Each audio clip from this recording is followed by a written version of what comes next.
Chapter 1068. Ever since Tang Xiujing received the imperial edict, he had rushed to Suiye City through the night. Shenmu had given him great help in this matter.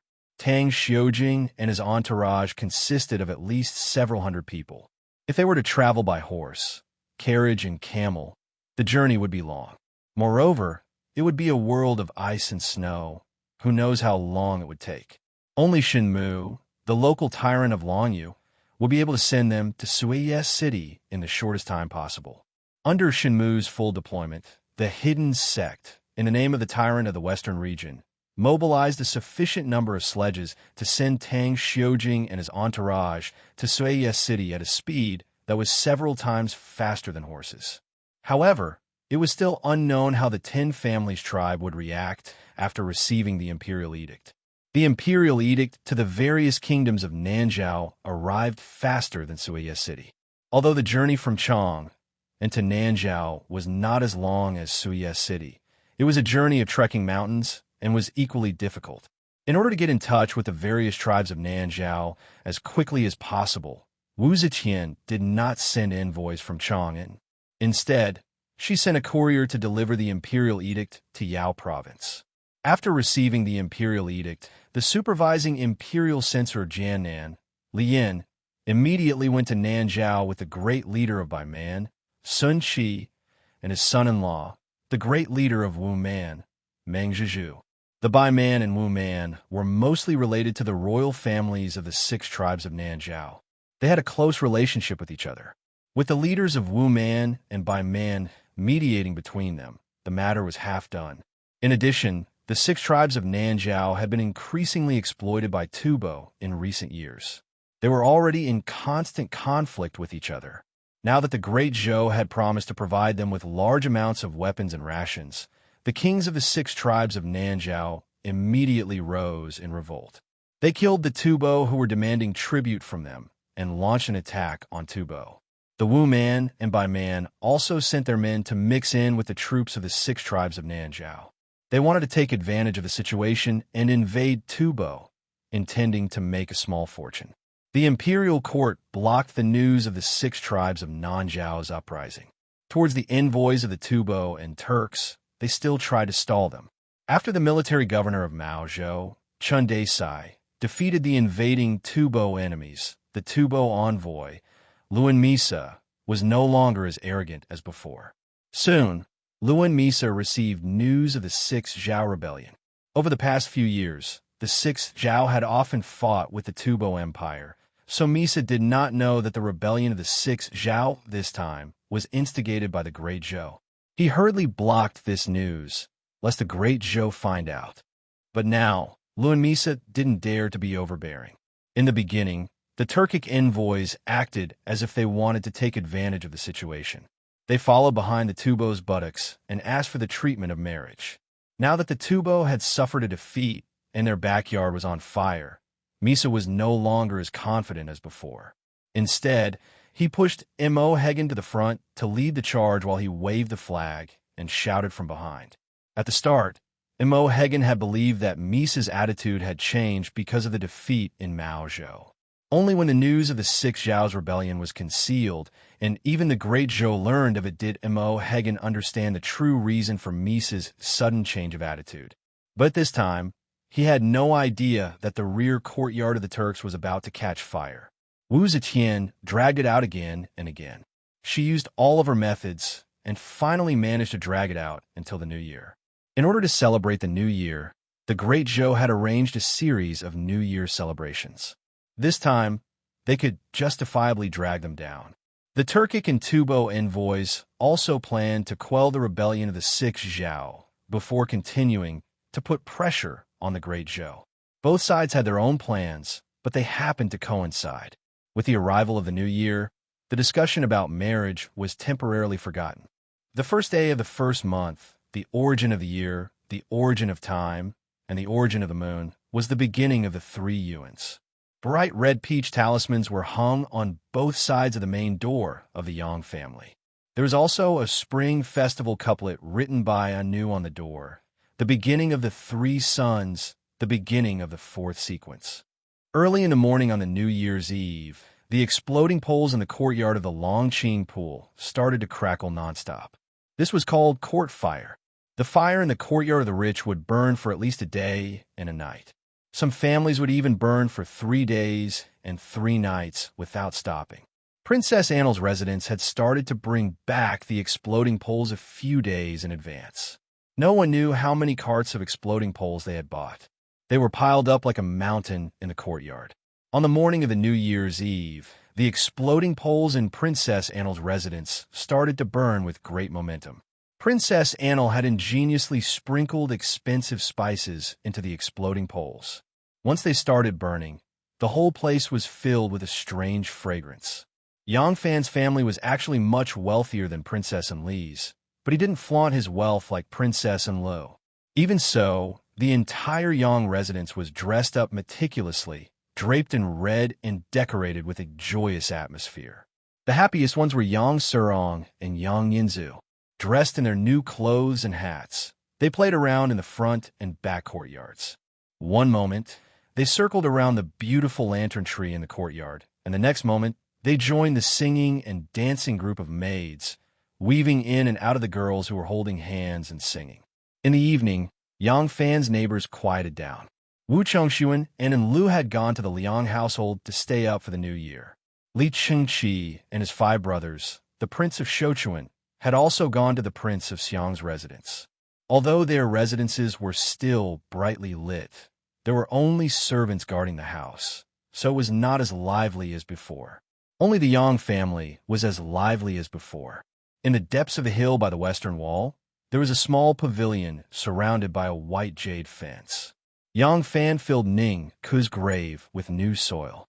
He then opened the food box and placed a few cold foods and a few plates of dry food in front of the tombstone. Finally, he lit the gold, silver, and paper money he had brought with him. With a sudden burst of fire, the dark red ashes, accompanied by the sparks of fire, flew away like butterflies. The crackling of firecrackers came from far and near, but only made this place seem more deserted.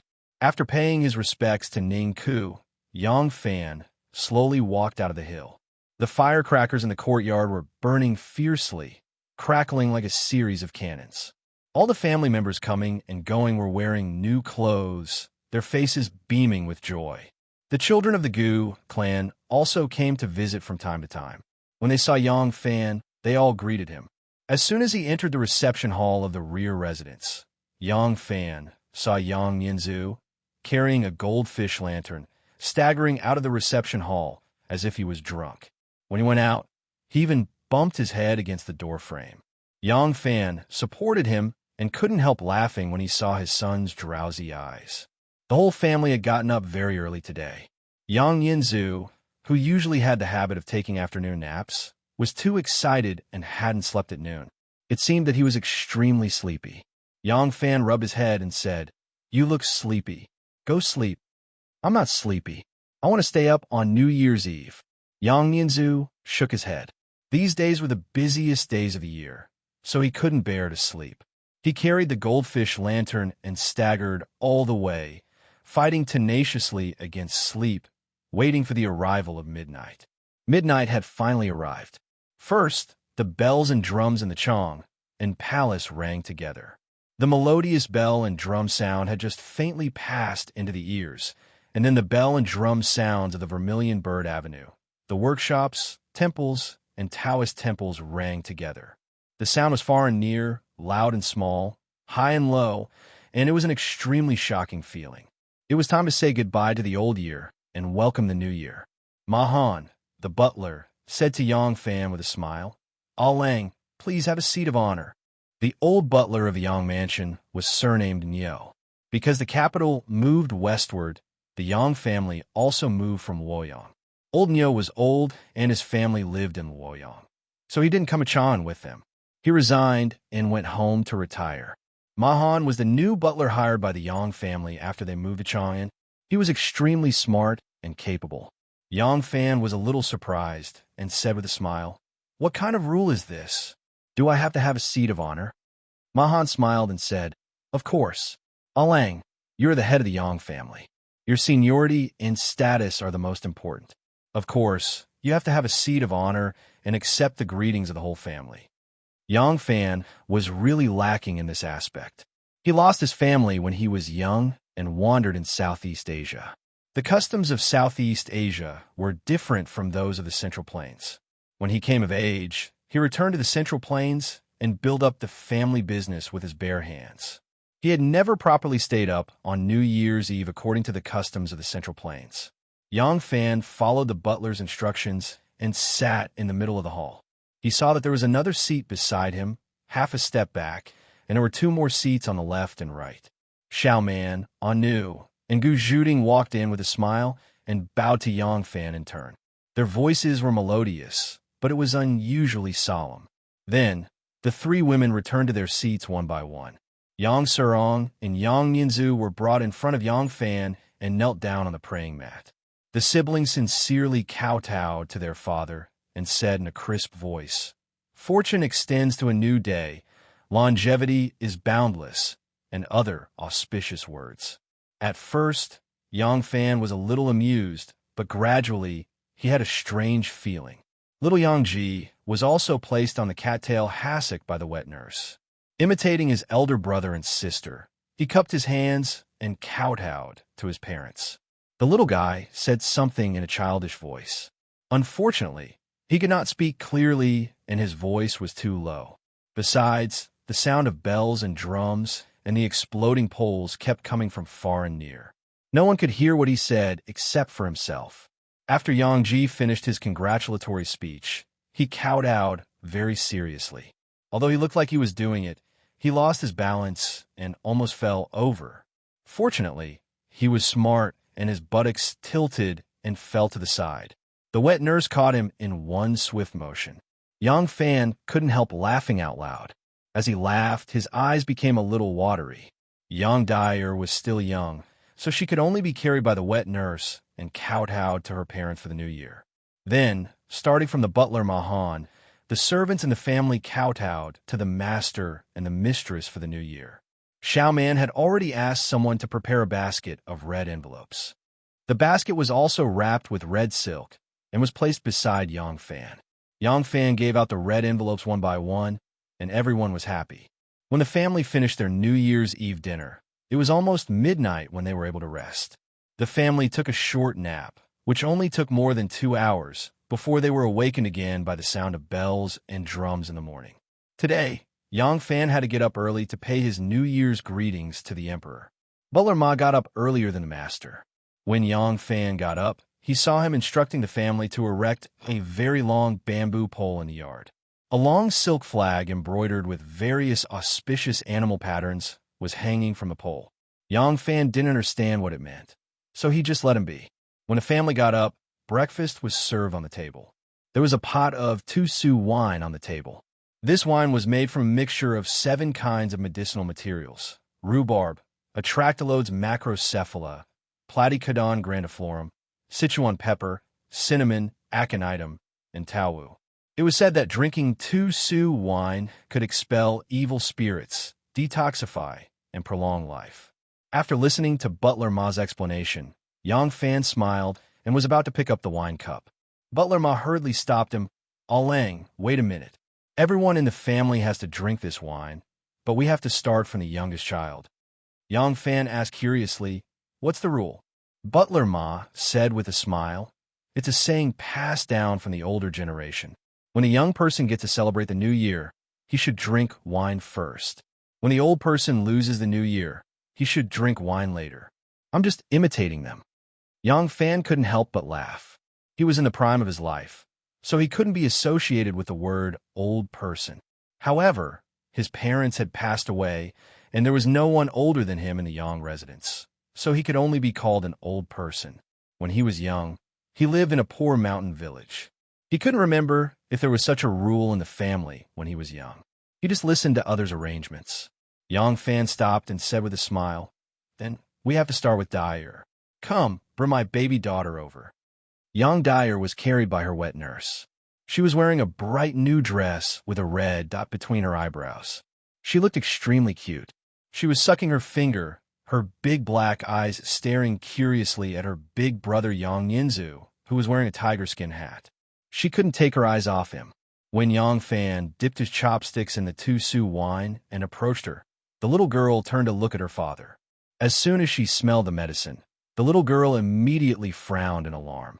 She closed her eyes, pursed her lips, and resolutely turned her head to the side. This little girl is so smart. Yang Fan moved his chopsticks with a smile. Just as he touched her lips, the little girl quickly turned her head to the other side. Yang Serong found it interesting and couldn't help but cover her mouth and giggle. The father and daughter argued for a long time. Finally, Yang Fan got his wish and dripped a drop of 2 su wine into the little girl's mouth. As soon as she tasted the Chinese medicine, the little girl immediately pursed her lips in grievance. Then, she slowly opened her mouth and burst into tears. Wah, wah, woo. Oh, Xiaoman put a drop of honey on her mouth at the right time.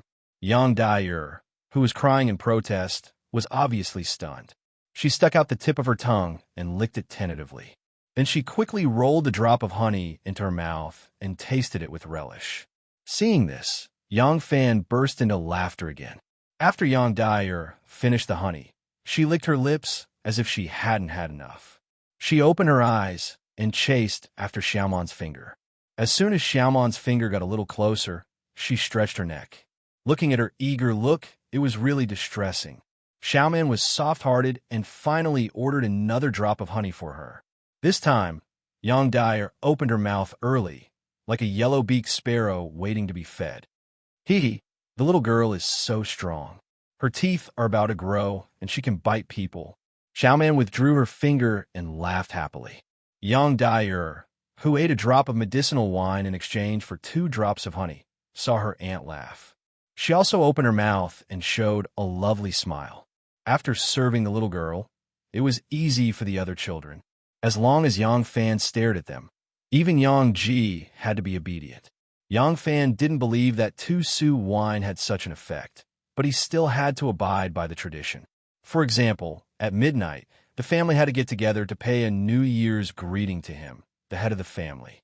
At first, he didn't think much of it, but he gradually felt that some rituals and rules were the foundation of family tradition and affection. The breakfast on the first day of a new year was different from usual.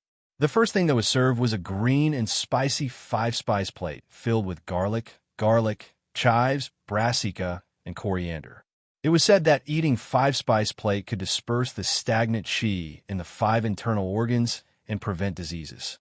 The children also had their favorite food. A plate of glue-tooth starch, made of maltose, was quickly divided up by the children. Tao Mei and third sister came up with 2 plates of steaming prison pills. These prison pills were dumplings, but this was not the name in this era. Yang Fan picked up a prison pill and ate it. He said to Xiaoman, "In a while, I will go to the court to pay my respects to the emperor. After the ceremony, there will be a palace banquet. Lu Maofeng was on duty last night, so I will go to replace him in the afternoon.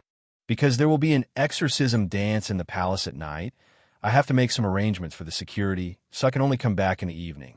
Yang Fan told Xiaoman. Yang Serong blinked her big eyes and looked at him. Yang Fan pinched her cheeks intimately and said, "Wild girl, you want to go out, right? Ask your mother to take you to the past the throne later. Father will come back in the evening and take you to Vermilion Bird Street to see the exorcism dance.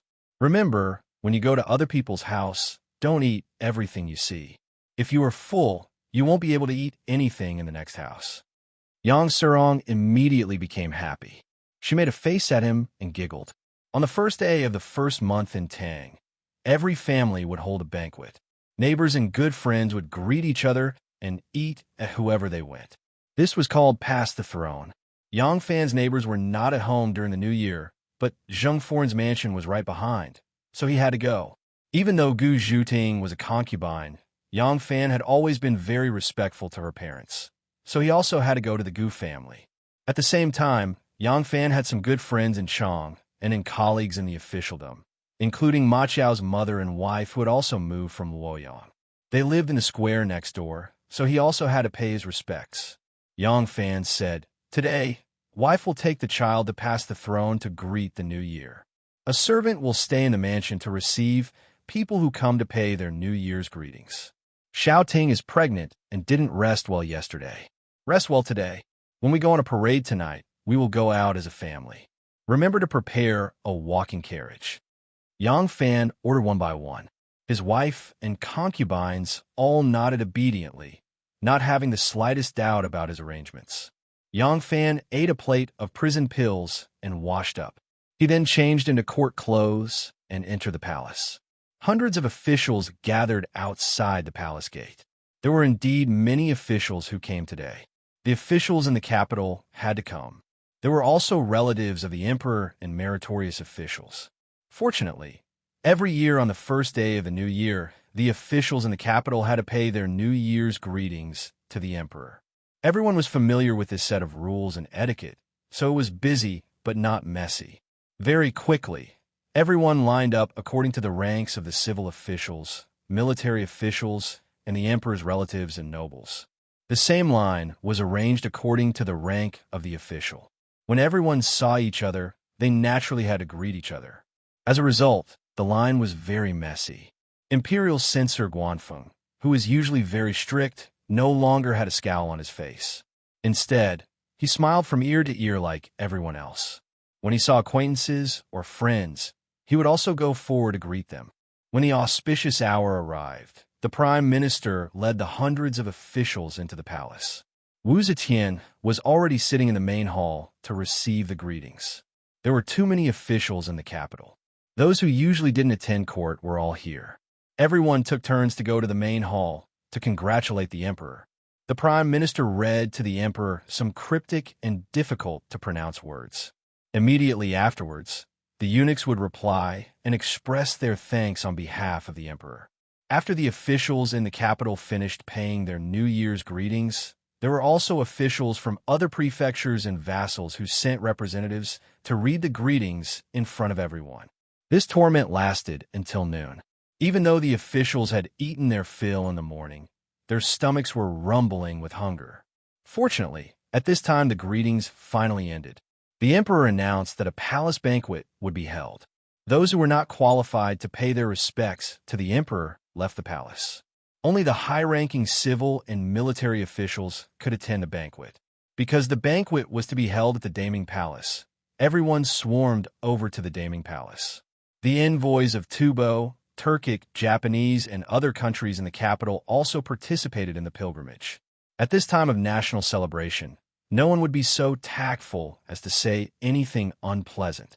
The Tubo and Turkic envoys did not say anything inappropriate. But as soon as they sat down, the Tubo and Turkic envoys gathered together and whispered to each other, their expressions heavy. The Tubo envoy Lun Misha saw that the Turkic envoy Mo Hagen was deeply worried.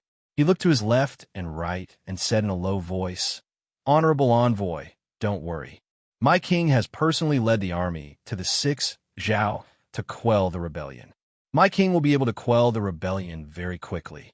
When the time comes, he will take advantage of his victory and send his army to attack your country from both sides."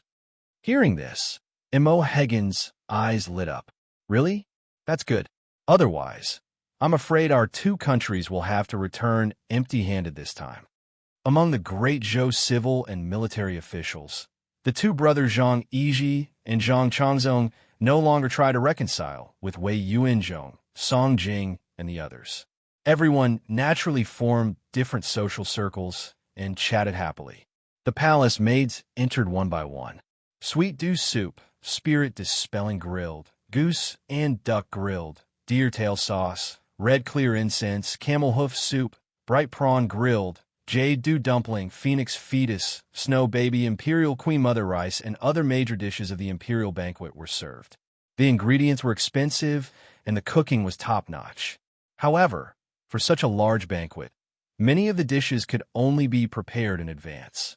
By the time they were served, the food was already half cold and the taste was greatly affected. Fortunately, those who were qualified to attend the imperial banquet did not come for the food. The banquet was still bustling with noise and excitement. Wu Ziqian had been in the court for a whole morning, receiving all the officials to see the emperor. She was already exhausted, so she only sat for a short while at the imperial banquet. She accepted the toasts of the officials and returned a toast to them before returning to the palace. Once the emperor left, the officials were even more at ease. The imperial banquet did not end until late at night. Yang Fan only sat in the hall for a while.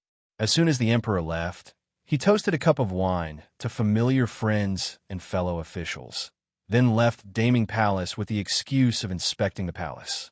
Yang Fan first went to replace Lu Maofeng and sat for a while.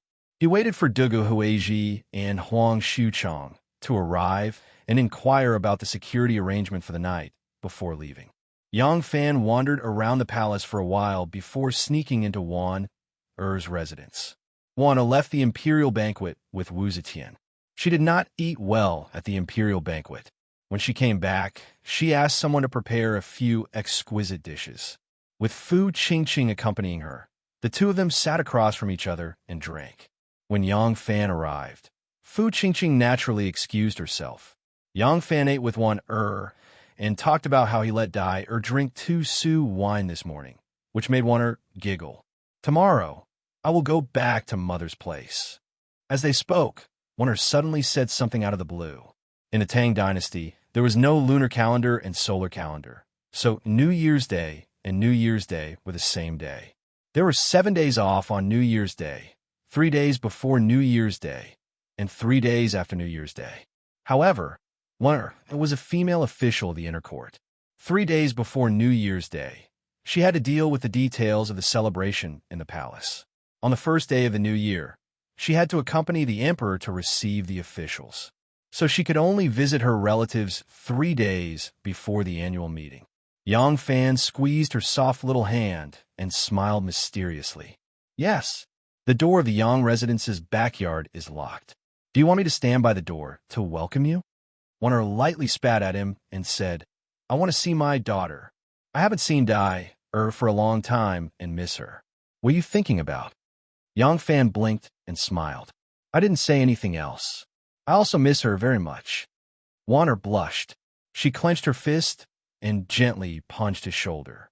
She snuggled into his arms and said in a faint voice, I don't know when I could be with Lang Jun for a long time. Yang Fan comforted her. It's much more convenient for you to leave the palace now. It's not bad for the time being. At home, Xiaoman usually took care of the shop and didn't feel bored. Anu felt a bit bored staying at home all day. Now that you're dealing with government affairs in front of the emperor, you are used to being energetic. If you were to be a canary now, trapped in the house every day and only occasionally going out to shop, you would lose a lot of the charm of life. I'm afraid you wouldn't feel happy. Maybe when you get older, you'll be able to control yourself. Wan Er coquettishly said, You have no conscience. I know you don't miss me. Yang Fan said, Of course not. I just want to make you feel better. Haha. Now that Second Zhang is meddling in the palace and outside, his desire for power is much greater than before. As a result, you have more and more opportunities to leave the palace. Didn't the emperor allow you to leave the palace for 3 days every 10 days? For us, absence makes the heart grow fonder. Wan Er lightly spat at him, but she also agreed with what he said. When Yang Fan mentioned Second Zhang, Wan Er suddenly became alert. She reminded him, Lang Jun, don't be so close to them in the future. Yang Fan nodded. Don't worry. I haven't visited Second Zhang's place for a long time. I don't even go to King Liang's. At today's imperial banquet, I only followed a large group of people and toasted them. I don't plan on going to their manor. Haha, if I don't take a clear stand now, I'm afraid I won't be able to clear my name when the time comes. Wan Er nodded and said softly, Since Second Zhang was impeached, and he was humiliated by Song Jing at the banquet with the Turkic envoy, Second Zhang has been meeting with his henchmen. It seems like he is plotting something. Yang Fan sighed and said, I know. The officials in the court believe that the crown prince's position is already set, and the Wu family is no longer a threat. Although the world is still the Zhou dynasty, once the emperor returns, it will naturally return to Li Tang. Only Second Zhang's power is growing day by day, and they serve the emperor. They can easily isolate the outside world from the outside world. All the officials are afraid of them, so they want to get rid of them. But what about Second Zhang? They are also blinded by their desire for power. They still don't understand that their power is like a tree without roots. Only without power can they avoid disaster. Seeking power is seeking disaster. Instead, they become even worse. This battle between them is bound to happen sooner or later. I only hope that if the officials are defeated, the crown prince or the Prince of Xiang will not be implicated. Otherwise, King Liang will see the opportunity and fish in troubled waters. Wan'er shook her head. Wei and the other loyal officials can't wait to deal with Second Zhang. In your servant's opinion, it is unwise. As long as the emperor lives, he will not let anyone harm them. For some reason, Yang Fan suddenly thought of Shui Huai, who was living in Great Cloud Temple. He thought for a moment, then said leisurely, perhaps, but nothing is absolute in this world. Chapter 1069. On the night of the first day of the Lunar New Year, the exorcism ceremony on Vermilion Bird Avenue was a feast that the common people of Chang and participated in together. As night fell, the number of pedestrians on the street increased. When the lanterns were lit, people were already rubbing shoulders and waving sleeves like clouds. There were people dancing and singing on the streets. There were people watching lanterns and guessing riddles. There were people peddling their goods, and there were people traveling together. When the sonorous and deafening music came from afar, everyone rushed forward to welcome the exorcism array. The exorcism dance teams sang and danced as they arrived. The halberds and golden armor were shining. The first to lead the way was the four Xiangs, followed by a man and a woman. The man wore a red robe with painted trousers and an old man's mask. He was the exorcism one. The woman wore a green robe with painted trousers and an old woman's mask. She was the exorcism mother. Behind them were 360 guards wearing baby masks, followed by the four heavenly kings of Brahma Buddhism, holding four kinds of divine weapons. The Taoist deities with their white beards fluttering in the wind, the 5 Taoist generals waving their long whips, and the great Zaizo of City spewing holy fire. This was not only a grand festival for the people of Chang'an, but also a grand festival for all the gods and Buddhas. Almost all the famous gods and Buddhas had been dragged out. Following them were various demons and demons who played the roles of demons and ghosts. They sang and danced as they marched forward. That night, there were many stalls selling masks on the street. Most of the common people who came to watch the exorcism dance bought a mask and wore it. Some masked teenagers mixed into the procession of exorcism children while dancing. As a result, the procession grew longer and more people joined the exorcism dance. In the end, there were more than 1,000 people dancing the exorcism dance together. It was truly a spectacular scene. Yang Fan and his family walked in the crowd with masks on their faces. The long street was full of people wearing masks, making people feel like they were in a world of masks. Under such circumstances, it was easy for family members to get lost. Therefore, the adults held their children's hands and did not let go for a moment. Even so, there were still people in the crowd calling for friends at the top of their lungs. Although Gu Zhuting was pregnant, with her skills, she didn't have to worry about being squeezed by others while walking to watch the dance. However, for safety's sake, Yang Fan still got her a walking cart and carried her along. This cart became a symbol for the Yang family to identify each other, and the whole family slowly walked around this cart. Bare-armed and muscular, Pangu wore a ferocious mask and held a bronze mountain-splitting axe in his hand. Sometimes he raised his head to hack the sky, and sometimes he bent his head to hack the ground. He walked with his claws and fangs, accompanied by the spirited drumbeats. Yang Yinzu looked at his ferocious appearance and could not help but timidly move closer to his father. Yang Fan smiled and rubbed his head while looking at the man. Of Pangu. The burly man's dance posture was simple and crude, and his movements were rough, giving off a wild and mysterious feeling of the ancient chaotic period. He vividly displayed the spirit of a giant who created the universe and the strength of a primitive human, making people's blood boil. "I am my mask." Suddenly, a coquettish voice came from the side. Yang Fan turned his head and saw that Yang Sairong's mask had been scraped off. Before she could pick it up, she was trampled under the feet of the crowd. The little girl was so angry that she kept stomping her feet. Yang Fan casually took off his mask and handed it to her. He said with a smile, "Don't pout. You can hang an oil bottle on it. If you see someone you like later, you can buy another one." Oh. Serene gloomily took her father's mask. Her mask was originally that of a Magu fairy, which was very beautiful. But her father's mask was that of a monkey's face that was making faces. Serene didn't like it, but it was better than nothing, so she could only take it and put it on her head. Yang Yinzu wore a pig's face with a fat head and big ears, laughing loudly at her. Yang Fan led the family to enjoy the scenery along the way. As they were walking, the road ahead was suddenly blocked by two people coming from the front. Looking at the two people's clothes and figure, they should be a man and a woman. The man was tall and burly, wearing a smiling Mithraean mask.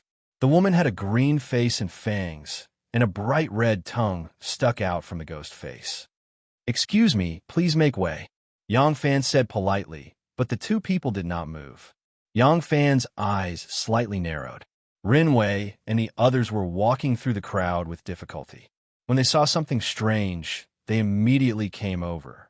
The big-bellied Mithraean took off his mask, revealing a smiling face. Yang Fan cried out involuntarily, "Shui! Ah, why is it you?" Shui Huai put down his mask and said with a smile, "Such a lively scene, I naturally want to see it." Yang Fan glanced at the little ghost standing beside him and thought, "This must be Shenyang Ruoxiang." The thought of a gentle and graceful Fusang beauty actually wearing a green-faced and fanged little ghost mask made him feel a little strange. Seeing that Yang Fan knew the person, Rin Wei and the others immediately dispersed into the crowd.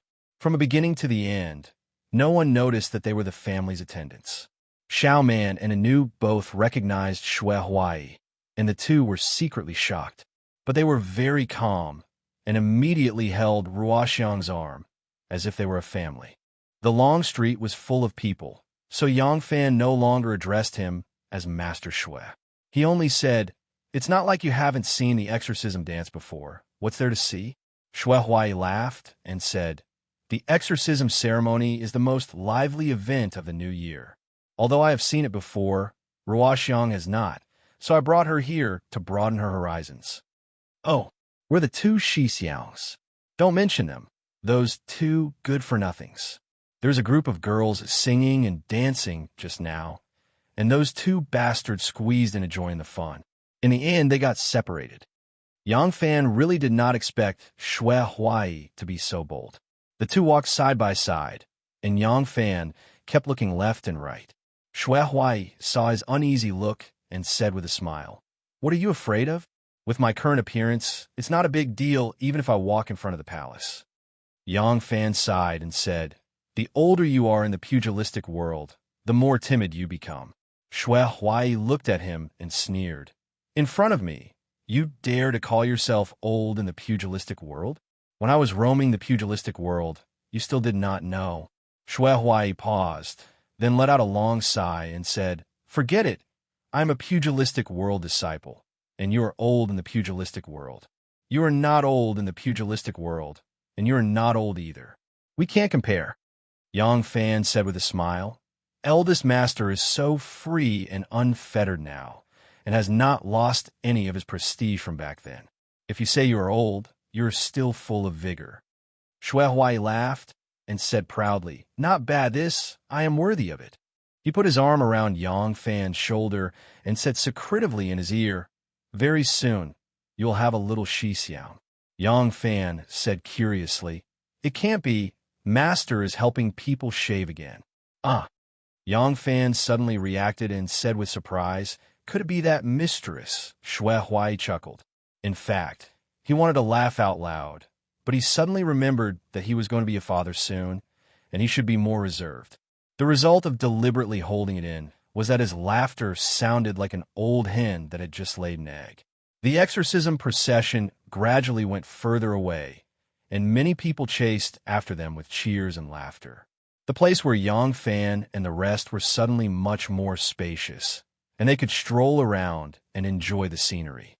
Shui Huai looked at a huge lantern tree by the roadside and commented with disdain, This lantern tree is far inferior to the 100-foot lantern tree I had in the past. This lantern tree was dozens of feet tall and was the largest lantern tree on Vermilion Bird Avenue. But compared to the lantern tree that Shui Huai had built in Luoyang's Ding Ding Street, it was more than half the size. Yang Fan recalled the time when he climbed the lantern tree with Princess Taiping, sat side by side on the leaf, looked down at Luoyang, and whispered sweet kisses at the starry sky. He could not help but be fascinated. Suddenly, there was a commotion in the distance, and then there were earth-shattering cheers. In fact, at this time, the street was crowded, and the crowd was dense, so it was not easy to see what the commotion was, but the people's movements were moving along Vermilion Bird Avenue from north to south. If the crowd suddenly stopped and moved to the left and right, it would naturally be eye-catching. Yang Fan and Shui Huai stopped and looked towards the long street. They saw 4 or 5 border army officers, their faces weathered, holding red flags in their hands. The red flags fluttered in the wind. As they galloped over, they waved the red flags, and with rough and hoarse voices, they shouted, "Tufan Zanpu has died suddenly. The sons of princes are fighting for the throne. The country is in chaos, and the border threat has been resolved." There were too many people on Vermilion Bird Avenue. Although the long street was brightly lit, the people saw that the people coming were the couriers reporting the victory with the red flags, and they did not have time to dodge. As a result, these border army couriers did not run very fast, and everyone could hear their shouts clearly. Cheers immediately rang out, and the people behind them who still did not know the truth were immediately stunned. As the couriers rushed towards the direction of the palace, the news spread out one after another, and the cheers also rose and fell like waves of the tide. Yang Fan was stunned at first, but soon after, he was wild with joy. He did not expect that Tufan Zanpu personally led the imperial army to the 6th Zhao, but actually died suddenly. Tufan Zanpu was only 34 years old, and none of his sons had reached adulthood. The so-called sons of princes are fighting for the throne. It should be a contest between the maternal families behind the princes. Only in this way would the consequences be even more serious. This internal strife in Tufan was 100 times more complicated than he had expected. Tufan was really unlucky this year. First, they joined forces with the Turks to send troops. Originally, the plan was good, but suddenly they encountered a snowstorm, which delayed the operation. Then, Zanpu, who personally led the imperial army, died suddenly, and the country was in chaos. Although there was still no news from Suya City, the crisis of the imperial court being attacked from 2 sides had been declared resolved. Outside Vermilion Bird Gate, in front of Guanglu Temple, there were all kinds of magnificent and mysterious ice lanterns on the street. Although it was not the Shang Yuan period, there were still many lantern riddles hanging under the eaves on both sides of the street. The sisters of the Prince of Xiang's residence were all sightseeing by the roadside. Shou Chong, Xian Yuan, and 2 others who were slightly older gathered together to watch the lanterns, while the other 7 younger ones were guessing the lantern riddles by the roadside. Among the girls, Li Qiang was the most intelligent and had the fastest reaction. She had already guessed several riddles, and all the rewards and gifts she received were given to the younger sister, Huogua. Huogua beamed with joy and used her skirt to carry a pile of toys and tightly stuck behind her sisters, but flattering and encouraging her. Qing Yang stood in front of a riddle and slowly recited, "Nose to the sky, mouth to the ground. Hit it with a hammer, and it will shake the heavens and the earth." And this is a bell. It's clearly a bell. Li Qing jumped over, giggling as she continued. "Aya, little girl, you're really amazing. You guessed it right again." The stall owner picked up a lotus lantern and said with a smile, "This is your reward." Huogua hurriedly covered her lapel, saying, "Put it here, put it here." She then said to Li Qiang, "Shenyang is really amazing." Li Qiang used the back of her hand to rub the tip of her slightly red nose and proudly said, "Of course, there is no riddle that can stump me. In 100 sisters, 1,000 sisters sleep on the same bed, each covered with a blanket. What is this?" Li Qiang lightly tapped her forehead, thinking. "Li Huawan sighed." Qing Yang asked, It's the new year, wise Wen Yang sighing. Li Huawan said, the Tubo envoy is still unwilling to give up. I'm afraid that we can hide for one day, but we won't be able to hide forever. Unlike that girl. Li Huawan stared at Li Chang, who was engrossed in guessing the riddle, and hatefully said, this heartless girl doesn't know how to worry. Qin Yang said, if grandmother really wants to send someone to Tubo to make peace, it will definitely be between us. Qiaying is only 9 years old. How can it be her turn? She is naturally not in a hurry. Li Qiaying's ears were sharp, and she felt wronged when she heard the discussion of her sisters. She was an optimist, thinking that even if they were to get married, they were not married yet. Life still had to go on. Could crying every day solve the problem? At least they had thought of a solution. She was naturally unhappy when her sister said this. However, she could not tell her sister that General Yang had promised her that he would think of a solution.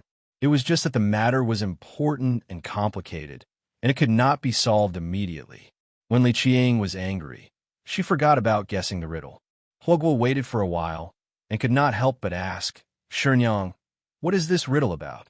Li Qiang glared at him, and just when she was about to speak, the red flag messengers arrived. Their voices became hoarse, but the gate of heaven influence was already in sight, and their voices became unusually excited. Victory report. Victory report. Tubo Zanpu died suddenly, and the Tubo princes are fighting for the throne.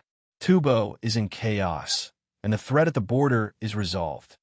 Shouguang, Qin Yang, Shi Cheng, and the others were stunned when they heard the news. Only when the messengers disappeared from their sight did the sisters cheer and hug each other tightly. Huoguo persistently asked, Shenyang, what is the answer to the riddle? Shenyang, pomegranate. Pomegranate. Li Qiaying answered her sister casually, and Huoguo immediately turned around and said excitedly, Shopkeeper, the answer to the riddle is pomegranate. Quickly give me a present. Li Qiaying seemed to be sleepwalking and walked down the stairs in a daze.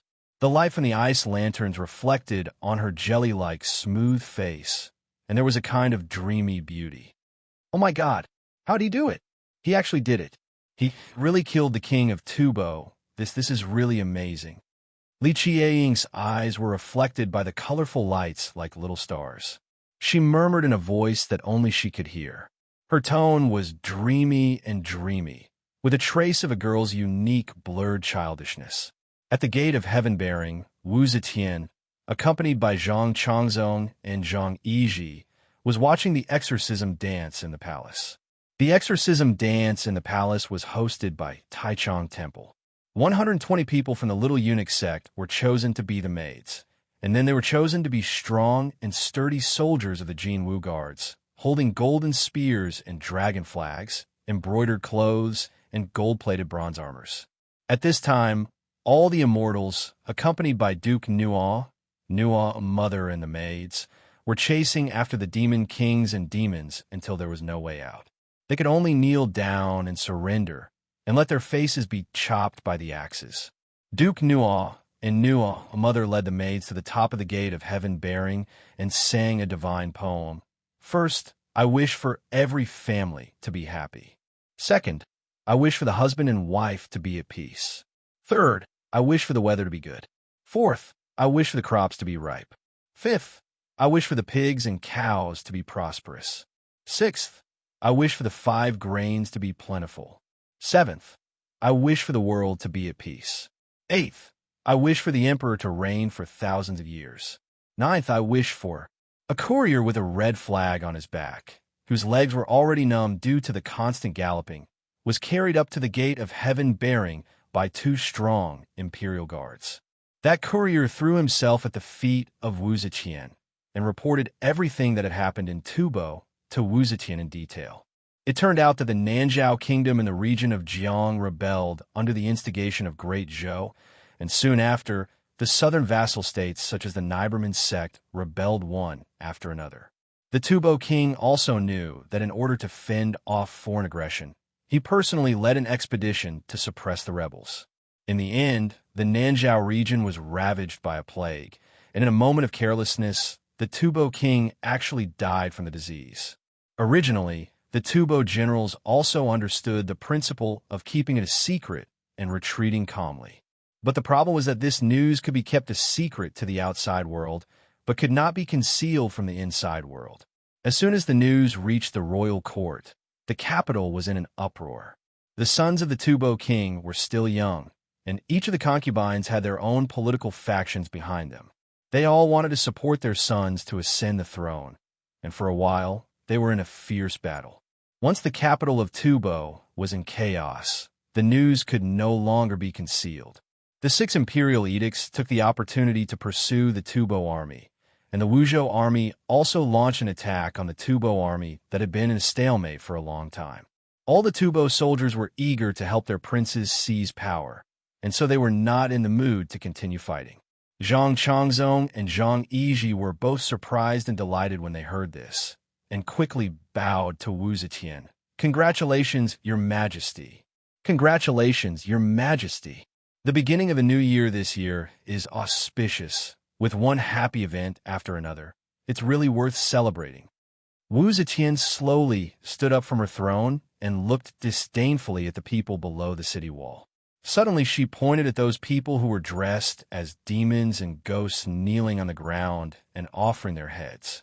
She smiled at Zhang Yizhi and Zhang Changzong and said, Wulong, look at those demons and ghosts. Don't they look like Tubo people?" Zhang Yizhi and Zhang Changzong understood tacitly and quickly replied, "Yes, too similar. Obviously they are." "Haha." Wu Zetian put her hands on the wall and laughed to the sky. Chapter 1070. For the entire first month, Chang and passed in a relaxed and lazy atmosphere. With the internal strife of Tubo and the various princes vying for the throne, they could barely take care of themselves. Naturally, the plan to ally with the Turks collapsed. Misa was a Tubo general, and he also had his own tribe. He also had a prince who was most in line with the interests of his tribe and himself. Now that the male protagonist of the marriage was dead, there was no reason for him to stay in Chang'an. The day after he heard the grievous news, he hurriedly left and rushed back to Tubo to participate in the struggle for power. The Tubo's release made the Turks feel a little helpless. However, the Turkic envoy, Mo Hagen, could not leave with his tail between his legs like Misa. He still lingered in Chang'an. Wu Zetian's attitude now clearly became more forceful. Mo Hagen had asked for an audience 10 times, but only once was granted. The situation was stronger than the person, so Mo Hagen could not be overbearing. After the first month, the spring wind gradually warmed the earth, and the Great Zhou dynasty welcomed 2 happy events. In order to avoid the marriage with Tubo, the Prince of Xiang had urgently chosen husbands for his 2 oldest daughters, Xian Yuan and Shou Chang. Although the Tubo were no longer forcing the marriage due to the internal strife, the marriage that had already been arranged naturally had to be carried out. Therefore, Wu Zetian issued an edict for the marriage of Shou Chang and Xian Yuan. Wu Zetian had the Luantai come out and say, "The Prince of Xiang's daughters, Shou Chang County Magistrate and Xian Yuan County Magistrate, together with Ling Tianhan, will gradually train the royal family. Their qualities are brilliant and their natures are fragrant and elegant.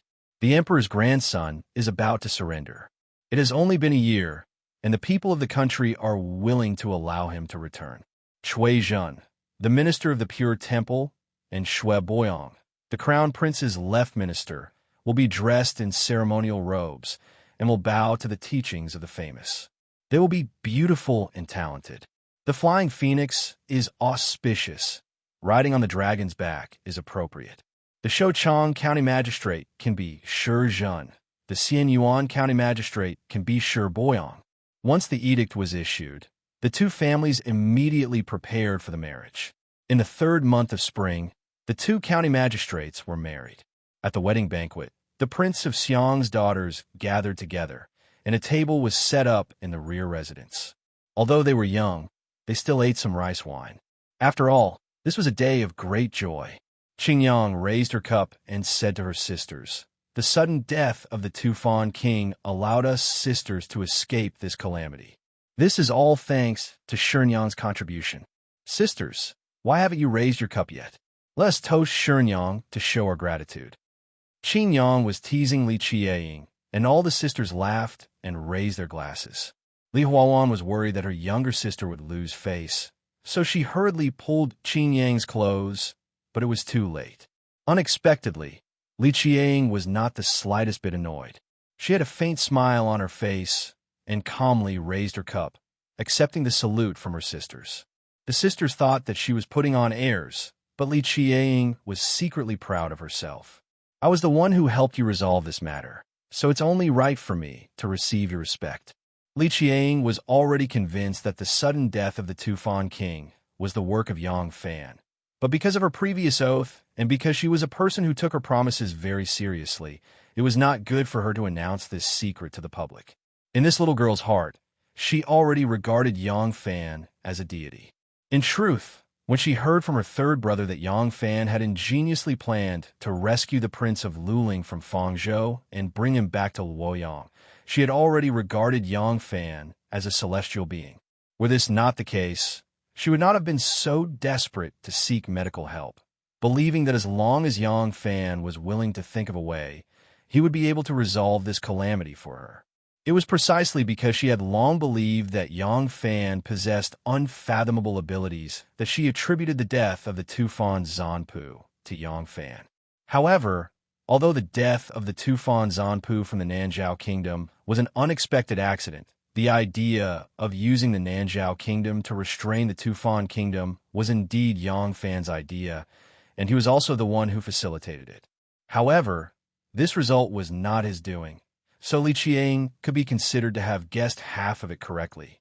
Because of the sudden death of the Tufan Kingdom's Zanpu, they did not have time to make arrangements for his funeral, and now they really fell into internal strife. When the two princesses of the Prince of Xiang's mansion got married, Yang Fan had already received news from the Tufan Kingdom spies that the struggle for hegemony among the Tufan princes had been settled, and a new king had been elected.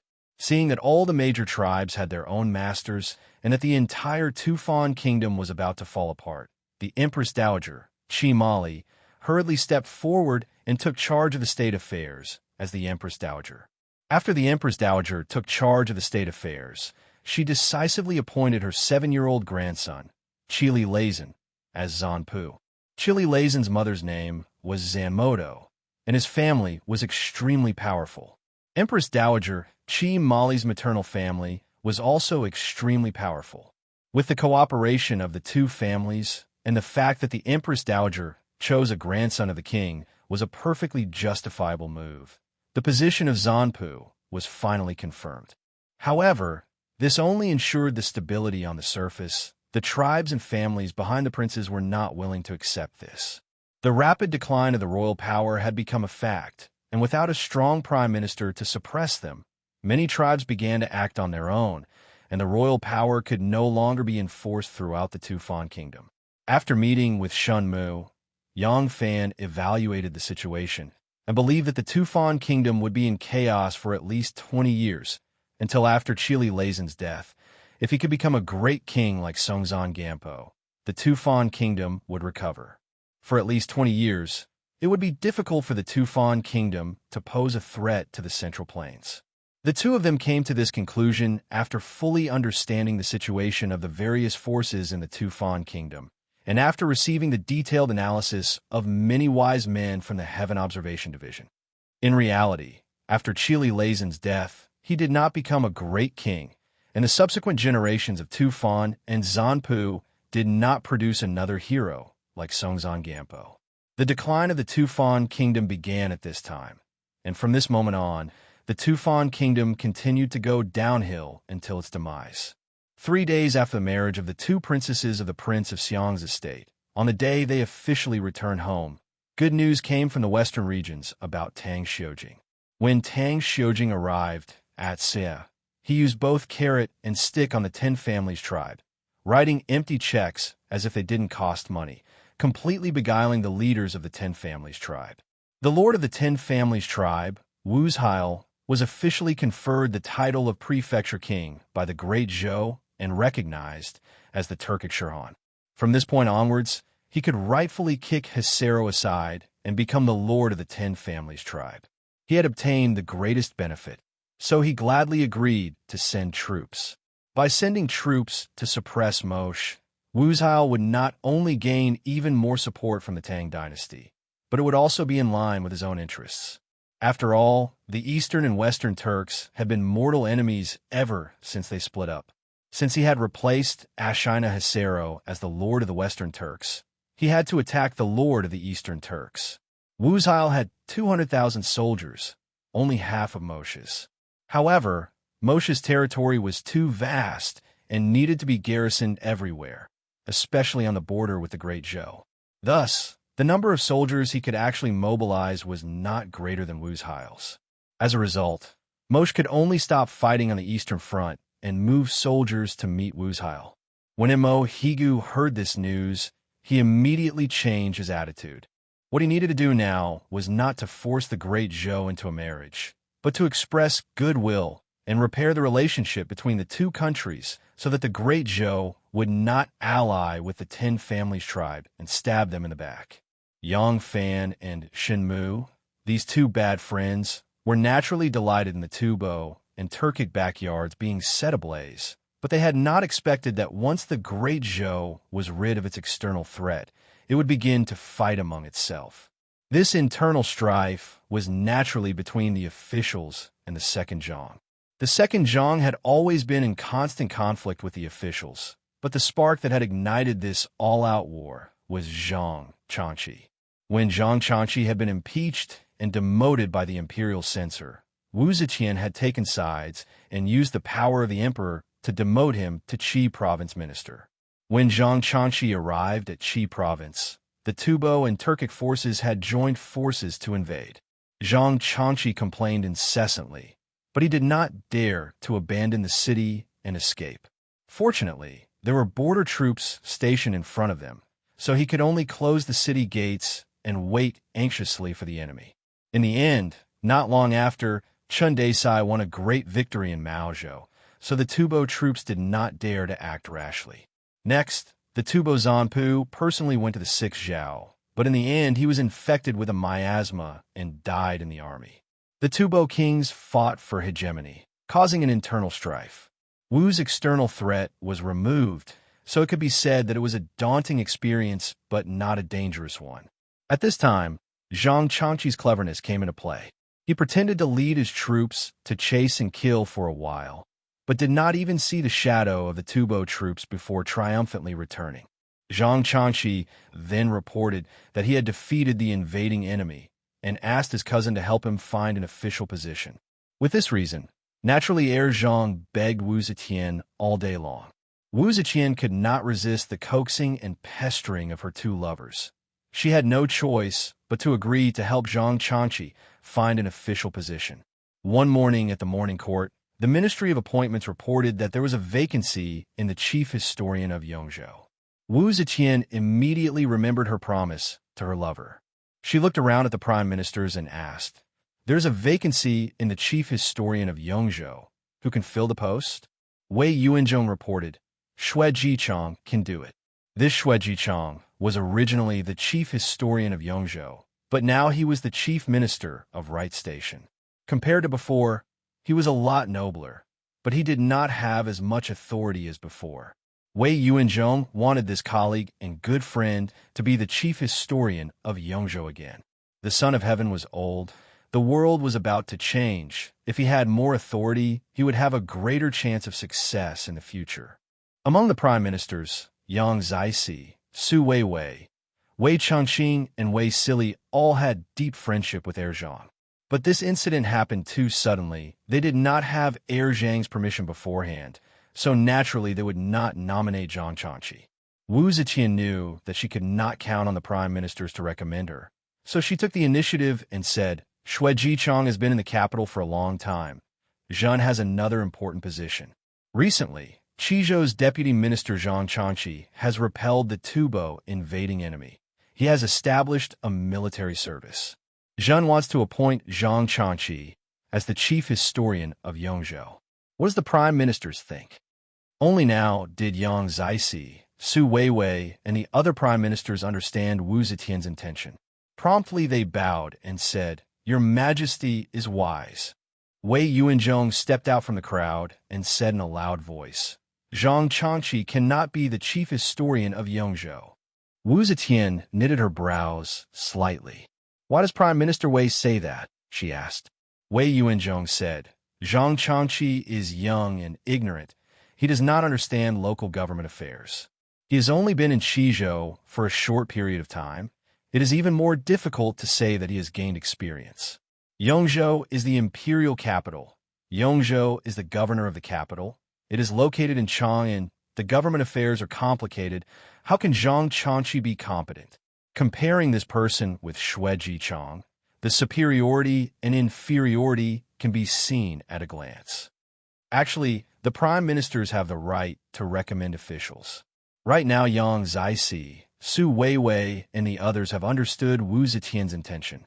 As long as Wu Zetian insisted, these prime ministers would definitely step forward to support her. However, Wu Zetian also knew that Zhang Changqi was not qualified to be the chief historian of Yongzhou, be it in terms of seniority, ability, or reputation. Wu Zetian had abused her official position for personal gain, so she did not have much confidence. As soon as Wei Yuanzhong spoke, she unexpectedly fell silent. Yang Zixi, Su Weiwei, and the others were all old foxes.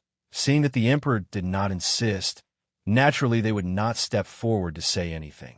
If something happened to Zhang Changqi in Yongzhou, as the people who recommended him, they would also have to bear the responsibility.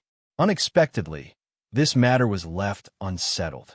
When the two Zhangs heard about this matter, they could not help but fly into a rage. Zhang Changzong slapped the table and sternly shouted, This old man Wei has repeatedly made things difficult for our Zhang family. If this can be tolerated, what can be tolerated? Zhang Yizhi, who has always been more composed than him, was also provoked by Wei Yuanzhong. He angrily said, This old thing does not know how to appreciate favors. He really wants to climb all over us. Does he think that our Zhang family is easy to bully? If we don't teach him a lesson, this old man will certainly become even more savage. After the two brothers had a discussion, they immediately launched their revenge against Wei Yuanzhong. Chapter 1071. It was the third month of spring, and the scenery was bright. White willow catkins flew all over the sky, as if it was a heavy snow in the middle of winter. However, under this heavy snow, there was a cold mist and new willow trees on the shore. It was the scene of spring. The color of the willow was like smoke and snow. It was one of the 8 sceneries of Chang, and it was called the wind and snow of the willow. The scenery was beautiful, but it was only suitable to be seen from afar. For those who were in it, it was extremely troublesome. For example, Yang Fan and Xue Huai, who were standing by the Baqiao. Ruo Xiang was wearing a dew on her head and did not feel much about the fluttering willow catkins, but Yang Fan and Xue Huai had to squint and speak carefully to avoid the catkins from entering their mouths. I'll ask someone to send Master Xue all the way to Yangzhou, then change to a large ship there. The ship and manpower are very reliable. Don't worry, Master Xue. Xue Huai smiled and said, 17, you're really amazing now. I didn't expect you to have such close relations with Nanyang and Dongying. This fleet is yours, right? Although I live in Kyoto now, all the feudal lords in Japan have to give me some face. If your people encounter any trouble in Dongying in the future, tell them to find me at Hanbara Temple in Kyoto. Xue Huai had experienced many ups and downs and was no longer as crude as before. However, his personality was still wild, and his words were really heroic. However, his arrogance had always been backed up. In the past, he had Wu Zetian to support him in the Central Plains. Now that he was in Dongying, it was because he had enough power. Thank you, Master. Master's wife, I wish you a safe journey. Yang Fan turned to Ruo Xiang and bowed to her with a smile. Ruo Xiang was a 16 or 17-year-old girl, much younger than Yang Fan. However, her status was there, so Yang Fan was very polite. Ruo Xiang pressed her knees and bowed back to him, a very pretty smile vaguely visible under her slightly exposed face. All right. We're both grown men. Let's not play those childish games. Let's go. I'll wait for you in Dongying. When Shui Huai saw that Hong 1 and Hong 6 were about to step forward to bid farewell to Yang Fan, he waved his hand forcefully, turned around, and strode onto the ship. Ruoxiang immediately followed behind him. Hong 1 and Hong 6 cupped their fists towards Yang Fan and said, "Take care." Then, they followed Shui Huai onto the ship. Not far away, the Japanese Tang Imperial Envoy, Ambassador, and Deputy Envoy bowed to the ship. There were also a few Japanese monks who put their palms together. Shui Huai, he stood firm on the bow of his ship, cupped his fists, and bowed to them. Yang Fan looked at his movements. No matter how he looked at it, he looked like a street performer. However, who else in history could have such a legendary experience as Shui Huai, a street performer and peddler of strength pills? Even when Yang Fan thought about it, he could not help but sigh at the wonders of life. The sails were raised, the mooring ropes were untied, and the big anchor was hooked onto the ship. The big ship belonging to the Shun sect slowly left the shore. On both sides of the Wei River were lush green fields. In the middle of the green trees was the vast and mighty Spring River. The white sail on the river was like a new cloud, slowly sailing towards the distant horizon. After Shui Huai's ship left the Ba, Yang Fan rode his horse back to Chang'an. The Japanese Tang Imperial Envoy did not travel with him. They seemed to be very interested in the enchanting scenery of the Ba. After seeing off Master Xiaobao, they stayed on the Ba and enjoyed the scenery. Yang Fan sent people to accompany them and arranged a time for the banquet. Then, he rode his horse and left. Some of these people were originally Japanese officials, and some would definitely become influential figures after returning. They were all people that Yang Fan could use in the future, so he naturally had to contact them.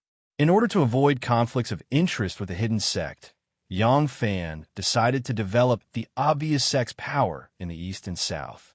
Yang Fan had a strong foundation of connections in the southern states, so it was easy to ensure that his power could penetrate. The southeast coast had long been densely populated with merchant ships, and Yang Fan's master was also the overlord of the South Sea, so the construction of this route was unusually smooth. As for the east, Shenmue had already taken the lead in Xian Luo heading north, so Yang Fan's main target was Fusang. However, he started to manage Dongying late, so his power there was still very weak. Although he had Shui Huai's help, which was equivalent to having the biggest inside man in Japan, he could maintain close contact with these Tang Imperial envoys. In the future, his network in Dongying would be wider, and it would definitely be beneficial to the development of his power. Naturally, he could not miss this opportunity. When Yang Fan was about to reach the city gate, there was suddenly a group of people riding horses in the distance. They galloped very quickly, and the road was covered in dust. Many commoners who were entering the city moved to the sides of the road. At the front of the group of people, there were a few servants leading the way. When they arrived at the city gate, they said a few words to the gatekeeper, and the gatekeeper hurriedly had people open the city gate, remove the obstacles, and let those people enter the city.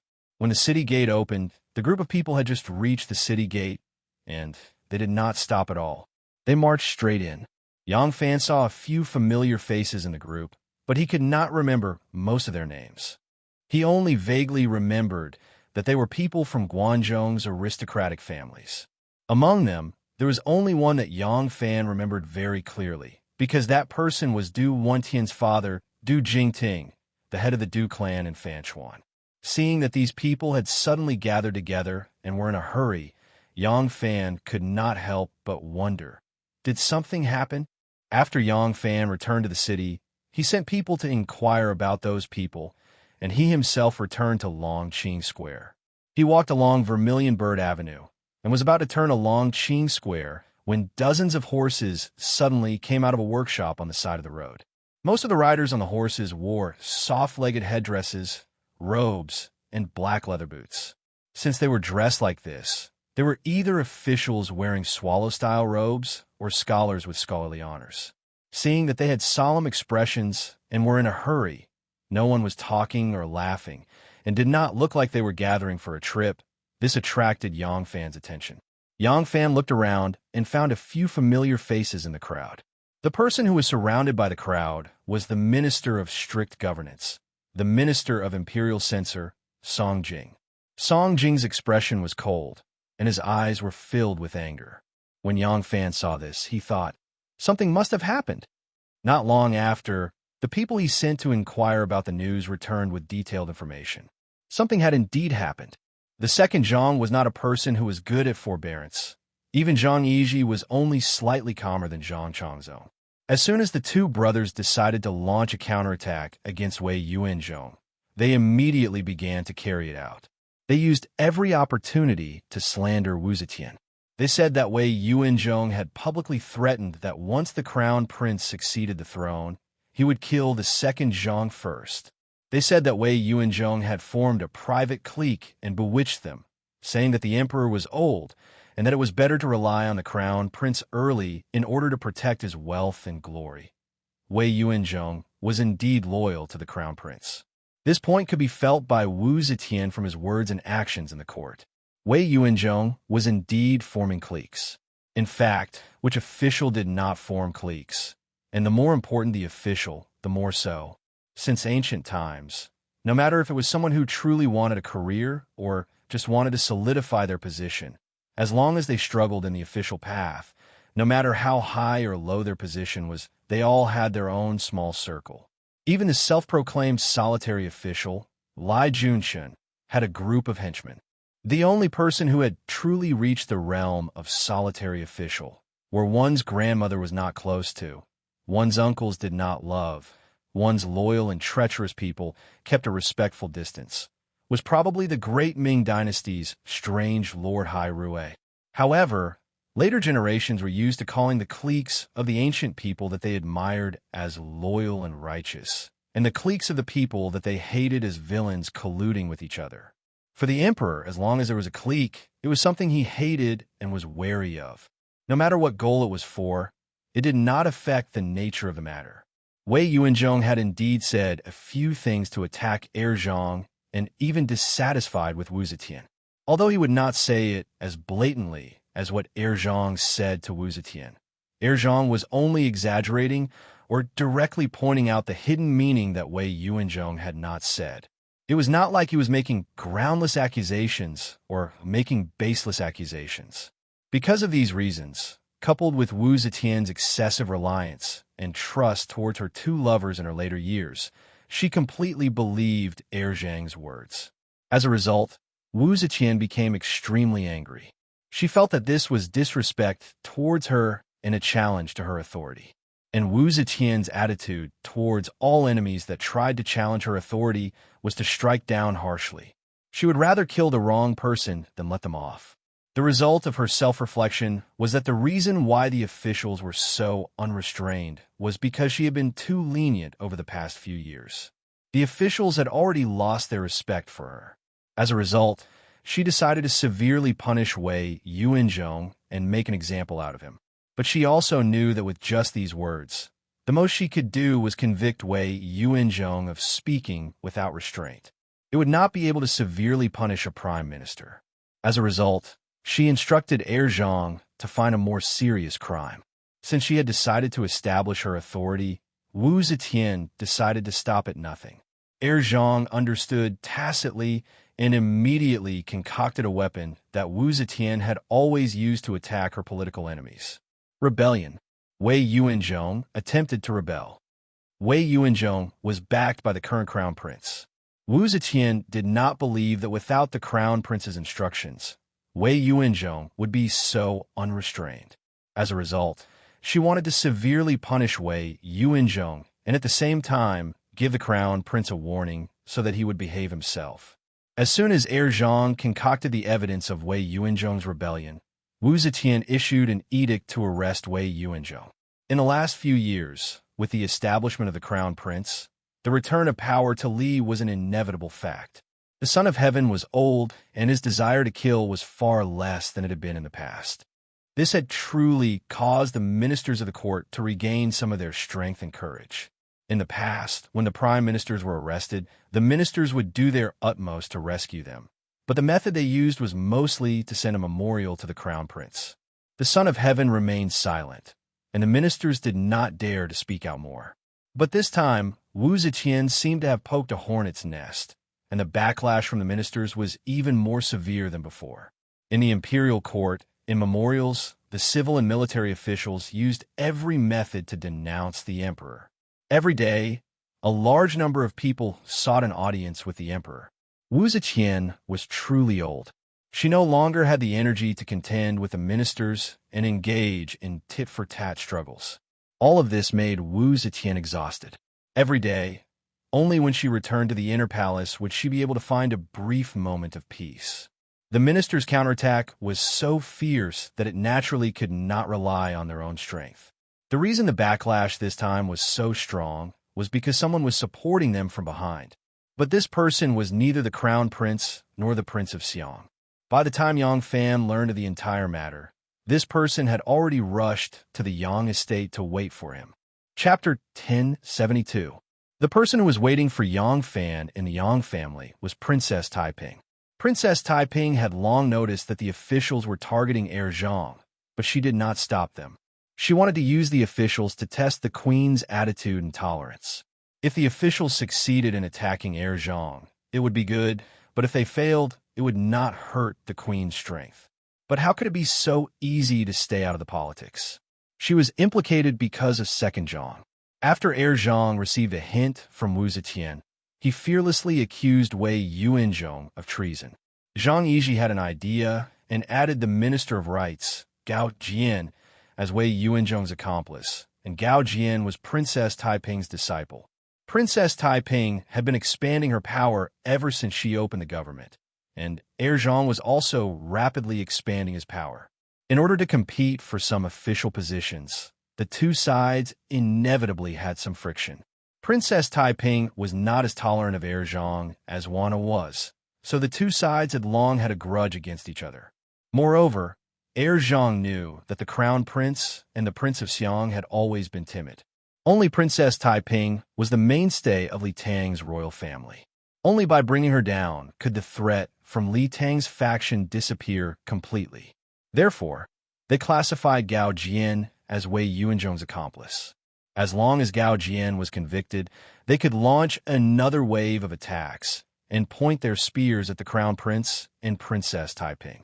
Wu Ziqian had never paid attention to this Minister of Rights, who did not have much power.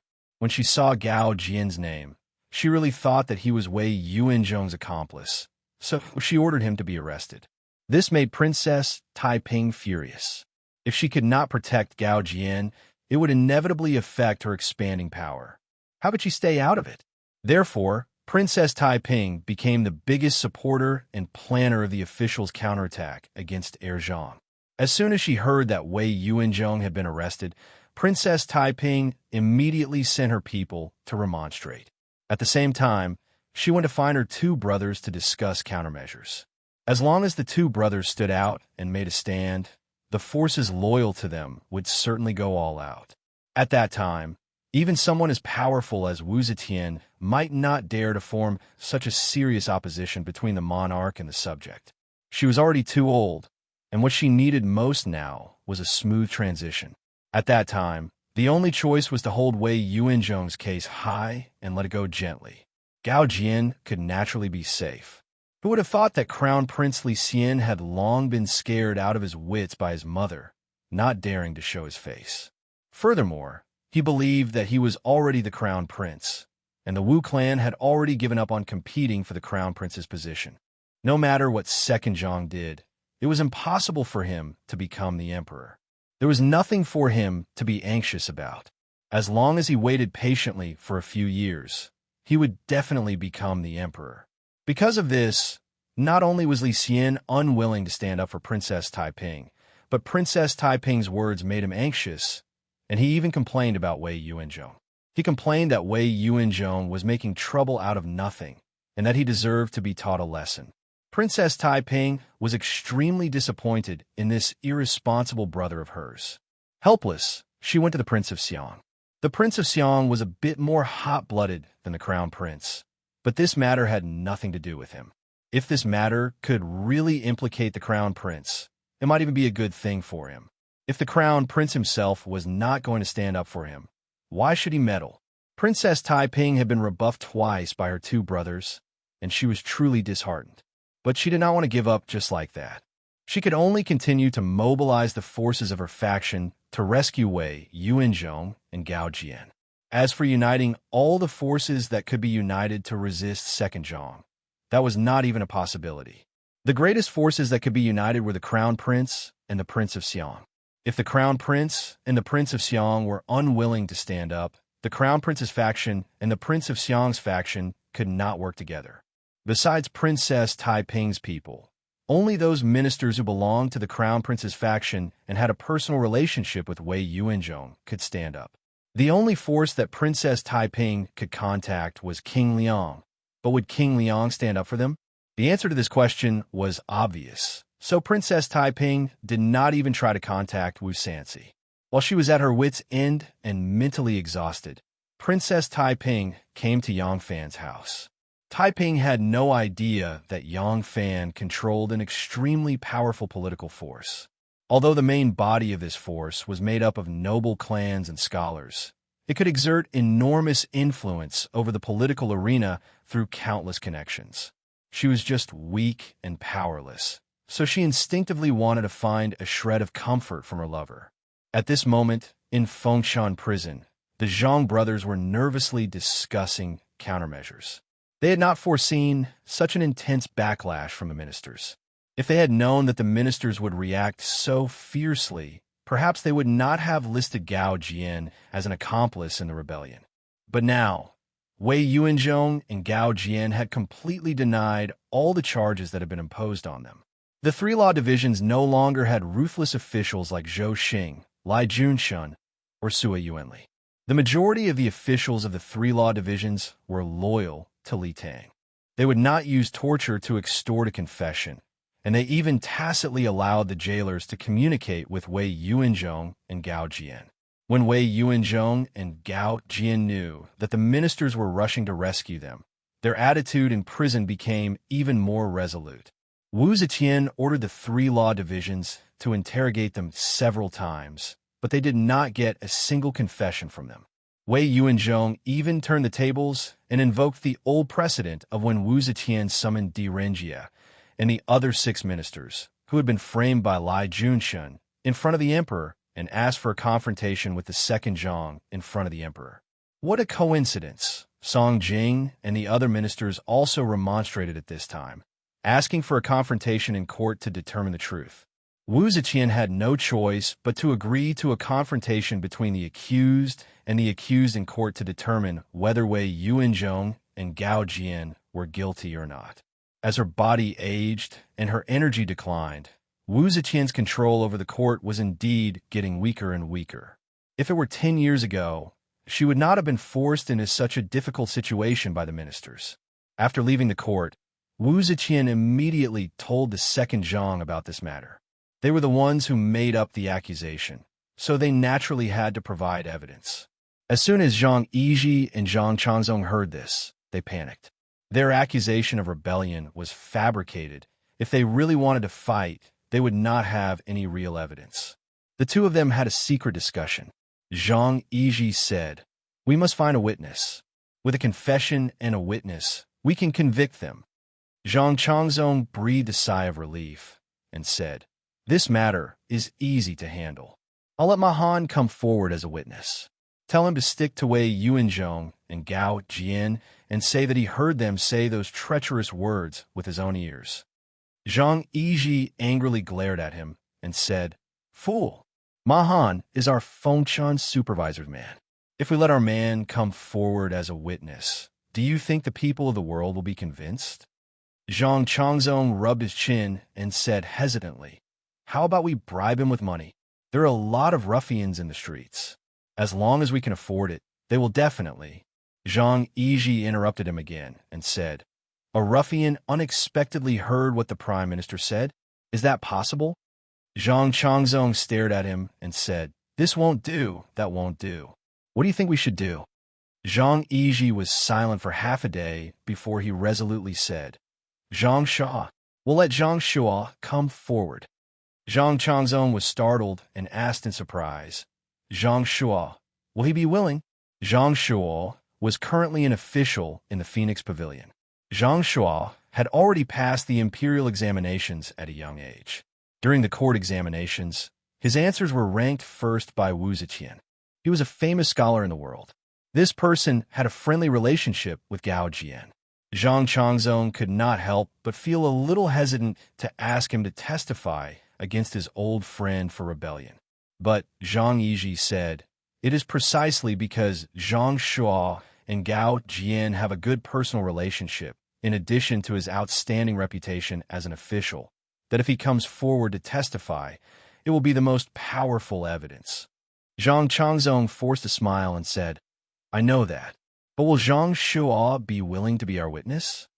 Zhang Yiji said, "Although Zhang Shuo and Gao Jian have a personal relationship, their political views have always been at odds. I am afraid they do not have a deep friendship." Zhang Changzong's expression changed. "Is there such a thing?" he hastily asked. Zhang Yiji nodded and said, "Gao Jian once wanted to introduce Zhang Shuo to join him as Princess Taiping's disciple, but Zhang Shuo was unwilling to agree. Later on, because there were rumors that Taiping kept Gao Jian and the others as her gigolo, Zhang Shuo used this as an excuse to distance himself from Taiping. When we were compiling the Pearl of the Three Sects, Zhang Shuo put in a lot of effort, so I did not treat him unfairly. Precisely because of the compilation of the Pearl of the Three Sects, he, a talent without any background or backing, was promoted to the Phoenix Pavilion's Renren. This can be considered as my kindness to him, right? Now, as long as we give him a high position and a generous salary, it is not certain that he will not be moved by us." Zhang Yiji whispered to Zhang Changzong, "You go and find him first. When the time comes, I will tempt him, and you will coerce him. Both of us will work together. If he agrees to be our witness, he can choose a high position and a generous salary. If he does not agree, then we will cut off his future. I'm not afraid that he will not obediently submit." Zhang Changzong repeatedly nodded and immediately left Fengshan prison to personally invite Zhang Shuo. Yang Fan learned that the current prime minister had been arrested. This was a major event that had not happened in recent years. Yang Fan hurriedly entered the palace to find out the details.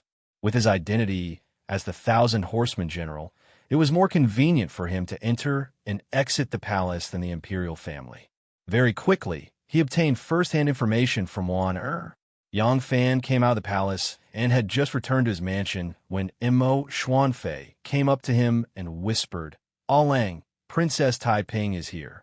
Mo Xuanfei knew the ambiguous relationship between his master and Princess Taiping, so he spoke very softly. Yang Fan was startled and asked in a low voice, "Where is she?" Mo Xuanfei pointed to the flourishing flowers and plants. Yang Fan understood and turned around to climb up the short mountain.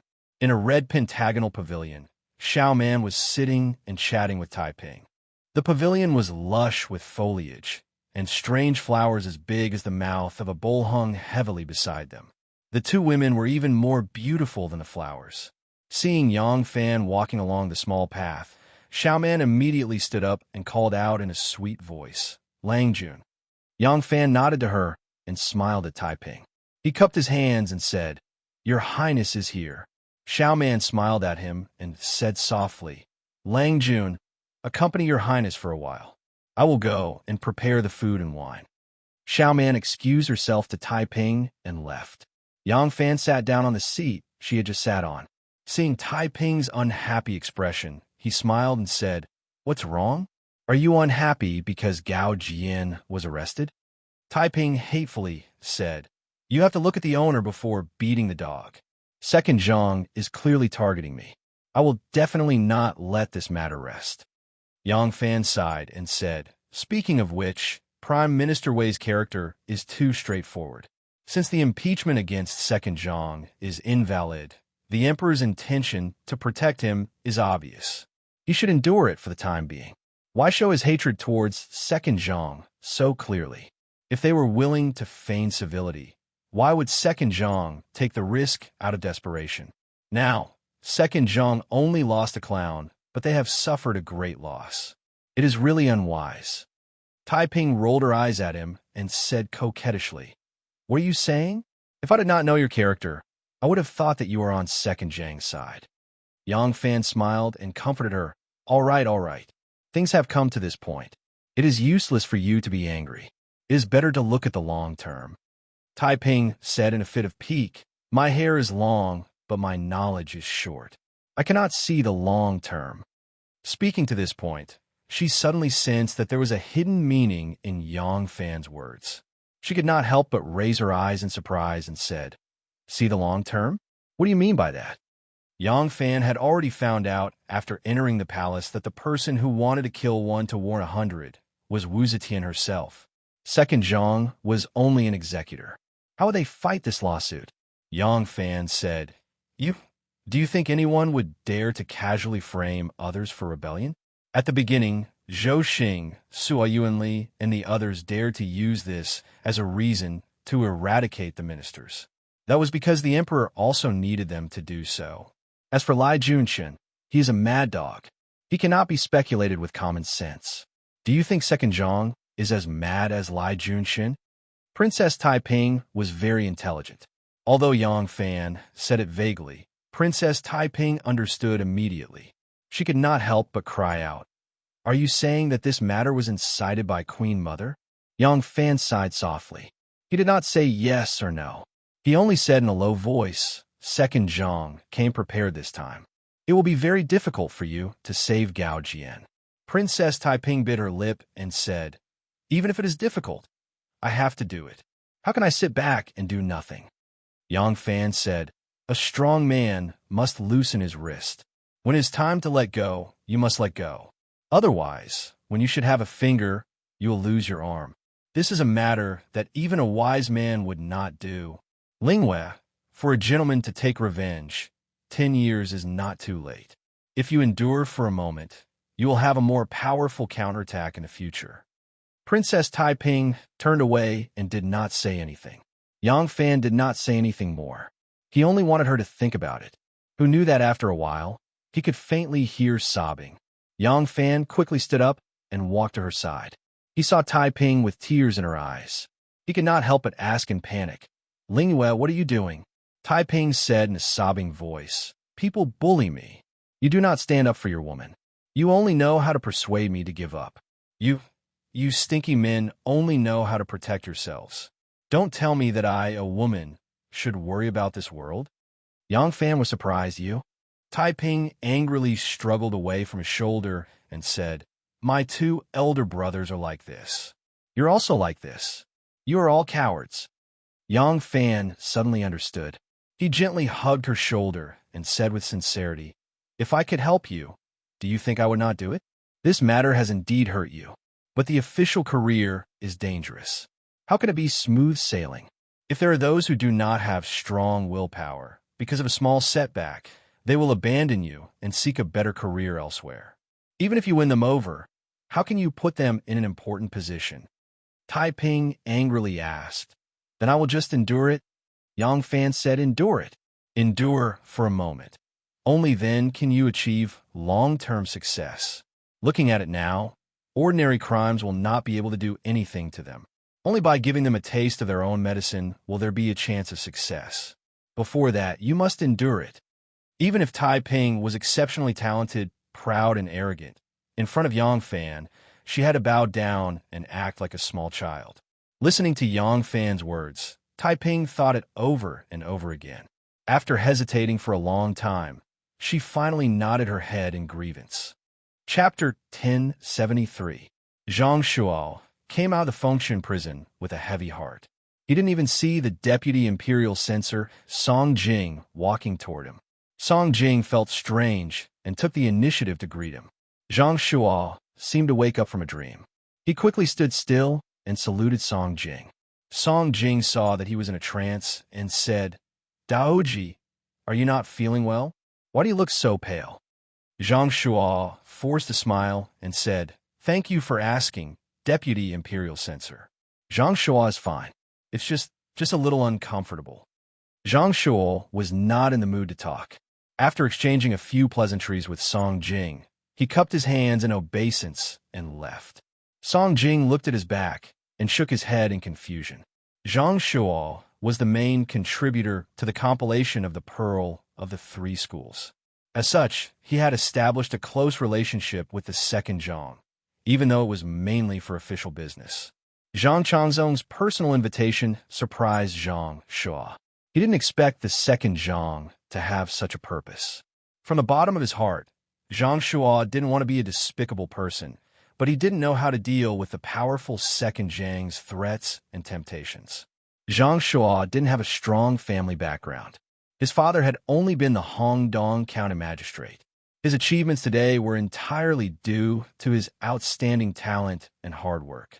He was only in his early 30s, but he was already a Funga Renren. His future could be said to be very promising.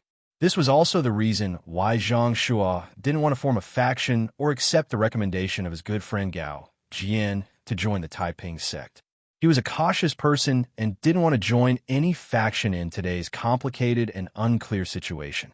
As long as he did his part, no matter who ascended the throne, he would be put in an important position because of his good official reputation, outstanding talent, and a clean political background. But the tree longed for peace, but the wind would not stop. In the end, this storm still affected him. Zhang Yiji promised him great benefits. As long as he agreed to be a witness, he would be guaranteed a position as an assistant minister.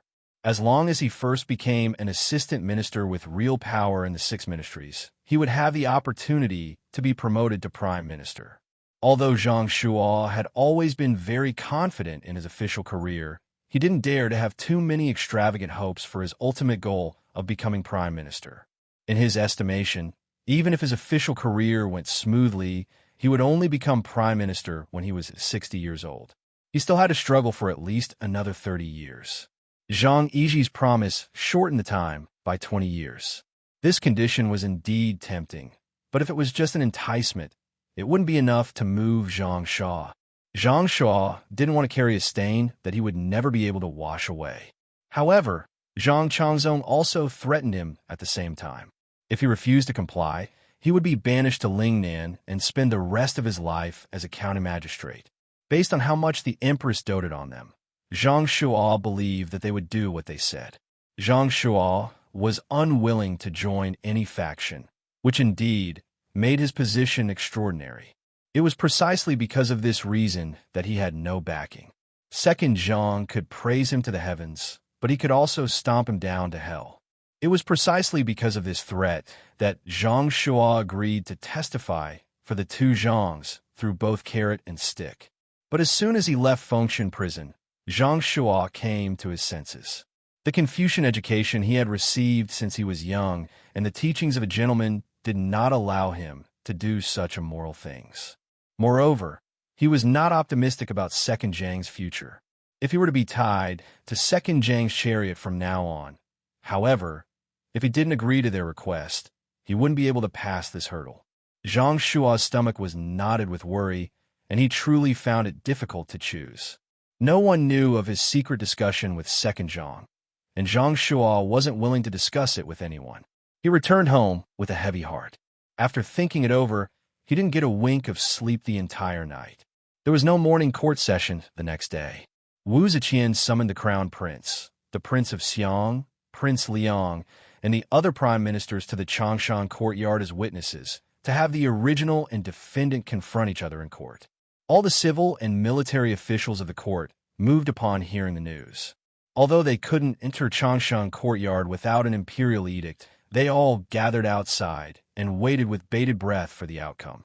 After entering the palace, Wei Yuanzhong and Gao Jian naturally flatly denied Second Zhang's accusations, but Second Zhang spoke with certainty.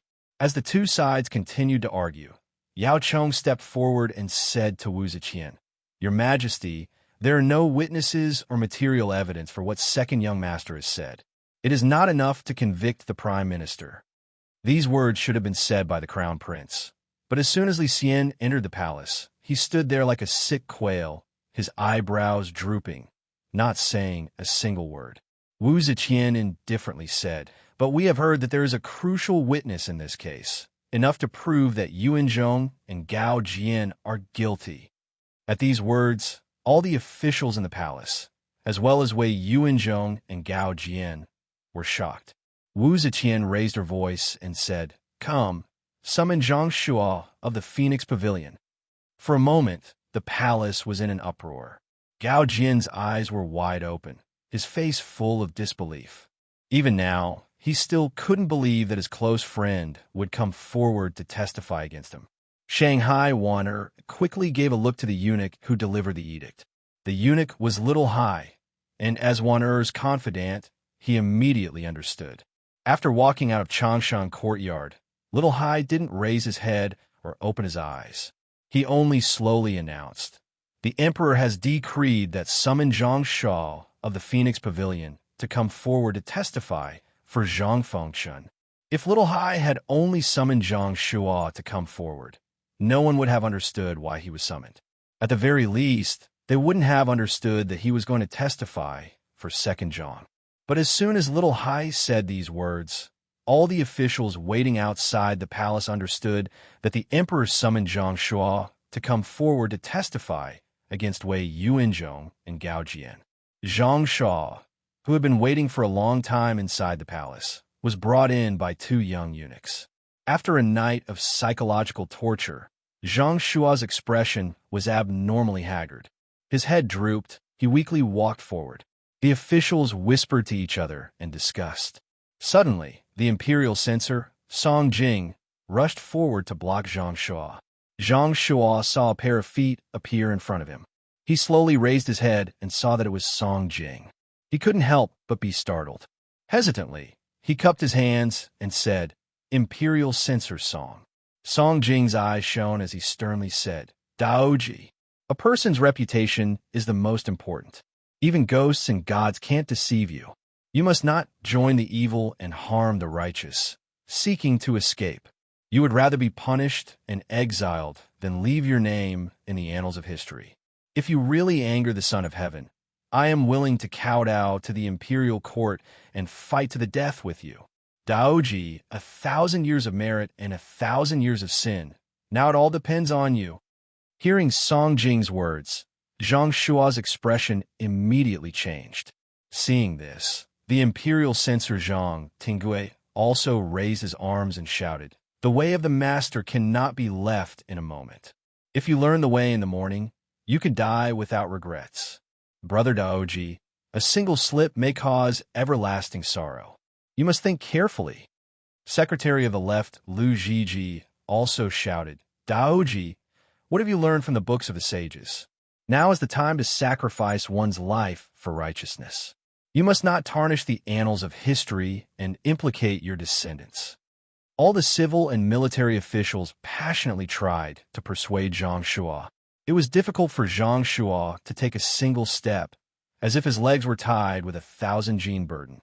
Little Hai saw that everyone had persuaded enough and didn't dare to be too obvious. Putting on an impatient expression, he raised his voice to stop them. "Zhang Sharon, please hurry up and go to the palace. Don't let the Son of Heaven wait too long." Zhang Yu was already hesitant. He did not want to be that vile person. After being persuaded by the civil and military officials for a while, he felt his blood boiling. Suddenly, he made up his mind. He clenched his teeth, bowed to the civil and military officials, and resolutely walked toward the hall. Zhang Shua walked into the main hall of the courtyard of everlasting life and bowed to Wu Zetian. "Subject Zhang Shua greets your Imperial Majesty."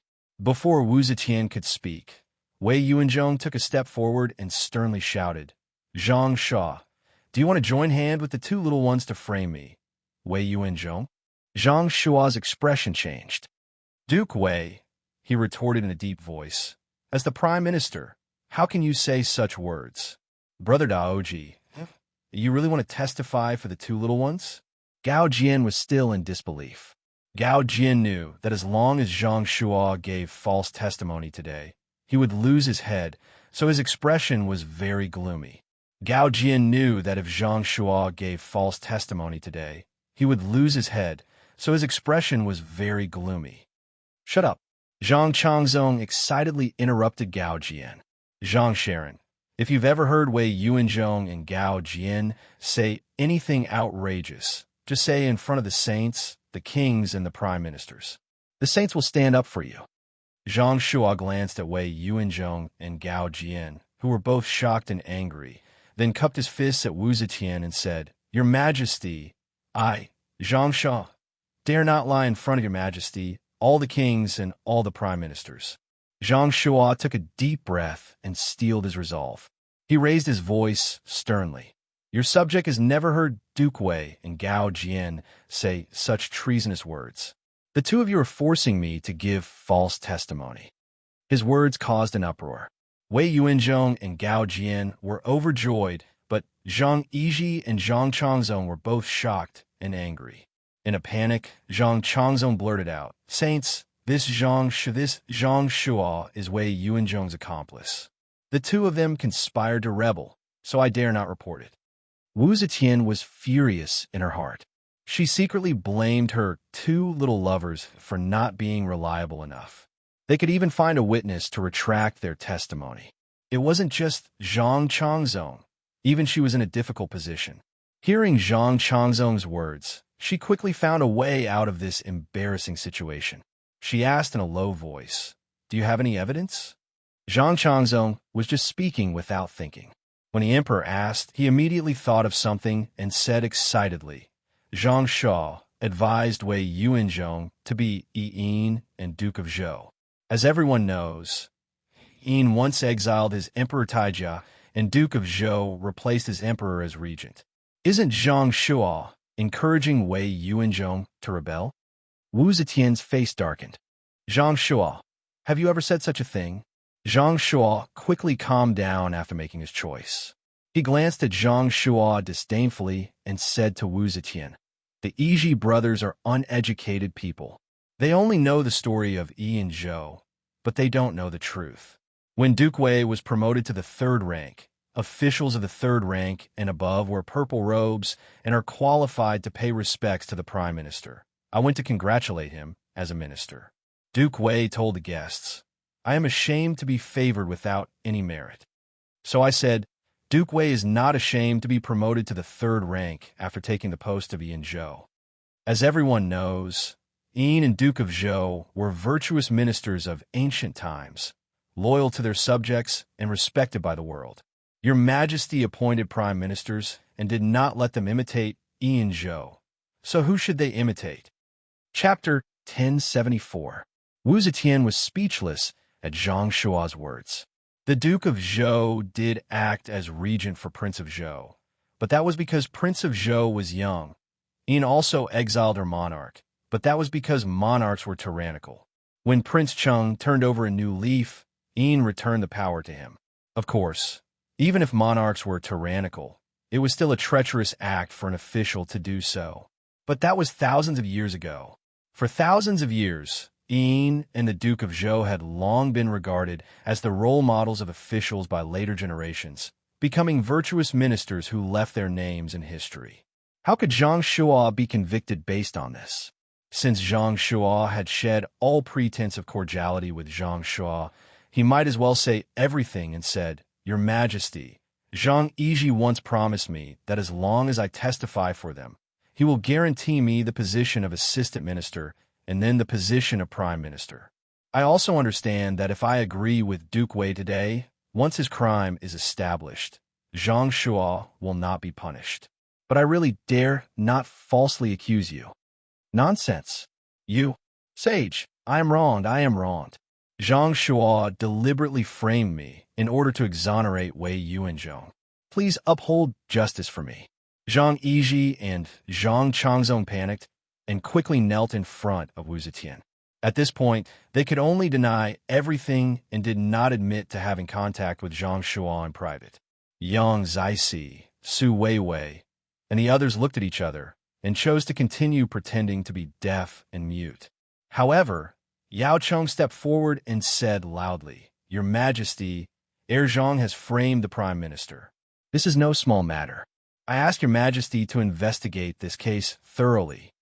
Seeing that Zhang Shua not only failed to prove Wei Yuanzhong's crime, but also made Zhang Shua the suspect of framing Zhongliang, Wu Zetian was furious. She had received Zhang Shua's testimony in advance and knew that Zhang Shua had promised to testify for them. But now he had done the opposite, which made Wu Zetian extremely disgusted. Wu Zetian slammed the table and stood up, saying in a deep voice, "Take Wei Yuanzhong and Gao Qi back to the prison and try them later." Yao Cheng said anxiously, "Your Majesty."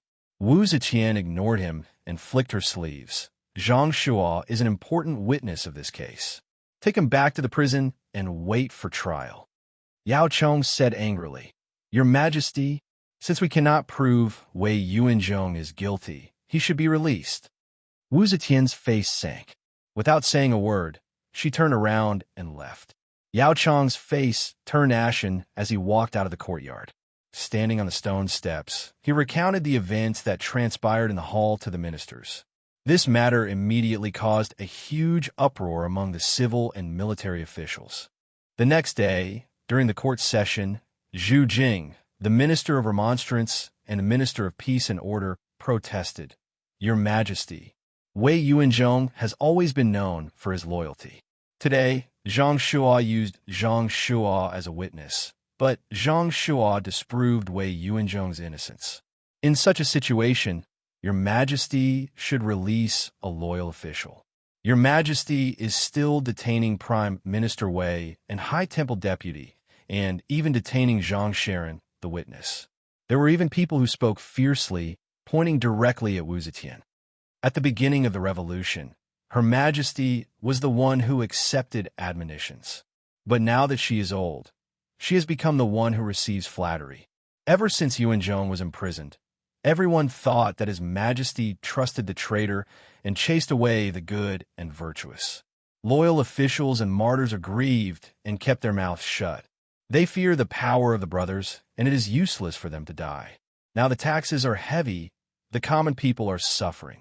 In addition, the villain is tyrannical, punishment and reward are reversed. I'm afraid the people will be uneasy and change will occur. They are fighting within the Vermilion Bird Gate and in front of the Daming Palace. How will His Majesty thank them? How will he defend them? Wu Zetian was enraged.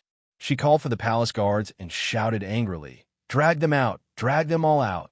The court meeting ended on bad terms. Princess Taiping was delighted and invited Yang Fan to her residence. She said to him, "Erlang, this time you have made a mistake." He, Zhang Wei wanted to use Zhang Shua as Wei Yuanzhong's evidence, but now they are confused. The civil and military officials are angry and can be used by me. I plan to go to the palace tomorrow to remonstrate with the Empress and rescue Prime Minister Wei and Minister Gao from prison. Yang Fan had won as his eyes and ears in front of the emperor. No one understood Wu Zetian's current state of mind better than him. After Wu Zetian reported to the court, she angrily returned to the inner palace. The first thing she said was, "Zhang Shua is really a villain. Despicable and hateful. Zhen is disgusted." What was a villain? Zhang Shua did not say anything bad about Wei Yuanzhong and Gao Jian before the court. How could he be a villain? Wu Zetian's unintentional words not only showed that she knew that Zhang Shua had bribed Zhang Shua to falsify his testimony, but she was also angry that Zhang Shua was telling the truth. Yang Fan saw Tai Ping's naivety and could not help but shake his head. "Linghua, don't get carried away. Now is not the time for you to go into battle." Princess Taiping complained, If I did not listen to you, they would have come forward earlier, and perhaps they would have rescued them. Now you still want to stop them. Don't you understand the situation in the court? My two brothers have always been timid in front of the Empress. If I do not come forward, won't the loyal officials be bitterly disappointed?" Yang Fan said seriously, "Of course I understand the situation in the court. But what can I do even if I understand? The one who decides this matter is the emperor. Don't you understand the emperor's intention? Zhang Shua testified in front of everyone, and the truth has been revealed. Why didn't the emperor pardon Prime Minister Wei and Minister Gao and instead put Zhang Shua in prison? If you rashly come forward and anger the emperor, won't you lose more than you gain if the emperor deprives you of your right to open a government office? In the past, Gao Jian suffered hardships and committed all kinds of despicable acts. But the Yu officials and subordinates did not leave him in disgust. What are you worried about? Or are you too passionate about power and don't want to give up this opportunity to win the hearts of the people?" Princess Taiping's expression suddenly changed. Yang Fan sighed and gently embraced her body. He stroked her hair and said softly, "As the commander-in-chief of the three armies, how can I easily take risks and charge and break through enemy lines? How about this? Wait for 3 more days. If the emperor still hasn't made a decision in 3 days, you will come forward and plead for Prime Minister Wei, Minister Gao, and Zhang Sharon. If the emperor makes a decision that is disadvantageous to Prime Minister Wei, I promise you that I will conspire with you."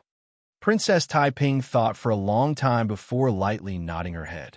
Wu Zetian flew into a rage in the imperial court, throwing several officials who had remonstrated out of the hall. But the officials did not stop there. As soon as she returned to the rear palace, memorials from the officials arrived, each one more intense than the last. Wu Zetian's disregard for the law had thoroughly infuriated these officials. Many of the officials from the Crown Prince's faction and the Prince of Xiang's faction had no personal relationship with Wei Yuanzhong, Zhang Shuo, or Gao Jian, nor had they received any orders from the Crown Prince or the Prince of Xiang. Thus, they had always remained uninvolved, but now they angrily joined the ranks of remonstrators. This was not only because of their obsession with justice, but also because of the sorrow of a fox mourning the death of a rabbit. The elderly Wu Zetian had an abnormally stubborn personality. She turned a deaf ear to the avalanche of petitions from the officials, only issuing an edict ordering the Prince of Hanoi, Wu Yizong, and the Prime Ministers to investigate this case together. Wu Yizong was one of the most ruthless officials after Zhou Xing, Lai Junshun, Suo Yuanli, and Xiu Xinji. Wu Zetian hoped that he could make a breakthrough and obtain testimony favorable to Zhang. However, Zhang Chanzong's slander had caused the deaths of the Crown Prince's son and daughter, as well as Wu Chengxi's eldest son, and had even caused a seriously ill Wu Chengxi to vomit blood and die. This matter caused the other members of the Wu and Li clans to empathize with it, and they all felt a common hatred for Zhang. Although Wu Yizong understood his aunt's intentions, he was also unwilling to assist Zhang in his abuse.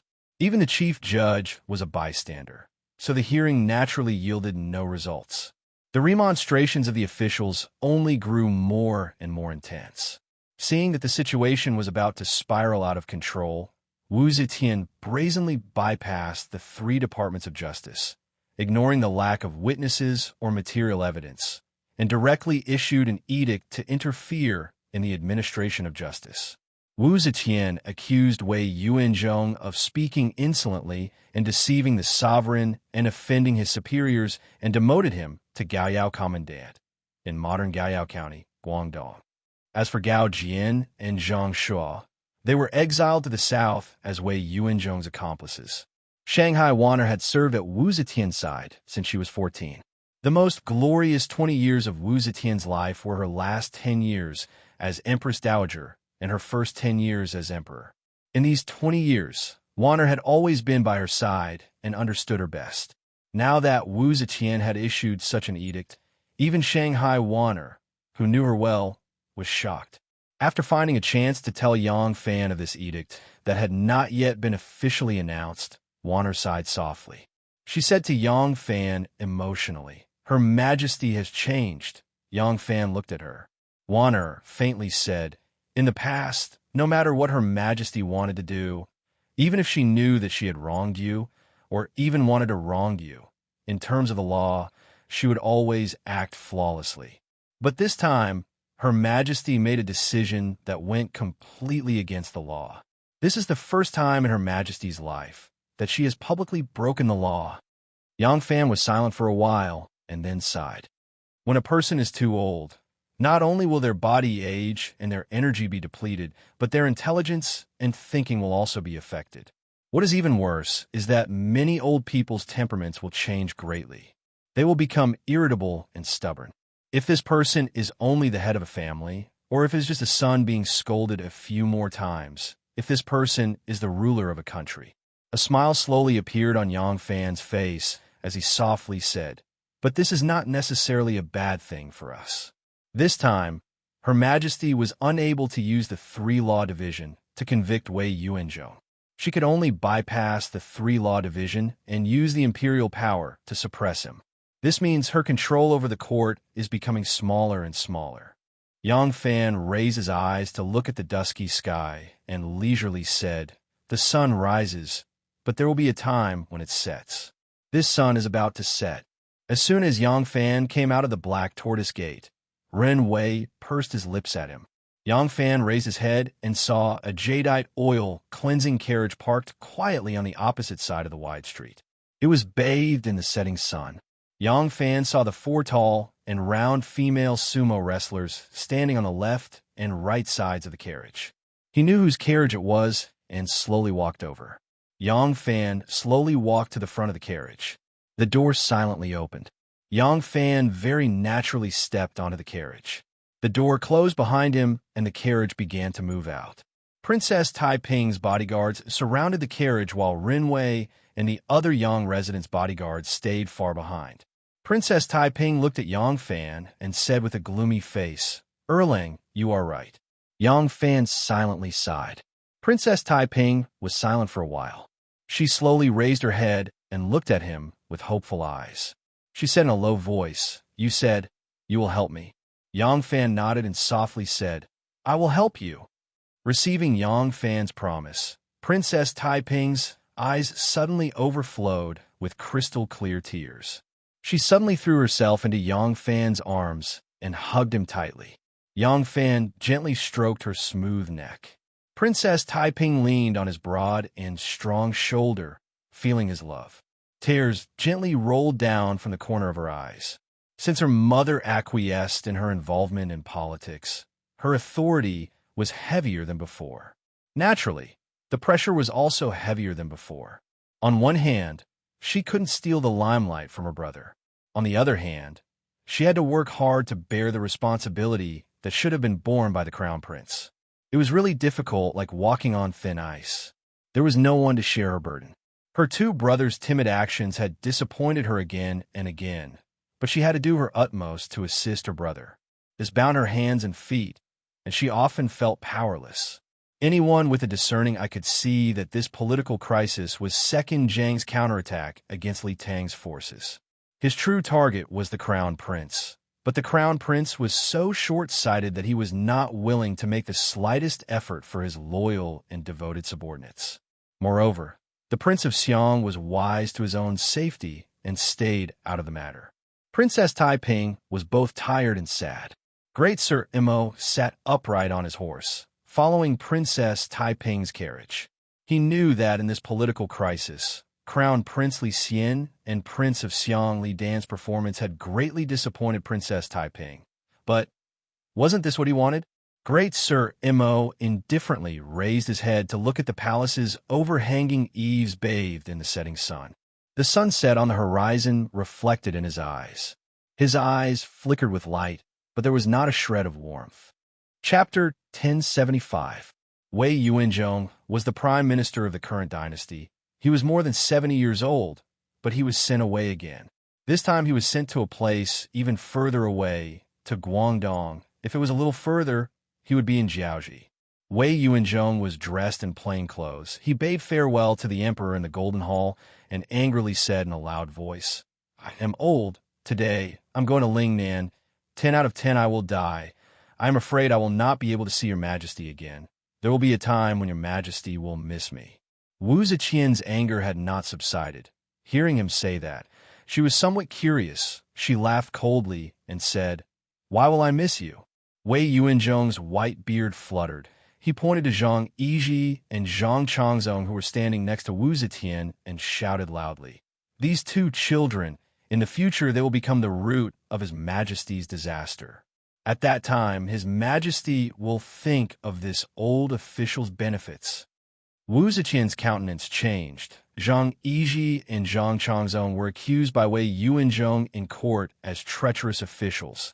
They hastily prostrated themselves and cried out that they were wronged. Wei Yuanzhong looked at their ugly faces and was unable to restrain his anger. He cupped his hands to Wu Ziqian, waved his big sleeve, and walked out of the main hall.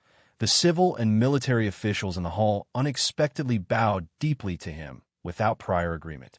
Someone even said in a low voice, "Duke Wei, take care. Duke Wei, have a pleasant journey." The people in the Golden Hall were all the officials of the monarch. Regardless of their positions, they did not need to salute each other when they saw each other. Strictly speaking, in front of the emperor, officials should not use honorifics when addressing each other, nor should they address each other by their official positions, but by their full names. But at this moment, the officials in front of the emperor were solemnly saluting Wei Yuanzhong, even saying, "Duke Wei, take care." It was clear that they were extremely dissatisfied with the emperor and were using this as an excuse to vent their anger. Wu Ziqian saw the reaction of the officials in her eyes. She was secretly vigilant. She suddenly felt that she had become a lonely person. Wu Ziqian was in a trance. She suddenly remembered Zhou Xing, Sua Yuanli, Lai Junshun, Qiu Xinji, and the others who had been executed one after another. She couldn't help but sigh inwardly. They're the ones who are truly loyal to me. If they were still here, would the ministers dare to be so arrogant? However, it was useless to think about this at this time. Wu Ziqian also knew that she didn't have much time left. She didn't have the time to cultivate a few capable watchdogs. Moreover, the courtiers gradually became bolder. It was not only because she had lost her powerful lackeys by her side, but more importantly, it was because of her declining age. Her aging was unstoppable. No one would believe that an old woman in her 80s could sit on the throne for another 8 to 10 years. Even those who had attached themselves to her in the past were now looking for a way out and a new backer, let alone those who feigned civility and sincerity and wholeheartedly focused on restoring Li Tang's throne.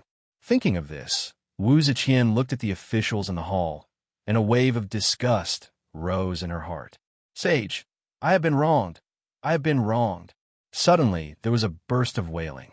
Wu Ziqian took a closer look and saw that Heir Zhang was still crying in front of the table. As soon as Zhang Yizhi and Zhang Changzong wailed, Wu Ziqian should have woken him up. However, Wu Ziqian was indeed a little old.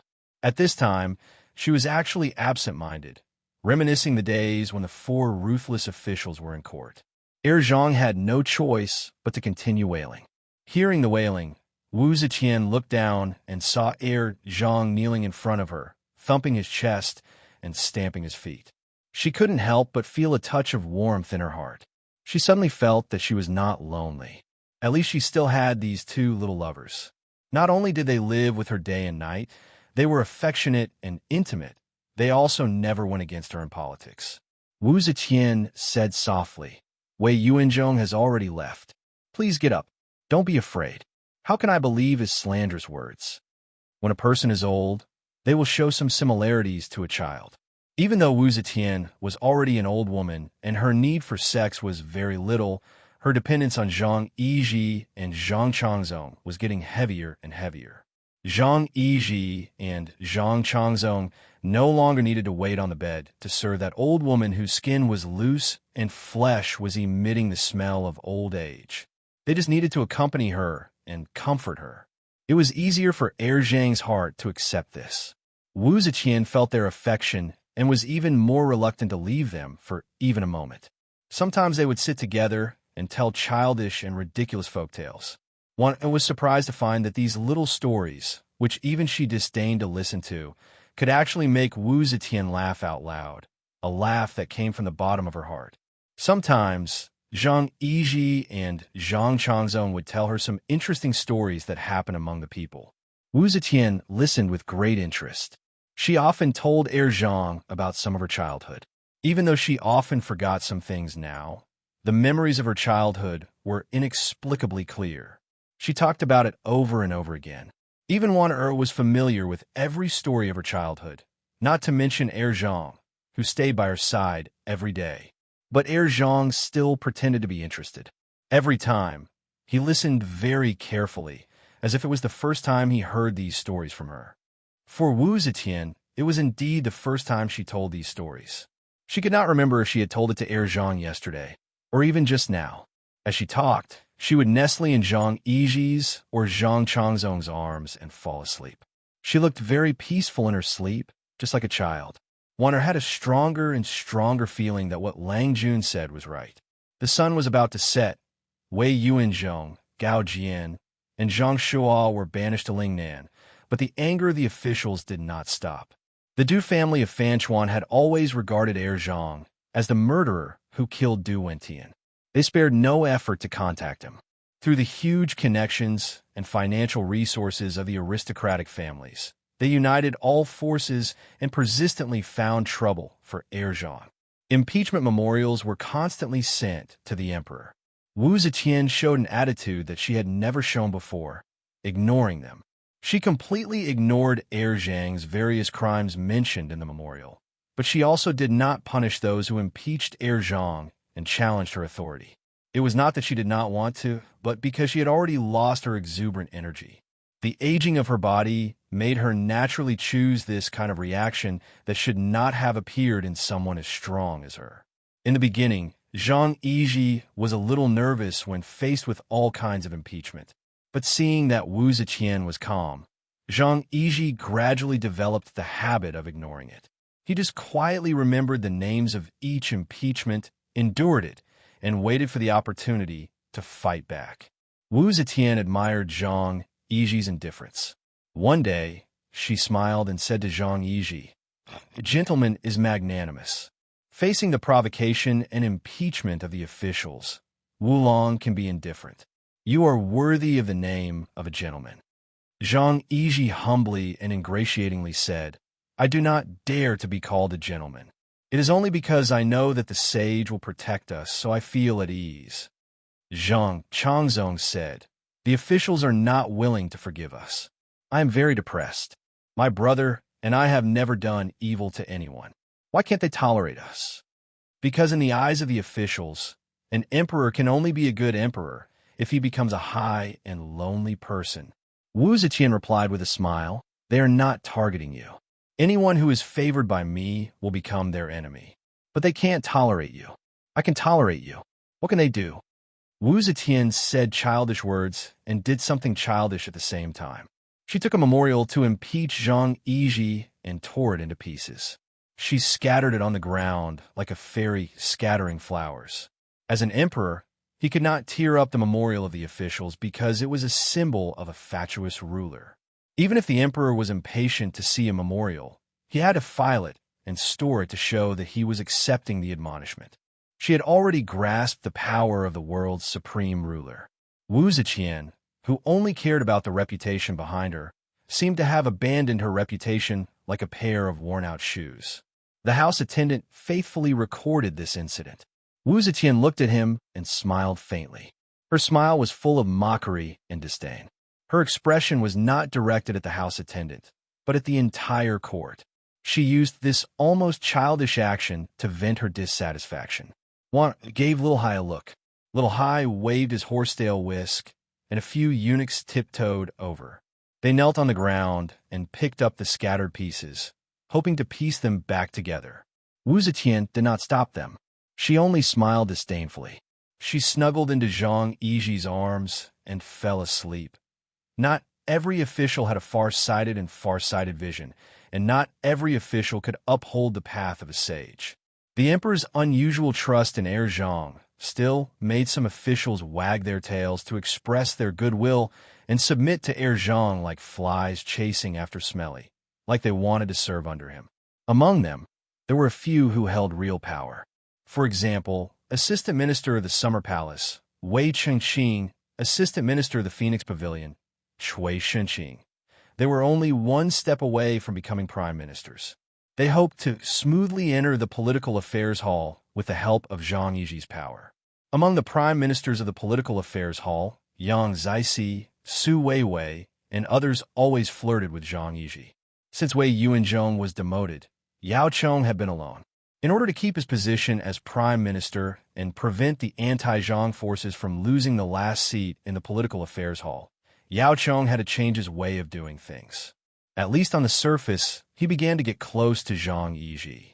This made Zhang Yizhi's reputation even more arrogant. Wu Zetian was also constantly strengthening the power of the second Zhang. Zhang Changzong not only held the title of Duke Yi and the civil position of Minister Fengshen, but also held the position of General Yinhui. He held the position of lieutenant general of the left 1,000 ox guards and controlled an army. Zhang Yizhi, in addition to the power of duke and commander of Fengshan, also held the position of vice minister of defense. He was in charge of the arsenal, weapons, and the 3 departments guarding the palace. The 2 of them not only held a certain amount of military power, but more importantly, they had begun to handle a large number of government affairs on behalf of Wu Zetian. 70 to 80% of the replies to the memorials actually came from the 2 of them. The emperor's neglect of government and authorization of Zhang Yizhi not only angered the ministers who were enraged by Wei Yuanzhong's demotion, but also the crown prince, the prince of Xiang, and the representative of the Wu clan, Wu Sanxi, felt deeply uneasy.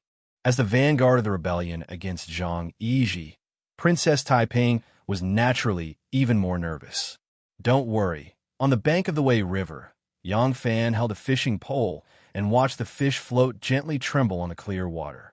He said to Princess Taiping, who was wearing a light headpiece and sitting next to him, also holding a fishing pole, "I have already begun to make arrangements. If other crimes can't bring them down, then I will put the crime of rebellion on them. I don't believe they will still not fall." At this time, Princess Taiping came to her senses. She sighed worriedly and said, "Seeing how much Mother dotes on them, I worry that even if I put the crime of rebellion on them, it won't be able to bring them down. At that time, what should I do?"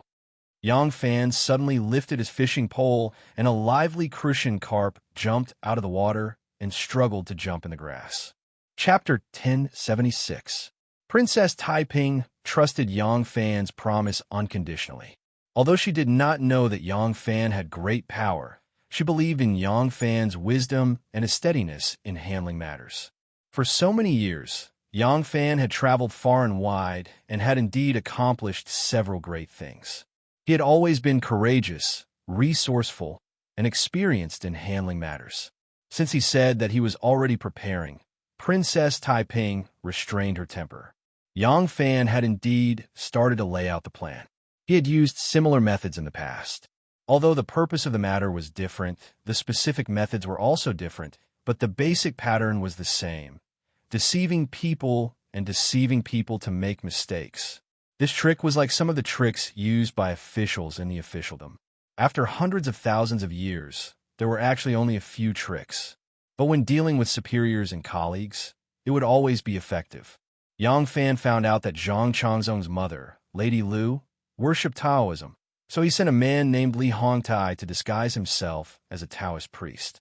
He first went to the Taoist temple that Lady Lu often went to, and when Lady Lu came to offer incense, he took the opportunity to approach her. As soon as they met, Li Hongtai pretended to be surprised and called Lady Lu as a noble person. Lady Lu was naturally curious. She originally believed in ghosts and gods. When she asked this Taoist priest, everything was strangely accurate.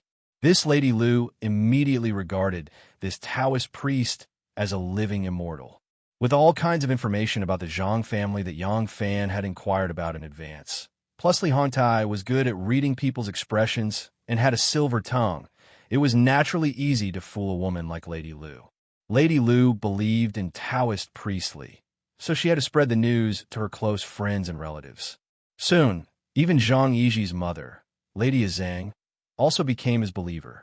Zhang Changzong and Zhang Yizhi were very filial. Every few days, they would leave the palace to visit their mother. Mrs. Lu only had one son.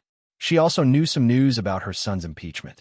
Now that there was such a living God around, Mrs. Lu naturally wanted her son to meet him and ask the living God to give him some advice. Zhang Changzong didn't really believe it at first, but Li Hongtai's divination for Zhang Changzong was all accurate. Many of the things that had happened in the palace, some of which had happened the day before and could not have spread to the outside world so quickly, were all clearly known to Li Hongtai. Furthermore, the things that Li Hongtai predicted would happen to Zhang Changzong 9 times out of 10. Zhang Changzong's attitude naturally changed greatly. He regarded Li Hongtai as a highly skilled general. Li Hongtai skillfully used some tricks to create a camouflage spell to fool the mother and son. As for physiognomy, there was Wanner in the palace, and outside the palace, there were Xianzong's people spying and cooperating. Naturally, Taoist Li's physiognomy was not unreliable. Gradually, Zhang Changzong revered this Taoist Li like a god. Once he left the palace, he would definitely bring him with him. In the autumn of that year, Moshe released Wu Yinxiu. Moshe had detained Wu Yinxiu in the hopes that she would be a rare commodity, but in the end, Wu Yinxiu had not been of any use. Especially after Wu Chengxi died, no one cared about his son, who had been detained on the grasslands. Moshe fed and drank well to raise such a piece of trash, but he had no effect on the Zhou dynasty. After Wu Zetian moved the capital to Chong, and he successfully defeated the combined attack of the Tubo and Turks. At present, the Tubo king was young. The princes had not given up on their evil intentions, and the Tubo was in constant internal strife. They had no time to pay attention to the outside. After Wuzheil became the Turkic cavalry Shirhan, he continued to cause trouble behind Moshe's back. Moshe could no longer rely on his mobile troops to deal with Wuzheil's harassment. Under these circumstances, he was powerless to expand into the Central Plains. Moshe adjusted his strategy in time and decided to use the power of the entire country to expand westward. As a result, even though the marriage did not succeed, Moshe still took the initiative to form an alliance with the Zhou dynasty. Both sides stopped fighting and mobilized a large number of troops from the southern borders to march westward. And under this background, Wu Yinxiu was released back to the country. Since ancient times, whenever there was a marriage between the Zhou dynasty and the Turks, it was the groom, Wu Yinxiu, who personally escorted the bride to the court of the Turkic Khaganate. This was a first in the history of marriage. In the end, this grandnephew of Wu Zetian was detained by Moshe. Wu Zetian bowed and smiled, but was still slapped. It was truly a loss of face. Now that Wu Yinxiu had returned, it was equivalent to reminding others of the humiliation the empress had once suffered. Naturally, Wu Zetian was not happy with the appearance of this grandnephew. As a result, in the name of betraying the emperor's grace, he demoted this grandnephew who had been wandering in a foreign land for 6 years. Before Wu Yinxiu went to the Turks to escort the bride, he was the commandery prince of Huaiyang. After returning, he was demoted to the title of Duke Huan. This incited the indignation of the Wu clan. In truth, Wu Chengxi and Wu Sanxi had always been fiercely at odds with each other in the Wu clan. Moreover, before Wu Chengxi's illness, Wu Chengxi's faction had always suppressed Wu Sanxi's influence in the imperial court. The two sides had no friendship to speak of. But after Wu Chengxi's death, this kind of internal strife no longer existed. On the contrary, because of the second Zhang's rise and the oppression of the Wu clan was now unprecedentedly united. Now that Wu Yinxiu had received such unfair treatment as the representative of the Wu clan, Wu Sanxi naturally felt ashamed. As a result, in order to regain some face for the Wu clan, Wu Sanxi specially held a grand welcoming banquet to welcome his nephew who had been stranded in the Turkic Khaganate for 6 years. All the civil and military officials of the imperial court received invitations from the Liang household, including Zhang Yizhi and Zhang Changzong. This was also a disguised demonstration of Wu Sanxi's might. In a Taoist temple, Yang Fan instructed Li Hongtai, who was dressed like a Taoist. Zhang Yizhi is much more astute than Zhang Changzong, and he understands the severity of the situation. I'm afraid that he will ruin our plans. We cannot allow him to participate in the banquet. We have to think of a way to send him away. Li Hongtai thought for a moment, then suggested, Zhang Yizhi is a very filial person. This subordinate can use Madame Zhang to restrain Zhang Yizhi. If he hears that Madame Zhang is in trouble, Zhang Yizhi will definitely not attend King Liang's banquet. Yang Fan nodded and said, that would be best. After you make a public appearance at the banquet, immediately find an excuse and disappear. Remember, do not let the second Zhang become suspicious. Li Hongtai smiled and replied with a bow, this subordinate understands. After this subordinate attends the banquet, I will say that I will go to Kunlun to look for my fellow Taoists. It will take me 3 to 5 years to return. Madame Lu has always treated this subordinate like a deity, so she will not suspect anything. Yang Fan nodded and smiled lightly. The welcoming banquet that the Wu clan was holding for Wu Yinxiu was held at the Liang household. King Liang's actions were like those of the head of the Wu clan, who cared deeply for his nephew. For this reason, he won the gratitude and approval of many of Wu Qingxi's former subordinates. Other than entering the palace on the first day of the new year to see the Son of Heaven, there was probably no banquet as grand as the one being held at the Liang household. The Wu clan and the officials attached to the Wu clan naturally had to come. The crown prince, the Prince of Xiang, and Princess Taiping, the three factions of Li Tang's faction, had also arrived. There was no other reason than that their common enemy was the second Zhang. At this time, they naturally had to stand and cheer for the Wu clan. However, the crown prince, the Prince of Xiang, and Princess Taiping did not personally come. Given their status, they had only sent a generous gift and had the juniors of their clans attend the banquet in their stead. Not a single person from the second Zhang's faction came. This was a stance, but the second Zhang himself had to come. Their presence at the banquet did not mean that they were lowering their heads to the Wu clan. On the contrary, it was a demonstration of their might to the Wu clan. Yang Fan rode his horse to the gate of the Liang household. Pulling on the reins, he raised his head to look at the three impressive words Liang household on the lintel. This was his first time visiting this place. There was an endless stream of horses and carriages in front of the Liang Manor's gates. High officials and dignitaries flowed in and out without end. Yang Fan dismounted from his horse and walked towards the gates. Two stewards of the Liang Manor stood at the entrance, continuously calling out the guests' names. Guests of different statuses were welcomed by their respective masters. Yang Fan walked up to the gate and ascended the steps. One of the stewards of the Liang household was just about to ask for his name and official rank when his eyes suddenly brightened.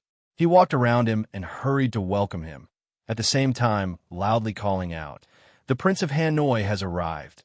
Wu Yizong roared with laughter and proudly said, Go welcome your guest. This prince is one of our own. There is no need for Brother Wang to come out and welcome me." As Wu Yizong spoke, he walked over to the gate.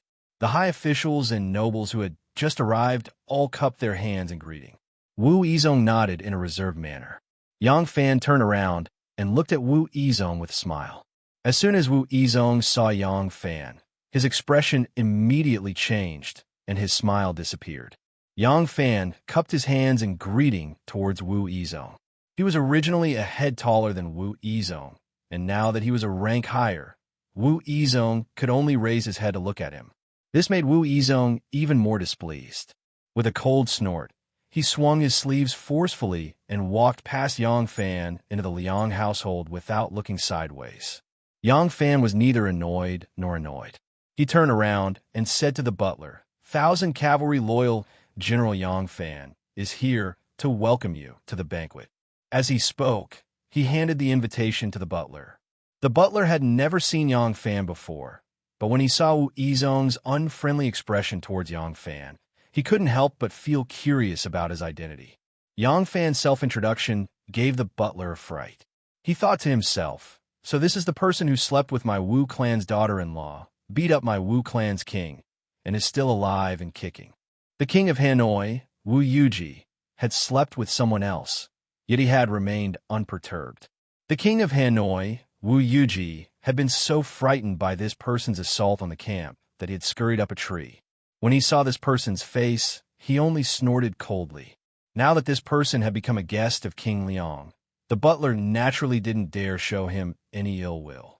The butler examined the invitation and called out loudly, "1,000 cavalry loyal General Yang Fan has arrived." Wu Sanxi's eldest and second sons were already married and had their own manners. His third son, Chonglai, fourth son, and fifth son, Chongqiao, were still living in the Liang Manor because they were still underage. As soon as he heard that the 1,000 cavalry loyal general had arrived, the youngest, Wu Chongqiao, tidied up his clothes and walked out to welcome him. When Yang Fan saw the young prince of the Liang Manor come out to welcome him, he was just about to cup his hands in thanks when a strange cry of surprise came from behind him. Yang Fan turned his head in surprise and saw a gorgeous carriage parked in front of the Liang Manor. Wu Chongxuan was standing in front of the carriage, his arm outstretched, helping a graceful beauty down. The beautiful woman Wu Chongxuan was supporting was naturally Li Guo. When this thought flashed through Yang Fan's mind, he turned around to enter the manor. He didn't like Li's personality, but he didn't want to argue with her even more. And this woman's annoying habit was precisely that she didn't care about the occasion. But when he saw Li Guo's attire, he couldn't help but be startled and also stopped. Li Guo leisurely got off the carriage, the dress she was wearing reflecting a rainbow glow under the sunlight with her graceful and moving gait. The glow was shimmering, sometimes purple, sometimes red, and sometimes different colors. This kind of feather dress was enough to attract everyone's attention, let alone when it was worn by such an outstanding beauty. When Yang Fan saw it, he was suspicious and asked, "Strange, why is my family's feather dress on her?" When Yang Fan looked again, he found that there was something different. The monofilament bird cage dress in his manor was not only woven from the feathers of 100 birds, but it was also pieced together from all kinds of feathers to form a picture of 100 birds. The smallest picture of a bird was only the size of a fingernail, but it had all the features of a bird. That feather dress was rare. First, the material was rare. Without a year and a half of effort, it would be difficult to gather all the feathers of 100 birds.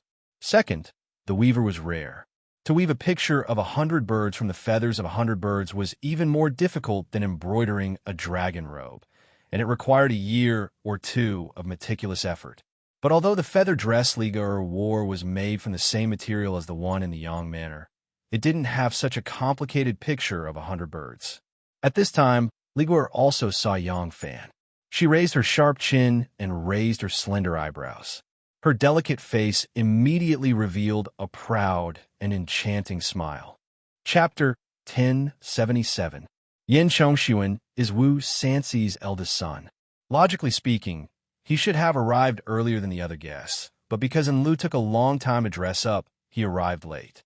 Enlu lifted the hem of her dress and gracefully walked up the stone steps under everyone's gaze.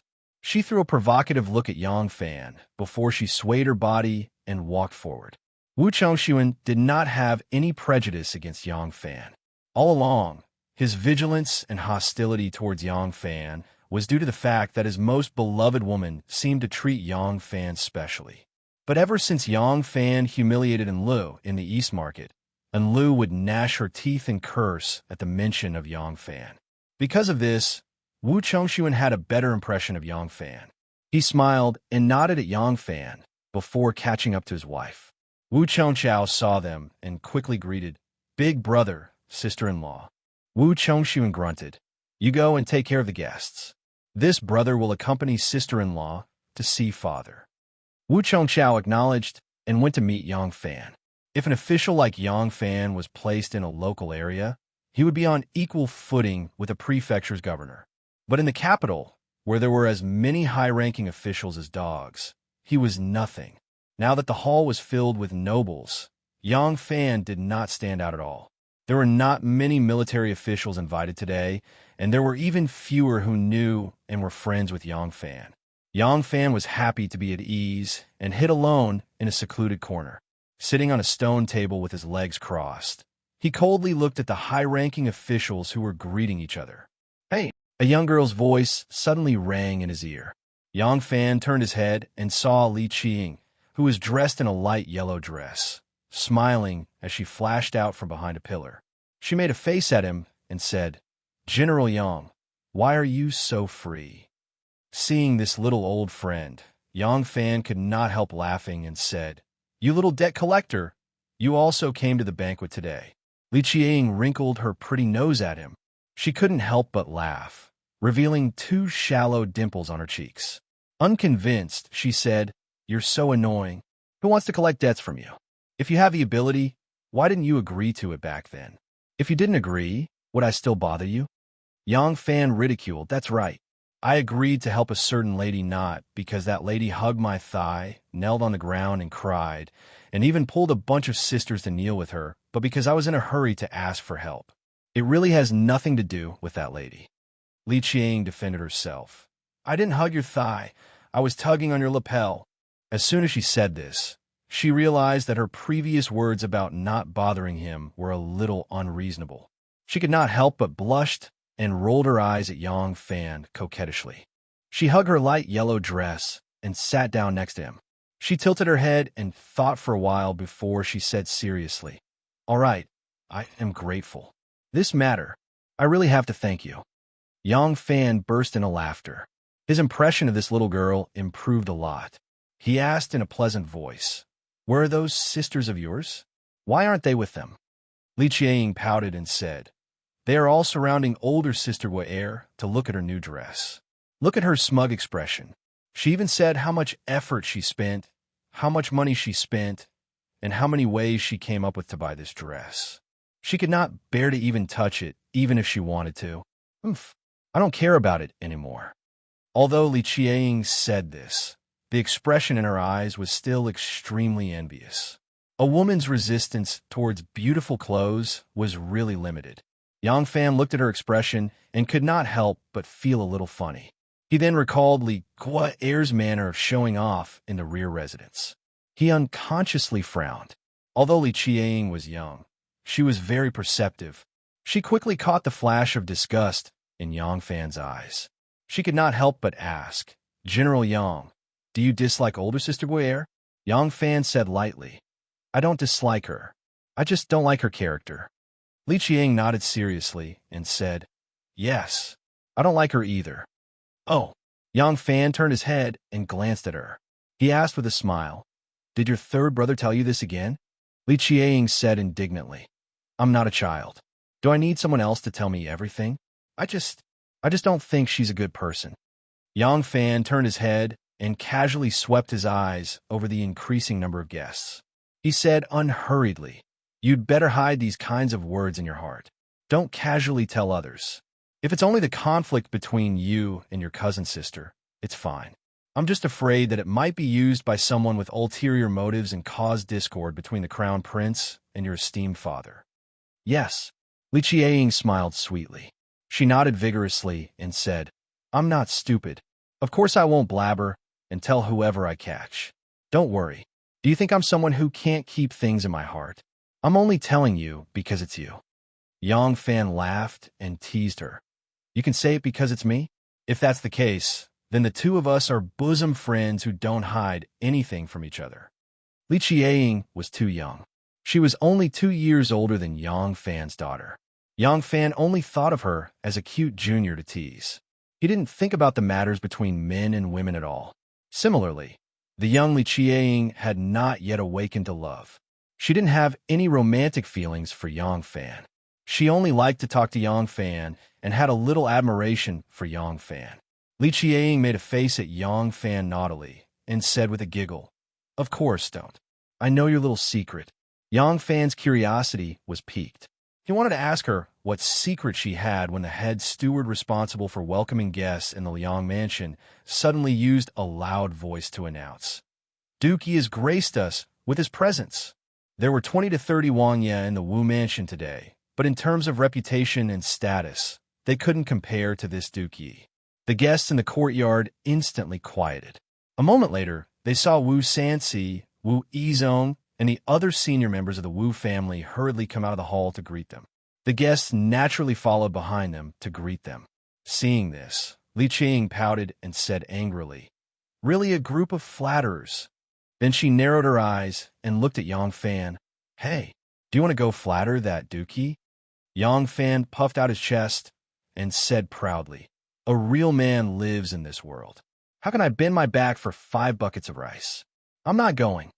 Li Qiang immediately smiled like a flower. She gave him a thumbs up and praised, "Good one.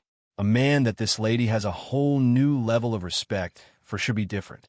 Yang Fan rubbed his nose and said with embarrassment, "However, the tallest tree in the forest will be destroyed by the wind. If the dam is taller than the shore, the waves will destroy it.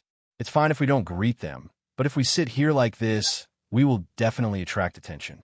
Do you think we should find a place to hide first?" Li Qiang burst out laughing and said angrily, "You so hypocritical." As she spoke, she quickly jumped up as if she was playing a game. She said with great interest, "Let's go." In today's welcoming banquet, the ones sitting at the very top were naturally the master of the mansion, Wu Sanxi, and the most honorable guest, Zhang Changzong. However, the one that attracted the most attention was Wu Yinxiu, who had just returned from the Tuju. Wu Yinxiu was chosen by Wu Ziqian to be her relative out of all the Wu clan's sons and nephews. He naturally had his outstanding points. Among the Wu clan sons, Wu Yinxiu was the most handsome. He was tall and had a graceful demeanor. 6 years of living in the grasslands had tempered his body and made him strong and healthy. In the hall, many of the officials and nobles asked Wu Yinxiu about his life in the grasslands. The noble women in particular were the most curious. Wu Yinxiu slowly told them about his experiences in the grasslands. These nobles who were not familiar with the Tuju situation would occasionally exclaim in admiration. Although Wu Yinxiu was held as a hostage by Mozi, Mozi did not mistreat him. Moreover, there was no need to worry that he could escape on the grasslands. Therefore, he usually followed the Khan tribe to nominate and migrate. His life and activities were not too restricted. In these 6 years, Wu Yinxiu learned the Turkic language, learned many local folk songs, and learned a set of Turkic dances, including the popular Hushuan dance in the court and among the people of the Central Plains. This kind of experience was more like an adventure than a prisoner. Naturally, it satisfied the curiosity of the nobles and nobles. A gray-robed Taoist sat next to Zhang Changzong. The table in front of the Taoist was covered with vegetarian dishes. This Taoist quietly enjoyed his food. Whether it was Wu Yinxiu talking about his experiences in the grasslands or the interjections of others, he turned a deaf ear to them. He did not fit in with the noisy and lively atmosphere in the hall. This Taoist was brought here by Zhang Changzong. When he was introduced to Wu Sanxi, Zhang Changzong boasted about this Taoist's abilities. It was obvious that he thought highly of him. However, Wu Sanxi only laughed it off. He did not believe it at all and kept a respectful distance from him.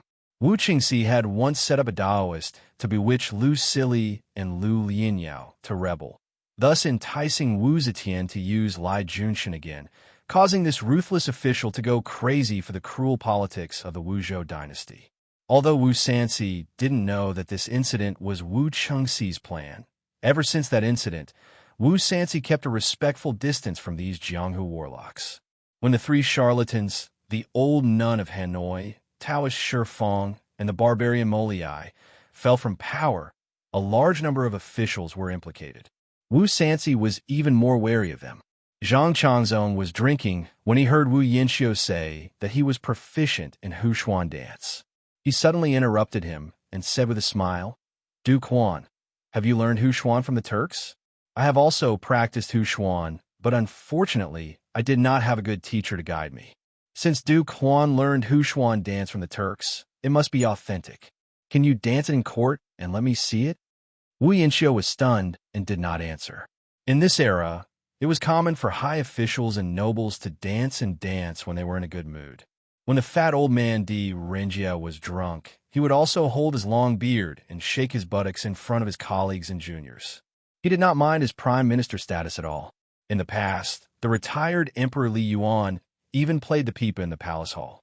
Emperor Li Shimin also came down and sang and danced in front of the officials. This was the current trend.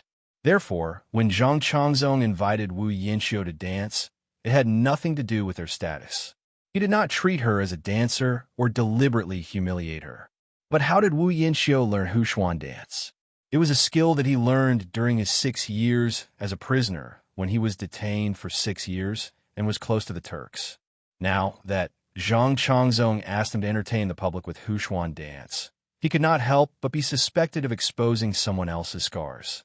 When Wu Yinxiu was detained by the Turks, the second Zhang was not favored by Wu Zetian yet.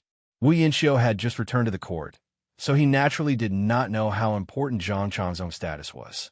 However, from the attitude of the guests towards Zhang Changzong, and from the fact that this handsome young man was the only one sitting next to King Liang, he knew that this person was of high status. Therefore, he could not reject him rashly. Just as he was hesitating, an extremely pleasant voice suddenly said, "Enlu also loves the Hushuan dance. Since cousin is good at dancing the Hushuan dance, why don't you dance for everyone in court?" And Lu also wants to take the opportunity to observe and comprehend the most authentic Huchuan dance. Chapter 1078. Wu Yanxio's eyes flashed and saw that it was Princess and Lu whom he had just met, and his eyes flashed. Just now, when Wu Chengxuan brought his wife to pay his respect to this cousin who had just returned from the Turks, when Wu Yanxio saw Enli's peerless countenance, he was shocked and his heart was shaken, and he could not control himself. Luckily, he remembered that Enli was a princess and also his uncle Wu Sanxi's eldest daughter-in-law, so he did not dare to have any thoughts of being rude. But Wu Yanxio did not dare to think, but Enli dared to do it. When Enli saw Wu Yanxio's handsome face and strong physique, she could not help but feel amorous. Ever since the last time she slept with Du Wentian and was caught in bed by her husband, although Wu Chengxuan loved her so much that he did not dare to criticize her for such an intolerable matter and secretly endured it, he became more and more guarded against her coming into contact with outsiders. Enli herself did not know what chastity was, and to achieve her goal, she could easily untie a man's skirt and did not even care if the old or the young were beautiful or ugly. To satisfy her desire to conquer, she was willing to offer her body to those men who were not willing to treat her nicely, but she was interested in them. Other than that, she liked to taste different men and enjoy the thrill of clandestine love affairs. For such a slut, even if Wu Chengxuan was an indomitable man with an indomitable spirit and was in perfect harmony with her, he could not stop her from flirting and indulging herself. Moreover, Wu Chengxuan had always been subservient in front of her, and this made Enli sick of him. During this period of time, because of Wu Chengxuan's guard, Enli did not steal for a long time and had endured for a long time. When she saw this cousin's handsome and strong physique, she could not help but feel a trace of lust. Therefore, when they were chatting, she would throw flirtatious glances at him behind her husband's back. When Wu Yanxio saw this, he could not help but feel a little restless. He had already sensed that this sister-in-law's skirt was very loose, and she was not a good woman who was as clean as ice and as clean as jade. Facing such a beauty, he could not help but have some wild thoughts and hope that there would be an opportunity to get intimate with her. Now that Enli also said that he wanted to watch the dance, Wu Yanxio's soul was about to vanish from her body. Immediately, she wanted to agree. The reason why he didn't want to agree to Zhang Changzong's request just now was because he felt that he was exposing his own scars for other people's amusement. Now that there was a beauty he admired who was pretending to be a little girl and asking him to teach her how to dance, Wu Yanxio could also use this as an excuse to avoid embarrassment, so he happily agreed. Wu Yanxio nodded to Enli with a smile and said in a clear voice, "Princess flatters me. Since that is the case, Yanxio will dance for you. If there is anything inappropriate, please forgive me. There were a lot of guests today. Other than Wu Sanxi and Zhang Changzong, everyone else was seated separately without any order. In order to make it easier for them to greet the guests, the Wu princes were all seated in the middle of the tables so that they could greet the guests closer. Naturally, the guests would not have to be arranged according to seniority. Wu Sanxi was holding a banquet today, and he had already greeted Yang Fan. Since King Liang had done so, he had no choice but to come. However, he didn't want to appear too close to the Wu clan. Because of this convenience, he deliberately chose a seat near the back. Behind him was a massive pillar, so he leaned against it and drank in a leisurely manner. He could also see the entire hall from top to bottom, which made him quite relaxed and carefree. "Hey, do you know how to dance the Huxian?" A familiar child's voice suddenly rang out in his ears. Yang Fan didn't even turn around. He could tell from the voice that it was Li Shinyang from the Prince of Xiang's estate. Yang Fan listened to the stirring beating of the jie drum and looked at the singing and dancing Wu Yanxio. He replied, "I don't know how." Li Qiang was delighted. "Huh, so there are things you don't know. Even I know how to dance the Huxian." Yang Fan turned his head to look at her. To his surprise, he discovered that Li Qiang had already changed into a man's clothes. She was squatting at his side like a delicate and pretty attendant. Yang Fan was surprised. "Why aren't you sitting with your sisters in the rear residence? Why are you dressed like this? Why do you care? Even my father hasn't scolded me." Li Qiang wrinkled her nose at him. Then she pouted and said, "Look, Isn't Enlu also sitting in the front hall? This little girl is quite stubborn. Yang Fan laughed and said, Enlu is already married. You're a young lady waiting to be married. Li Qiang giggled and said, Wrong, wrong. I'm a little girl who hasn't grown up yet. I don't care so much. At this moment, thunderous cheers suddenly came from the hall. It was Wu Yinxiu who had finished her dance. With an extremely difficult spinning movement, she stood steadily on one leg. Princess Enlu took the lead in applauding and cheering. Beside her, Wu Chongshuan's face darkened, but he did not dare to say anything. Zhang Changzong's face was full of disdain. He clapped with a faint smile and said to Daoist Li lazily, What do you think of Duke Huan's Huxian dance? Daoist Li didn't even raise his head and said slowly, I only know how to read physiognomy. I don't know how to dance. Wu Yinxiu saw Princess Enlu applauding enthusiastically and couldn't help but smile at her. Suddenly, hearing the Taoist's words, she felt that she had lost face in front of a beauty. She was extremely unhappy and said, I didn't expect Daoist Li to have such skills. What do you think of my physiognomy? Daoist Li finally raised his eyes and looked her up and down. He said slowly, Both ears have no wheels, eyebrows are low, and eyes are low. Just as one tribulation is over, another tribulation is coming. Wu Yinxiu was startled and anger appeared on her face. She forced herself to restrain and said, This Taoist, please speak clearly. Just as one tribulation is over, another tribulation is coming. Li Hongtai was obviously here on Yang Fan's orders to set up a trap for Zhang Changzong. He didn't mind helping Zhang Changzong offend a few more people. On the contrary, he was going to leave after today's banquet. No matter how many bad debts he had, he would eventually be blamed on Zhang Changzong. Li Hongtai laughed and said loudly, Benefactor, you've already met the previous tribulation. It's the body-bind realm. The next tribulation will naturally be the life-bind realm. Wu Yinxiu was furious. She took 2 steps forward and shouted, You ox-nose! Speak clearly. What tribulation is this Duke facing, and when will he die? Li Hongtai smiled faintly and said, The mysteries of heaven cannot be revealed. Wu Yinxiu was furious and was about to pounce on Zhang Changzong. However, Zhang Changzong straightened his body and narrowed his eyes threateningly. Seeing this, Princess Enlu suddenly giggled and clapped her hands lightly. She said in a sweet voice, Taoist is really good-looking and his physiognomy is really vivid. Everyone who lives for 100 years will eventually die. Cousin, even if you live for another 70 or 80 years, you will still die in the end. When that time comes, will you praise me for being accurate? Once Enlu said this, there was a burst of laughter in the hall. Enlu smiled sweetly at Li Hongtai and said in a sweet voice, May I ask Taoist, what do you think of my physiognomy? This Enlu was teasing him sincerely. Not only was her voice sweet, it was also full of charm. In many men's hearts, her voice was like a feather tickling their hearts. It was extremely itchy. Looking at her charming look, it was even more dazzling. Wu Chongshuan saw that she was flirting again and was so angry that his face turned black. Wu Sanxi saw that his daughter-in-law was revealing her flirtatious side, and his face also darkened. Li Hongtai's eyes met with Princess Enli's, and his heart skipped a beat. He quickly lowered his gaze and thought to himself, This woman is really powerful. Could she be the reincarnation of a 9-tailed fox spirit? Why is she so charming? Li Hongtai's eyelids were lowered, and his face remained emotionless. In the eyes of others, they felt that this Taoist really had some cultivation. At least his Tao heart was firm enough.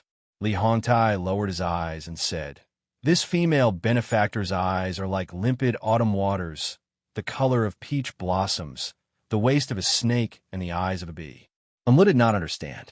She only understood the meaning of these words. It seemed that he was praising her unparalleled beauty. She could not help but ask happily, What does that mean?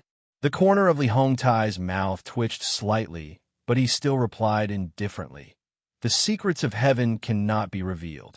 Suddenly, a low goo-goo-goo laughter came from beside Yang Fan's ears. Yang Fan turned his head and saw Li Qiang covering her mouth and laughing so hard that her body was trembling like a happy little hen. He could not help but ask in surprise, "What are you laughing at?" Li Qiang's shoulders shook and she laughed secretly for a while. Then she leaned over to Yang Fan's ear and whispered, "That Taoist is not a good person. He is secretly saying that Enlu does not follow the ways of a woman and is dissolute and evil. He is bullying me because I do not understand." Yang Fan did not know anything about physiognomy. When he heard Li Qiang say this, he couldn't help but ask in surprise, "How do you understand?" Li Qiang puffed out her small chest and said proudly, "I have followed the Tao since I was young and have seriously read some Taoist classics." Wu Sanci heard this Taoist praise his daughter-in-law's unparalleled beauty in public and felt it was even more improper. He coughed and shifted everyone's gaze, saying, "This Taoist must have some cultivation to be so highly regarded by Duke Yi. I wonder, what does Taoist think of our Duke Ye's physiognomy?" Li Hongtai bowed and said, "Duke Yi has the physiognomy of the Son of Heaven and is indescribably noble." These words immediately made everyone gape. This Taoist was Zhang Changzong's customer and did not need to ask to know that he would praise his master's physiognomy. However, Zhang Changzong had become a duke at a young age. Everyone knew that he was rich and indescribably noble. Why would he need his physiognomy? It would not be easy for him to say something new. Who knew that he would not stop until his words shocked everyone to death? Zhang Changzong had the physiognomy of an emperor? Just thinking about it made people shudder. Wu Sanci was first shocked and then overjoyed. He had once worked together with Wu Chengxi to deal with the officials loyal to Li Tang who had obstructed his aunt's ascension to the throne. He had also fought with Wu Chengxi for most of his life for the position of crown prince. How could he not have this bit of scheming? Wu Sanci immediately laughed as though this was an insignificant joke at the banquet. He teased Zhang Changzong. "Duke Yi, this customer of yours has spared no effort to gain your favor, huh?" Many of the officials attending the banquet quickly reacted and put away their shock. They laughed and laughed as though they did not take these words to heart. If everyone had been shocked for a while longer, maybe Zhang Changzong would have raised his guard. But when everyone laughed and laughed, he felt that it did not matter. Zhang Changzong continued Li Hongtai's words and laughed, saying, "Taoist, you are exaggerating. If this duke is the Son of Heaven, then Taoist, aren't you my imperial preceptor?" Li Hongtai smiled faintly and didn't speak. Behind the crowd, Yang Fan also smiled faintly. He raised his cup, looked into the air, and drank. Chapter 1079. At the welcoming banquet held by Wu Sanci for Wu Yinxiu, Li Hongtai openly claimed that Zhang Changzong had the Son of Heaven appearance. Faced with the nonchalant laughter of Wu Sanci and the others, Zhang Changzong, who had never had any political awareness, did not raise his guard at all.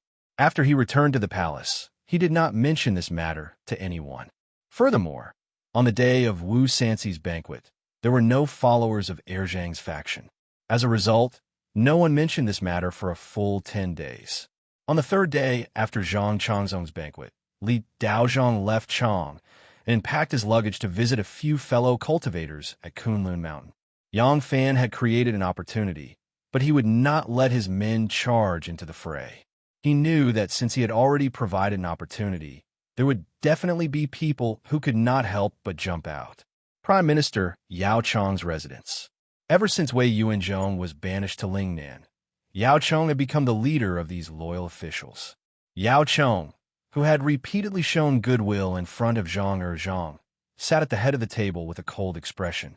Following him were the Prime Minister of the Imperial Censor Song Jing, Assistant Minister of the Phoenix Pavilion Shui Xianwei, Junior Minister of Punishment Huan Yanfan, Prime Minister of Dalifeng Chuanjin, Supervising Censor Ma Huaisu, and other officials. Yao Chong looked around at his officials with a cold expression. His sonorous voice echoed in everyone's ears. Since the crown prince has been chosen, the Wu clan is no longer a concern. The only concern now is that Zhang Zhang has used his favoritism and has formed many henchmen. If this continues, he will become a great threat to the court. That is why we are focusing on Zhang Zhang. Last time, we were well prepared. Unfortunately, the Son of Heaven is still covering up for the crime of selling official positions and bribery. Now, Zhang Changzong is arrogant and openly accepts the Son of Heaven appearance as compliment. This is undoubtedly treason.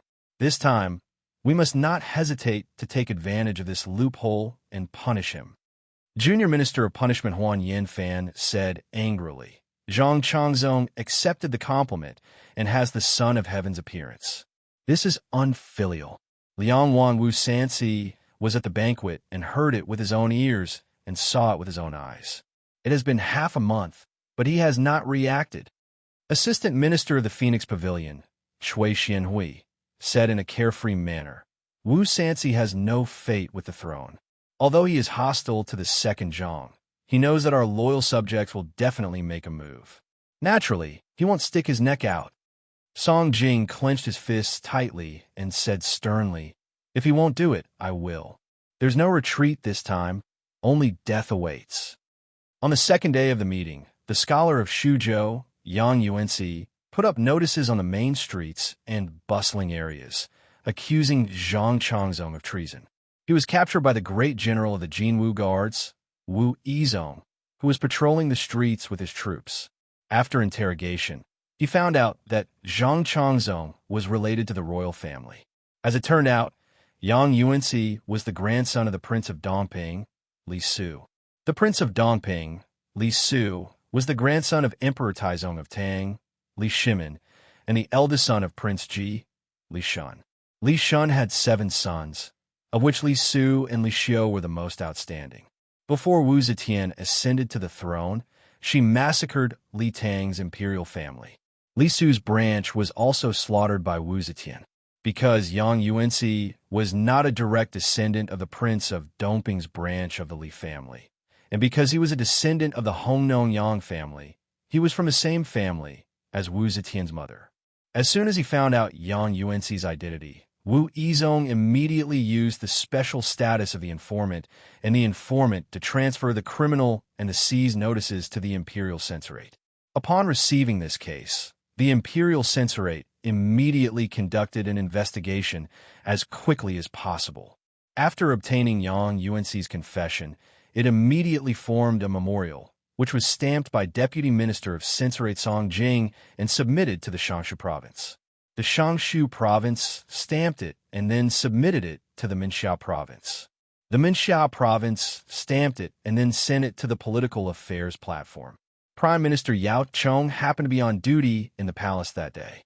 As soon as he saw the memorial, he signed it and sent it to Shanghai Wan'er. From the moment Yang Yuanxi put up notices on the streets of Chang'an announcing Zhang Changzong's treason to when Shanghai Wan'er appeared before Wu Zetian with this memorial, it passed through the Jinwu Guards, the Imperial Censorate, the Minxiao province, and the political affairs platform. However, the entire process took only half a day. The government offices involved included the Jinwu Guards, which were controlled by the Wu clan, the Imperial Censorate, which was loyal to the Crown Prince, the Shangshu province, which was subordinate to the Prince of Xiang, the Minxiao province, which was controlled by Princess Taiping, and Shanghai Wan'er, which was subordinate to the prestigious clan Xianzong. All these factions had not gone through any rehearsal or communication beforehand, yet they had reached an astonishing tacit understanding. It seemed like all the factions were waiting for someone to make a move. They were like a group of hunters, their hands gripping sharp blades as they stared at a fierce tiger ready to pounce on them at any moment.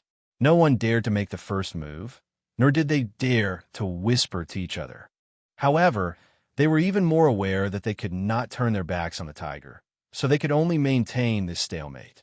This stalemate continued until one of the hunters could not help but roar and rush forward. All the other hunters moved at the same time. Some stabbed at its heart, some chopped off its limbs, and some fiercely hacked at its head. Their cooperation was incomparably tacit, because they all wanted to kill this fierce tiger. Wu Zetian listened to Shanghai Wan'er read halfway through before she took the memorial. She narrowed her presbyopic eyes and began to read it with difficulty. After she finished reading the memorial, she quietly sat there, not saying a single word, and her expression did not change in the slightest. Even Shanghai Wanner, who had followed her for many years, could not guess what she was thinking. Wu Zetian was silent for a long time. She lightly shook the memorial in her hand and said in a low voice, "The public's emotions are boiling." Wanner's heart suddenly tightened. Only now did Wu Zetian's mouth reveal a sliver of unconcealable mockery. "Wanner, this case, the entire court already knows about it, right?" Wanner did not speak. She knew that Wu Zetian was asking a question that she already knew the answer to. This memorial was publicly presented to the emperor. How could it not be known by everyone? The large red seals at the bottom of the memorial had already explained this. Wu Zetian closed her eyes and tiredly said, "Go and summon Lu Lang to see me." Zhang Changzong was in Fengshan prison when he heard that the emperor wanted to see him. He was very surprised. All along, it was him who took the initiative to see the emperor because he went to see the emperor every day to greet him. Even if Wu Zetian wanted to keep him by her side one day, she would tell him in advance. Suddenly taking the initiative to summon him was something that had never happened before. Zhang Changzong followed Shanghai Wanner out of Fengshan prison. As they were walking, he quietly asked, "Wait, the saint wants to see me. Is there something urgent?" Wanner quickly glanced at the attendants in front and behind her. She lowered her voice and said, "There is a troublesome matter. It is not good for Lu Lang. Lu Lang must prepare early." Wanner knew that once Zhang Changzong arrived in front of the emperor, he would immediately understand what had happened. There was no use in hiding it now. Right now, she could not be sure that the evidence this time would be able to bring down the second Zhang. She could not let the second Zhang discover her true position, so she still had to sell this good deal to Zhang Changzong. Hearing this, Zhang Changzong felt anxious. He hurriedly asked, "What trouble?" Wanner quietly said, "Someone is accusing Lu Lang of rebellion." Hearing this, Zhang Changzong couldn't help but be shocked. Zhang Changzong was brought to Changsheng Hall. After his name was called, and he entered, Wu Zetian was sitting in the familiar seat. Behind her were the same 8 palace maids, 4 men and 4 women, standing on both sides of the curtain. Everything was exactly the same as when he usually saw the emperor, but Zhang Changzong always had a sinister feeling. Zhang Changzong walked in front of Wu Zetian and fearfully bowed his head. "Saint." Wu Zetian stared at him and slowly asked, "The matter of you being impeached, is it true?" Zhang Changzong naturally did not dare to show that he already knew. He blankly raised his head and looked at Wu Zetian with confusion. He asked, "What is the saint talking about?" Wu Zetian said in a low voice, "The imperial censor has submitted a memorial. The Minister of State and the Palace Master have added a seal. The Prime Minister has supported by. They say that Yang Yuanci of Shuzhou has rebelled. Lu Lang, I accuse you of rebellion. The saint is wise. How could I dare to rebel? How could I rebel against His Majesty?" Zhang Changzong's legs turned to jelly. He knelt in front of Wu Zetian. His forehead was dripping with sweat. He angrily said, "I am loyal and devoted to the saint and have never had the slightest intention of betrayal. The officials hate me out of jealousy, so they keep slandering me. The saint, please investigate." Wu Zetian sighed softly and said helplessly, "Yang Yuanci's betrayal is backed up by concrete evidence. We have seen the memorials, and I believe that the censorate would not be so absurd as to lie to us with something that could be easily seen through with a simple investigation." Zhang Changzong was at a loss. "Impossible. I have never had the intention of rebelling. How could I have done such a thing? Evidence? What evidence could the imperial censor have?" Wu Zetian asked slowly, "Do you claim to be the son of heaven?" Zhang Changzong was dumbfounded. Wu Zetian said, "The imperial censor, Song Jing, said in the memorial that there are many nobles in the court as witnesses. There was once a magician, Li Hongtai, who declared in public that you have the appearance of the Son of Heaven. You accepted it calmly and even gave him the position of the state preceptor. I am here to ask you, is this true?" Zhang Changzong blinked his eyes. His fair face was flushed. He suddenly realized, "I understand. They are framing me. Your Majesty, they're colluding to frame me." Wu Zetian stared at him and said, "Did you not say such words, huh?" "I said no. I did not say it. It's not like that. Zhang Changzong was so anxious that he could not speak coherently. He tried to calm himself down and said, Sage, this Li Hongtai is indeed a person. He is proficient in physiognomy and knows some spells. My mother worships the Tao and treats him as an honored guest. Because he is known to know fortune and misfortune, and to seek fortune and avoid calamity, I am very courteous to him. A few days ago, King Liang held a banquet to celebrate Wu Yanqiu's return. I was invited and brought this Li Hongtai along. At the banquet, someone asked Taoistly to look at his face and occasionally mention my physiognomy. Li Hongtai said that I have the appearance of the Son of Heaven. At that time, everyone laughed. Everyone thought it was a joke. I also thought it was absurd, so I joked that if I were the Son of Heaven, he would be the state preceptor. Sage, that is what happened. What about that Li Hongtai? Li Hongtai? He went to Kunlun to visit the Tao. Zhang Changzong suddenly slapped his forehead and said anxiously, what a coincidence. Could it be that Li Hongtai is also one of them? Wu Zetian stared at him. She did not know why, but she believed what Zhang Changzong said. Not only did she believe what Zhang Changzong said, but she also believed that Zhang Changzong had been framed. Wu Zetian could not help but feel a bit of pity. She softened her voice and said gently, Sixth brother, you have been in the court for so long.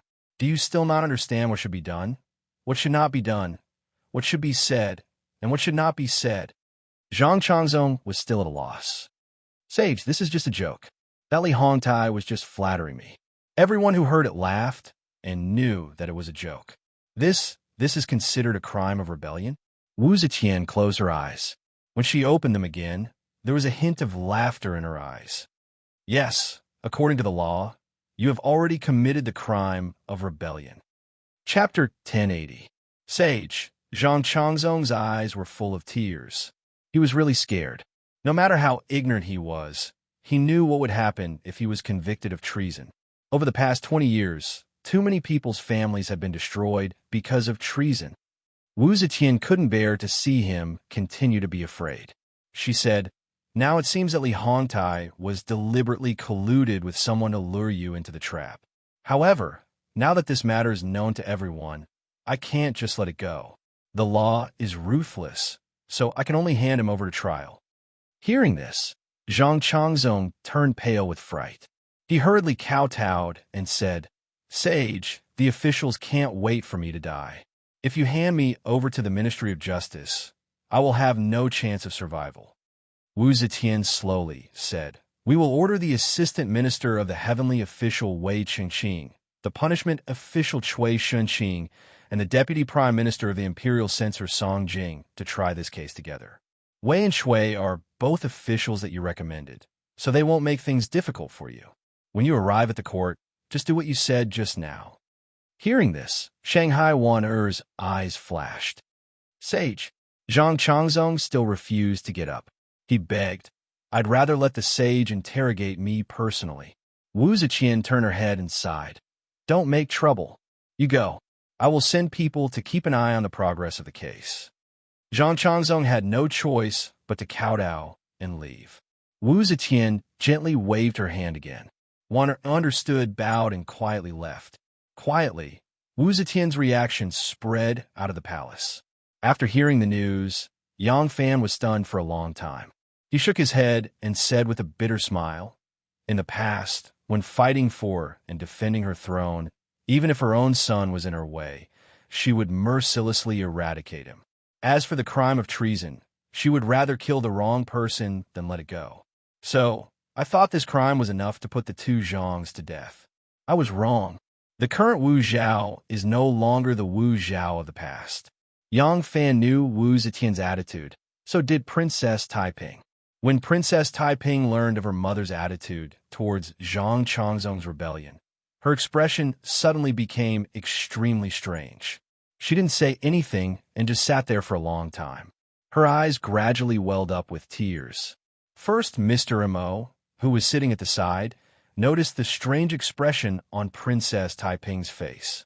But even someone as experienced as him couldn't guess Princess Taiping's current state of mind. Why was it that after hearing this news, She was at a loss at first, and then her eyes glistened with tears.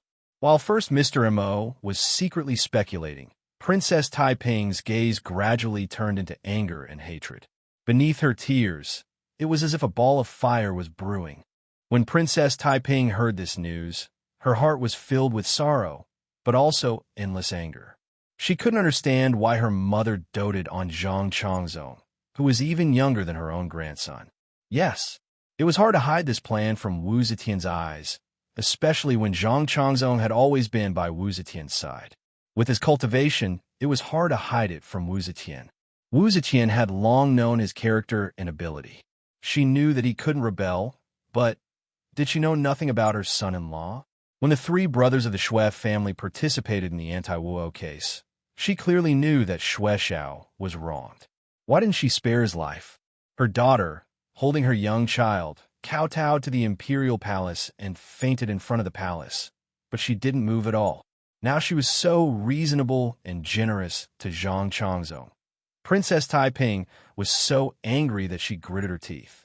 Originally, she was determined to deal with the two Zhangs to avoid any variables in the process of Li Tang regaining power. But now Wu Zetian's unconditional trust and protection of Zhang Changzong aroused her jealousy and hatred. Her mother was so protective of an outsider, but cruel to her own flesh and blood. I won't stand it anymore. Princess Taiping supported herself on the table and stood up. Her fingers exerted strength, and her knuckles turned white. This time, if I can't let the two Zhangs be beheaded, then I will use any means at all costs. I will do what the emperor is unwilling to do. Mo Yuhan was moved and said hesitantly, I'm afraid that the crown prince. Princess Taiping suddenly looked at him and used her sharp eyes to stop what Mr. Mo was going to say next. She said word by word, whether he is the crown prince or the emperor, no one can stop me. This is the justice I should seek. Wei Qingqing was the assistant minister of the heavenly official. He had a high position and was also the first person appointed by the emperor. So naturally, he was the chief judge and the disciplinary official Cui Shunqing and the deputy prime minister of the imperial censor Song Jing were the co-judges.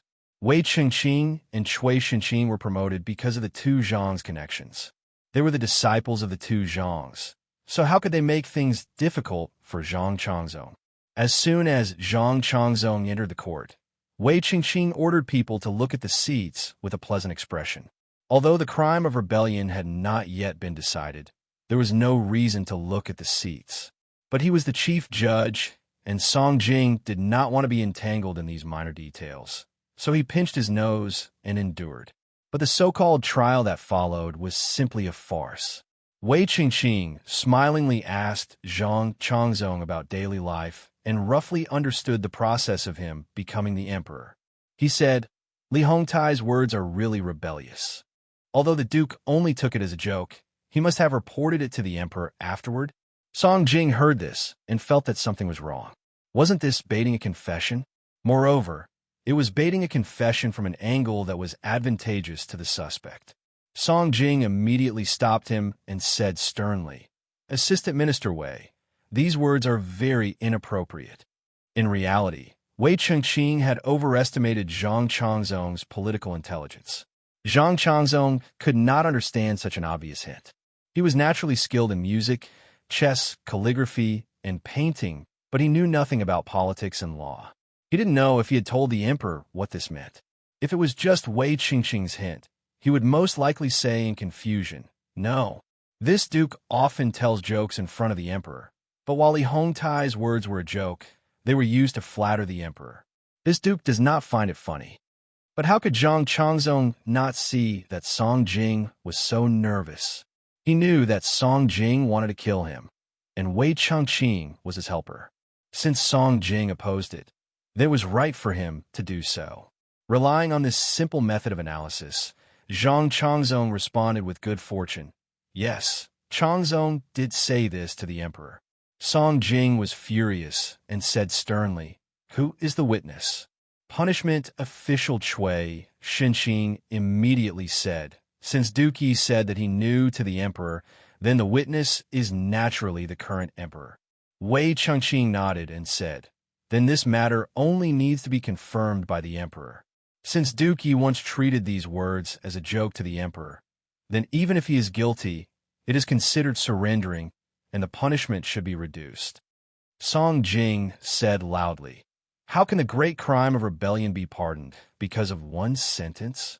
According to the law, we should at least ask relevant witnesses and search Changzong's residence." Wei Qingqing's expression darkened, and he said, "Those who attended the banquet that day were all nobles, dukes, and officials. You want to capture them all here as witnesses?" All he had to do was send someone to inquire about it. As for searching the duke's residence, since we cannot prove his crimes, who would have the guts to search the residence of a duke? Cui Shinqing immediately said, "Assistant Minister Wei's words are reasonable. Now that the truth is out, we should first report to the emperor and let him decide." Wei Chengqing and Cui Shinqing echoed each other and controlled the entire trial. Song Jing, as the deputy minister of the imperial censor and the highest leader of the officials, was unable to say anything more. After Wei Chengqing finished speaking with Song Jing, he said politely to Zhang Changzong, "I am sorry, Duke. I will have to detain you for another day. After this lowly official reports to the emperor, I will hold a feast for you to calm down." Zhang Changzong waved his hand and boldly left the interrogation hall, making Song Jing bristle with anger. The next morning, Wei Chengqing met the emperor in the Golden Hall and repeated the memorial to the emperor. Duke Yi, Zhang Changzong, was careless with his words and caused trouble. In this official's view, it was the warlock Li Hongtai who did not know the taboo and flattered the master as a guest. Duke Yi only thought it was a joke. The empress reported it to the emperor and did not commit any major crimes. His Majesty can take away 3 months of his salary as a punishment. As for that Li Hongtai, even though he was flattering, it was all lies. He should be punished and be brought to justice. Wu Ziqian was delighted and was about to nod when the deputy minister of the imperial censor, Song Jing, came out with his scepter and said sternly, "Your Majesty, the lies of the warlocks are caused by the people. Zhang Changzong has been favored many times, and his power is overwhelming, which is why the warlock flatters him. Think of that Zhang Changzong. He is young and has no contributions to the country, yet he is a duke. But he has a warlock and is inseparable. What is his purpose? He naturally harbors evil intentions and conspires against the law. He should be punished." Wu Ziqian flew into a rage and said in a deep voice, "Wei Chengqing and Cui Shinqing are both main judges and have already made their judgments." As soon as she finished speaking, the assistant minister of Luantai, Cui Xianhui, came out and said in a loud voice, "Your Majesty, Wei Chengqing and Cui Shinqing were promoted because of Duke Ye's recommendation. Everyone in the world knows about this. Their judgments cannot be guaranteed to be fair. According to the law, these 2 officials should withdraw from the trial of Zhang Changzong's crimes. Therefore, this subject respectfully requests that your Majesty retry this case." Wu Ziqian suppressed her anger and said, "You are in charge of the Luantai and do not understand the law. Step down." Cui Xianhui stood tall and did not retreat. The disciplinary vice minister, Huan Yanfan, walked out and said in a loud voice, "Wei Chengqing and Cui Shinqing were promoted because of Zhang Changzong's recommendation. If Zhang Changzong is guilty, the 2 of them will also be implicated. If they share weal and woe, it will be difficult to guarantee their fairness. This subject also requests that your Majesty retry this case." Wu Ziqian had just said that Cui Xianhui did not understand the law when someone who understood the law jumped out and immediately shut Wu Ziqian up. Wei Chengqing and Cui Xianhui were both assistant ministers of a yamen, while Cui Shinqing was the disciplinary minister. The one who jumped out to challenge him, Huan Yanfan, was the disciplinary vice minister and his assistant. Cui Xianhui and Huan Yanfan had publicly made things difficult for the 2 of them. This was already shedding all pretense of cordiality and no longer asking for coexistence. Wu Ziqian took a deep breath and said in a clear voice, "Zhang Changzong has already turned himself into us and should be absolved of his crimes." The words of the Son of Heaven were not always law. Since ancient times, It had been thought that the words of many emperors who had fallen from power had no effect at all. However, Wu Zetian was an extremely powerful emperor. Before she had become emperor, each of her words was like an imperial edict. No one dared to disobey. But today, the officials of all the major factions had unanimously turned against the Son of Heaven, and the spearhead was pointed directly at the Son of Heaven. The civil and military officials of the court were filled with anger and moved upon hearing the news. Chapter 1081. Vice Minister of Censor Song Jing strode out and protested. Your Majesty, even if Zhang Changzong had told you about this, he did not accuse Li Hongtai of lying. As a result, Li Hongtai was still able to escape Chang in 3 days after the incident. This was obviously Zhang Changzong's way of getting lucky and leaving an excuse. According to the law, he is still guilty. Your Majesty, Prime Minister Feng Xuanjin also jumped out and shouted. From this point of view, Zhang Changzong's so-called surrender was forced by the situation and not his original intention. Moreover, he is guilty of treason and will bring disaster to the country. It is not appropriate to use the rule of surrender. Zhang Changzong is so rebellious. If he does not receive the punishment, how can he use the law? Your Majesty, Imperial Censor Zhou stepped out and said loudly, if Zhang Changzong is not punished for his crimes, he will condone the world's evil. Supervising Censor Ma Huaisu followed and said loudly, Zhang Changzong has betrayed kindness and conspired to rebel. He should be sentenced to death. These people jumped out one by one. Even Wu Zetian's expression changed. The high and mighty emperor was not without fear. She lived high up in the imperial palace. She relied on these ministers to exert influence on the world. If all the ministers opposed her, she would naturally feel fear. She could not cut off all her hands and feet at once. Even the emperor's regenerative ability was not so strong and fast. It was impossible to find a group of suitable people to replace her immediately. But she still wanted to protect Zhang Changzong.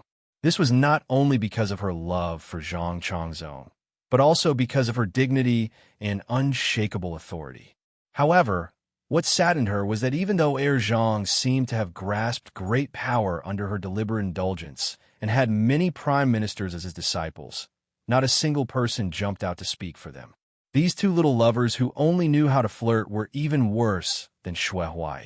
At least when Xue Huai was about to die, he still had 2 loyal disciples by his side to accompany him to the underworld. Wu Zetian could not forcefully reject the advice of so many ministers. She still wanted to maintain her image as a fair and just ruler, so she looked at Prime Minister Yang Zixi. Yang Zixi understood and could only bite the bullet and step forward. He said solemnly, His Majesty already knows. You can all leave first. If His Majesty has further instructions, I will pass it on to you. Song Jing said coldly, The Emperor is very close to me. I have to listen to the Emperor's orders personally. There is no need for His Majesty to announce it for me. Yang Zixi's face froze. He did not expect Song Jing to not even give him face. He did not expect Song Jing to not even him. The court was completely silent. The officials held their breath and quietly observed the Emperor's reaction.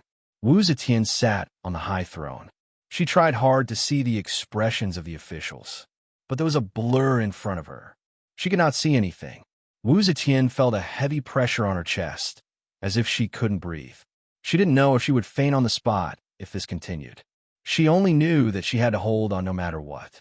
If she fainted on the throne today, it would be an irreversible blow to her authority. The unparalleled prestige she had built up over the years would collapse in a single night. Since the officials insist that Changzong is guilty, Wu Zetian pursed her lips and took a few deep breaths without anyone noticing.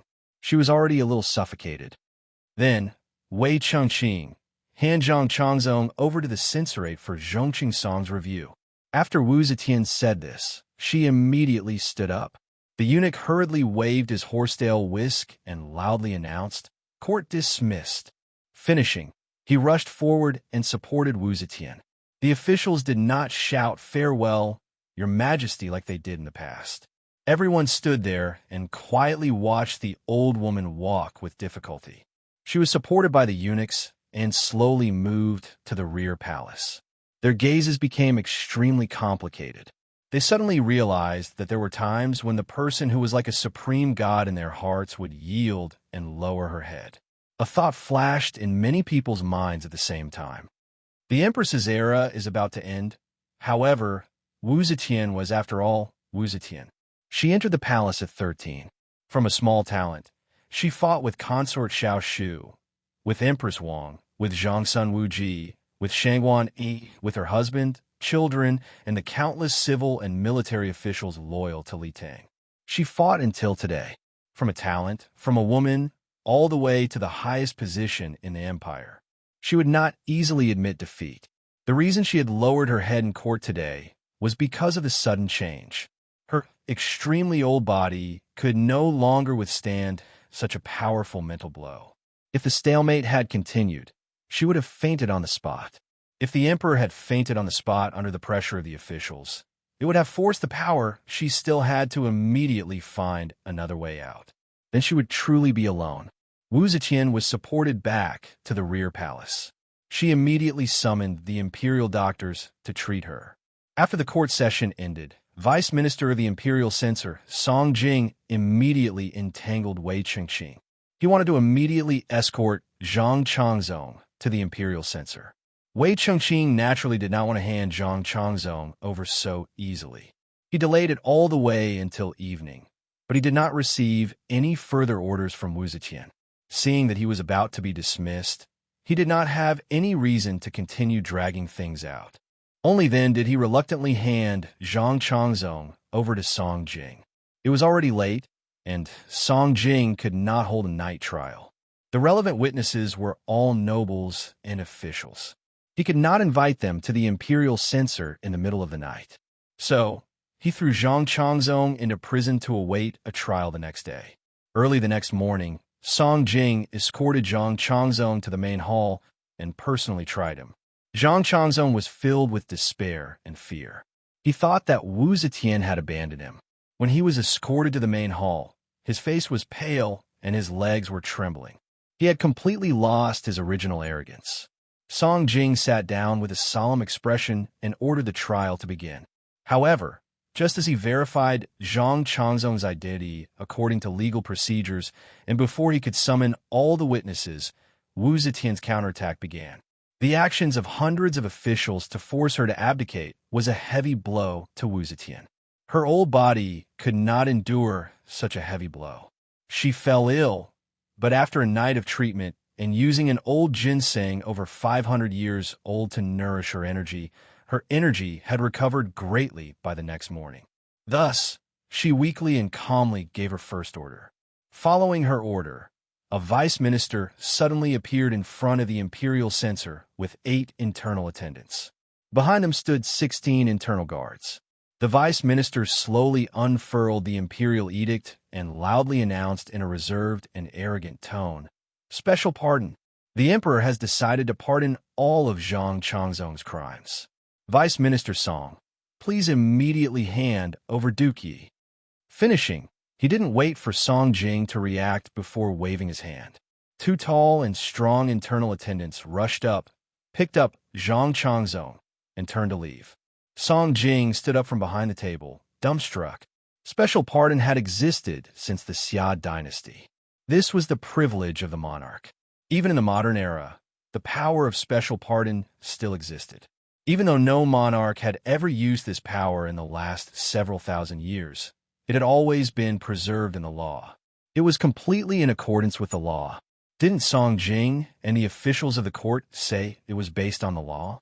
Good. If you want to fight, then I, Wu Mei, will fight with you. As the emperor, I have the power of special pardon. I cannot stop you from convicting Zhang Changzong, but I have the power to pardon all of his crimes, even if they are crimes that require death. There was no need for Song Jing to continue the trial because even if he put all of Zhang Changzong's heinous crimes on him, Wu Zetian could still use the emperor's ultimate weapon to pardon all of his crimes.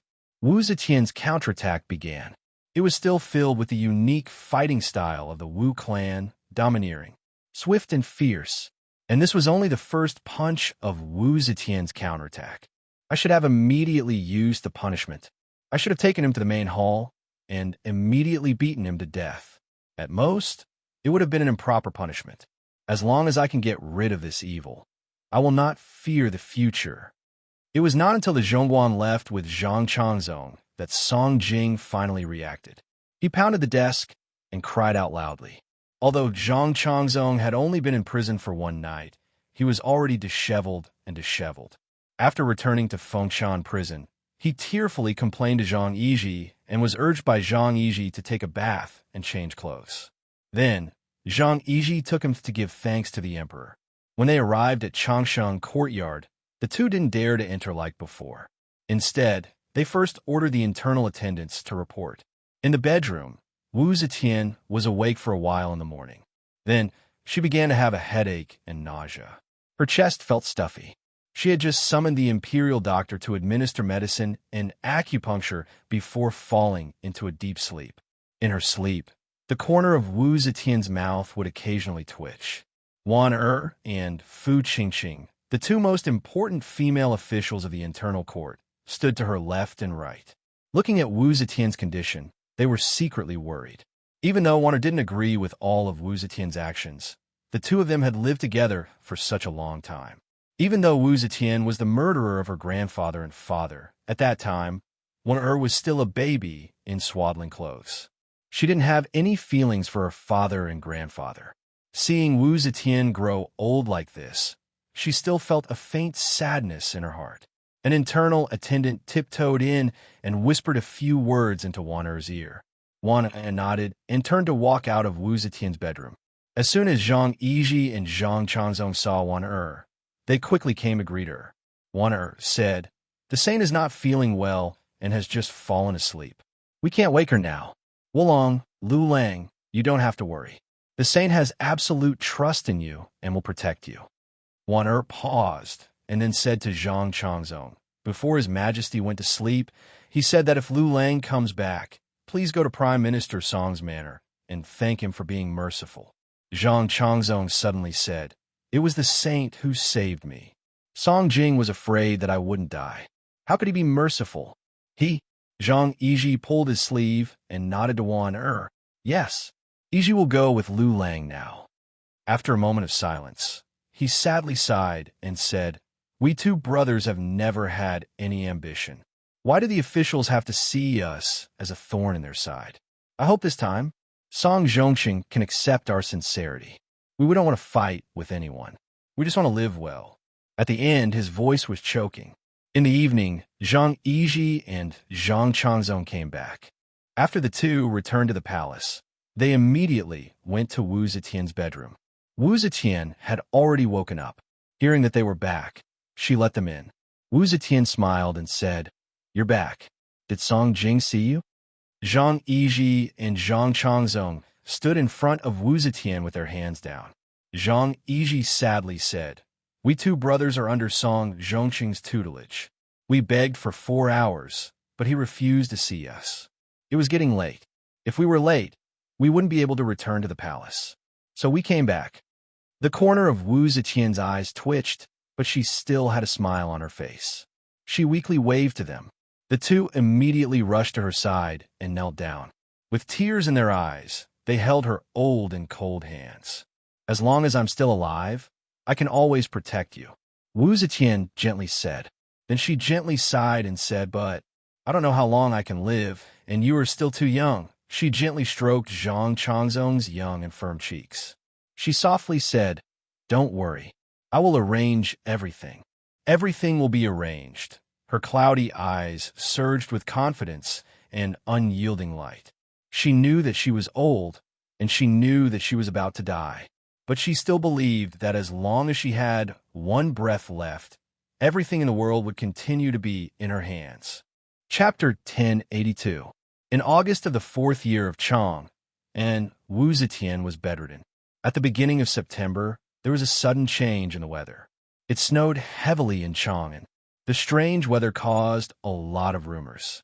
As early as late August, the Turkic general who had previously submitted to Wu Zhou, Chili Wenchong, suddenly rebelled.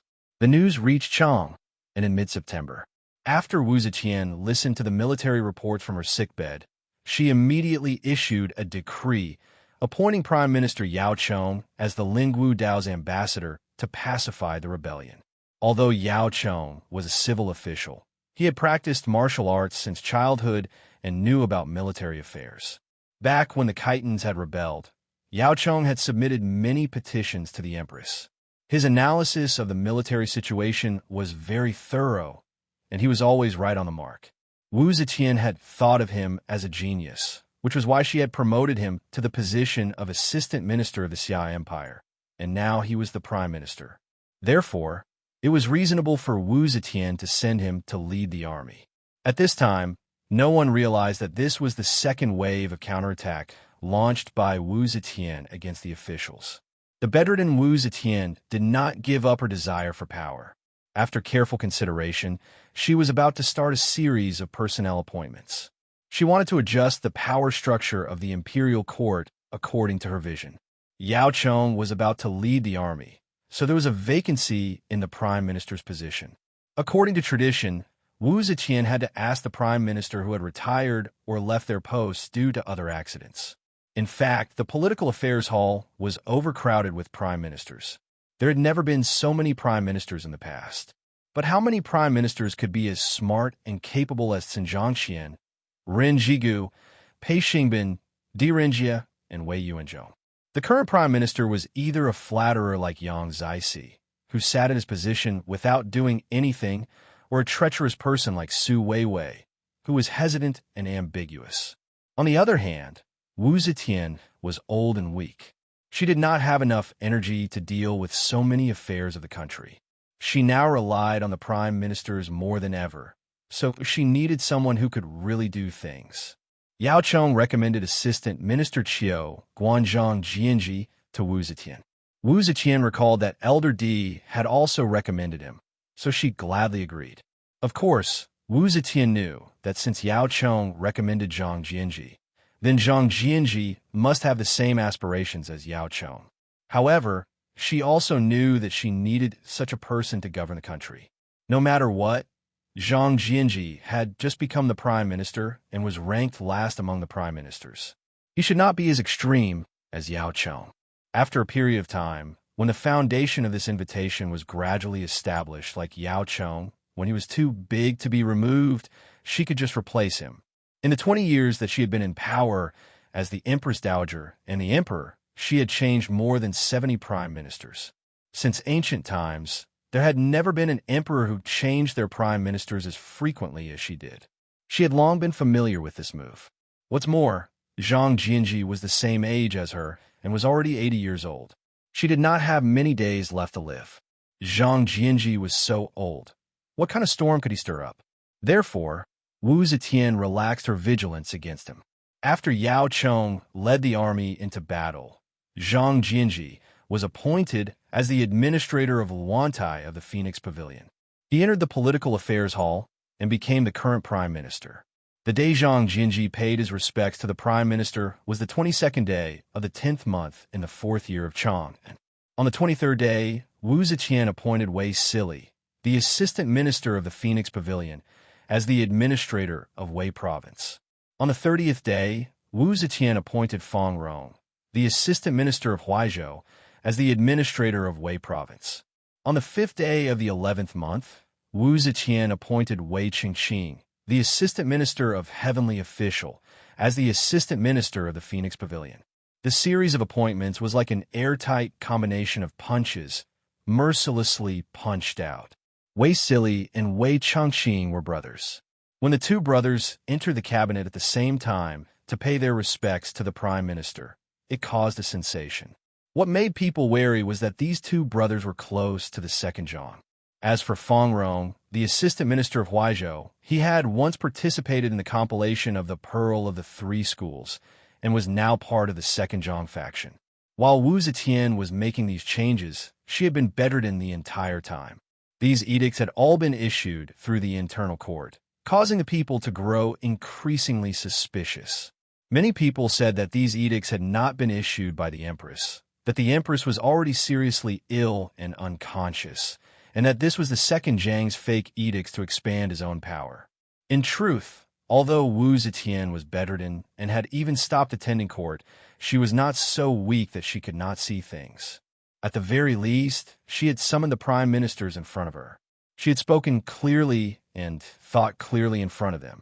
However, the Crown Prince's faction, the Prince of Xiang's faction, the Prince of Liang's faction, and the other factions naturally would not stand out to refute these rumors. These rumors were beneficial to them, and they were happy to see them. Many of these rumors had actually been fabricated and spread by their own people.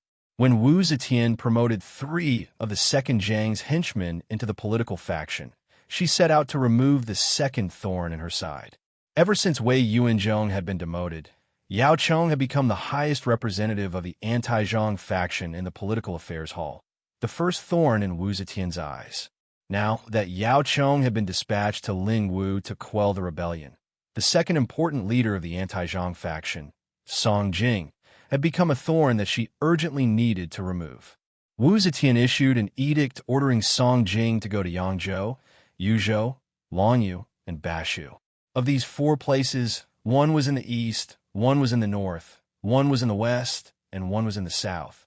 If Jiaozhi was added, then Song Jing would have to go around the borders of the Wuzhou Empire. Even if Song Jing wanted to go through these 4 places, it would take him at least a year or 2. Song Jing knew that Wu Zetian wanted to transfer him out of the capital. He was the deputy minister of the imperial censor. Once he left, the empress could replace the important position of the imperial censor with the second Zhang's faction. At that time, the second Zhang's position would be even harder to shake. Therefore, Song Jing brazenly resisted the edict and refused to leave. Song Jing ran into the palace and stood in front of Wu Zetian. He righteously and sternly refused. As the deputy minister of the imperial censor, I have the responsibility of supervising the hundreds of officials, and the imperial court is the center of the hundreds of officials. Therefore, the deputy minister cannot leave the imperial court unless it is an important matter of the country. If it is not an important matter of the country, I cannot leave. Song Jing's act made Wu Zetian very angry. However, Wu Zetian did not want to make her purpose too obvious, so she could only swallow her anger. However, with her series of actions in this short period of time, as long as one was not blind, who could not see what she wanted to do? Facing the Empress's counterattack, the officials were in fear and trepidation. What they were most worried about was that Wu Zetian's illness had not improved. Every day, only second Zhang could serve the emperor. The time that the officials could see the emperor was getting less and less. They were worried that second Zhang would take the risk and forge an imperial edict when the empress was in danger. If such a scene really happened, even if they could still control the situation, they would not be able to stand on their feet in the law. In the history books, they would definitely be marked as rebels and traitors. This was something they could not tolerate. Prime Minister Cui Xianwei could not hold back and went to the harem to see the empress. He suggested to her, "The crown prince and the prince of Xiang are your majesty's biological sons.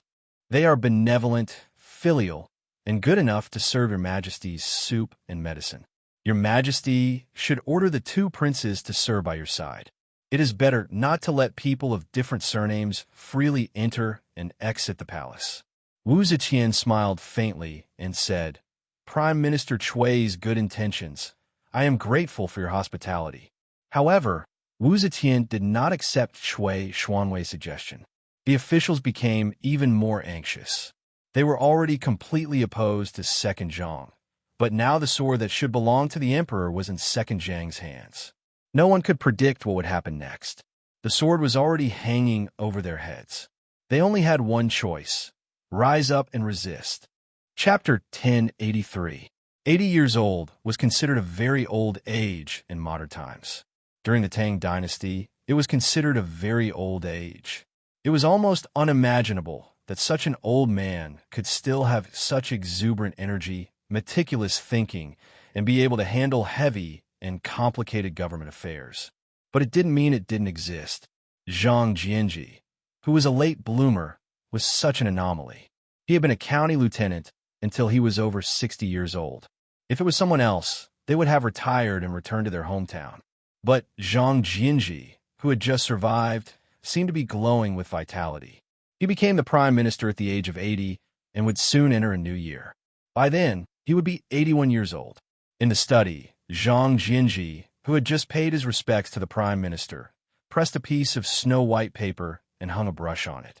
The tip of the brush was drooping, like the sharp tip of a spear.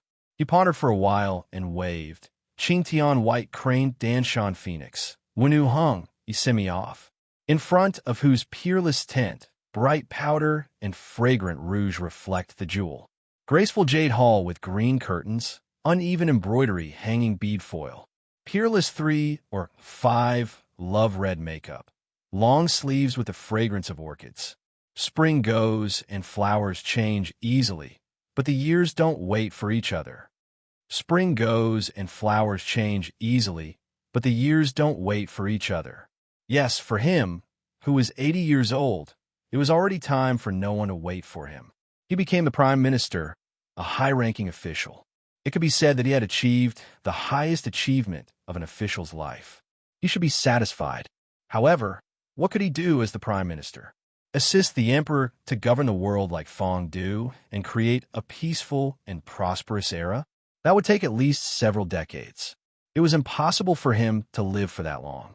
Be like Di Renjia, bring order out of chaos, turn the tide, save the fate of the country, and maintain the vitality of the country? That was not something that could be done in a year or two. Although his body was still very healthy, when he reached the age of 80, what he most often thought of was the date of death. When death became something that he could face at any time, he had a very urgent feeling. When he was nearly 70 years old, he finally jumped out of the small county that he had been squatting in for his entire life and truly embarked on the road to the pinnacle of power.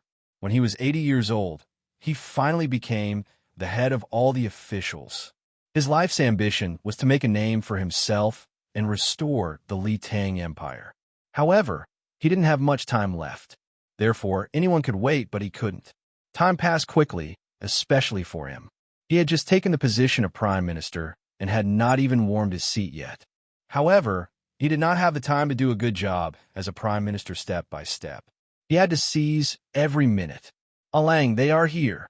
The old man who had served him all his life walked up to him with a hunched back and whispered to him. Zhang Jianji, who was studying the poem carefully, said in a deep voice, "Invite them in." After a short moment, the sound of rustling footsteps resounded, and Song Jing, Cui Xianhui, Yang Yuanyin, Huan Yinfan, Yuan Shuji, and Jing Hui walked in successively. Zhang Jianji had just become the prime minister, but in the year he had been the autumn officer, he had not been idle. He had long gathered his strength and contacted his comrades, all for this day. Yao Cheng had been lured away. Before he left office, he strongly recommended Zhang Jianji and pushed this old man, who was more radical than him, to be the prime minister. The candlelight flickered, and the room was quiet. Everyone who entered the study had a serious look on their faces. They had already guessed what Zhang Jianji wanted to discuss with them. At this time, Zhang Jianji was the assistant minister of the autumn official and the minister of justice.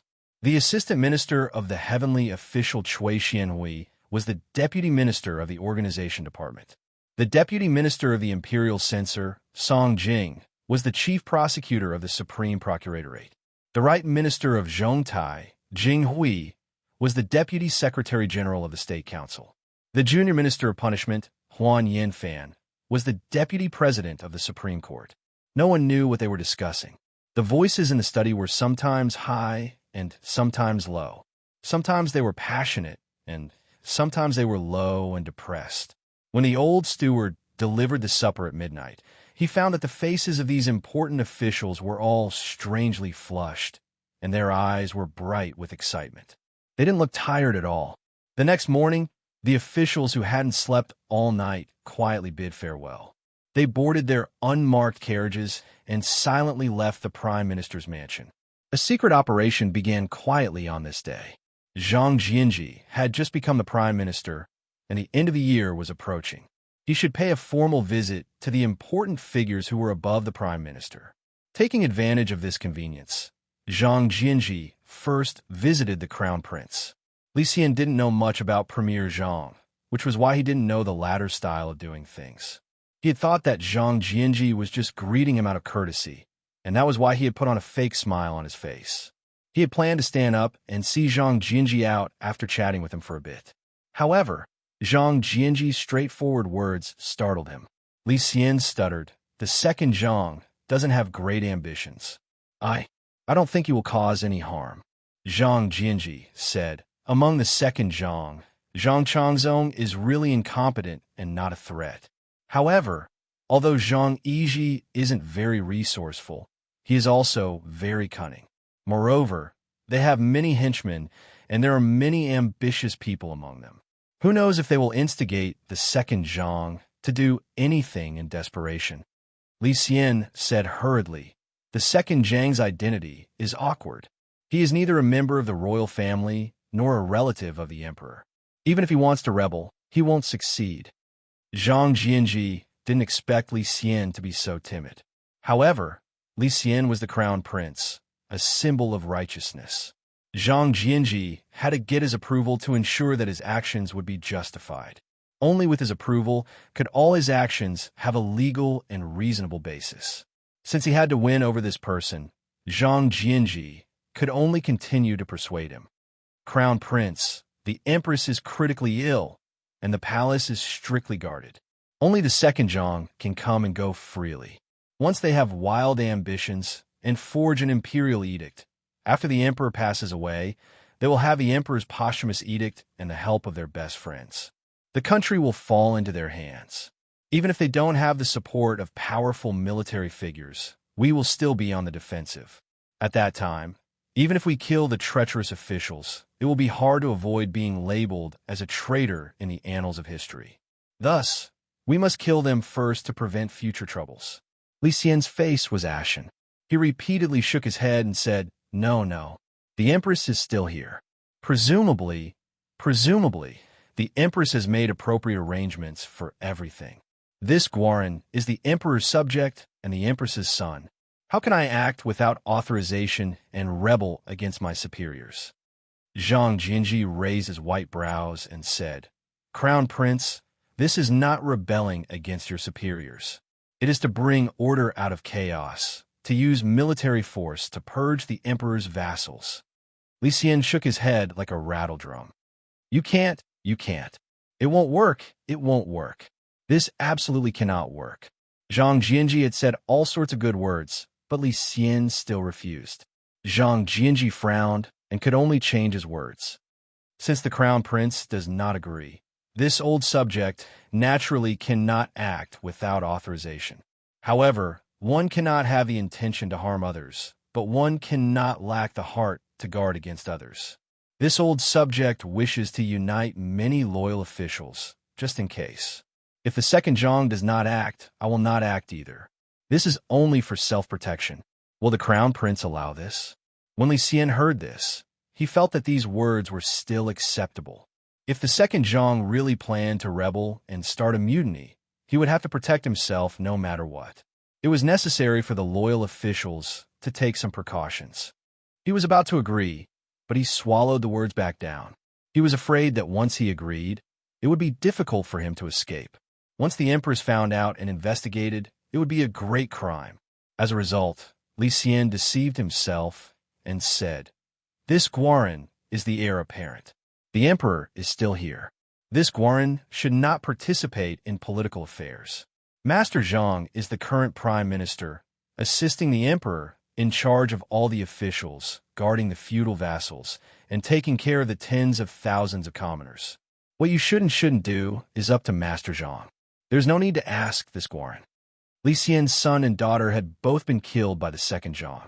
As their father, this was a blood feud. However, when he heard that Zhang Jianji was going to act against the second Zhang, he was still so afraid.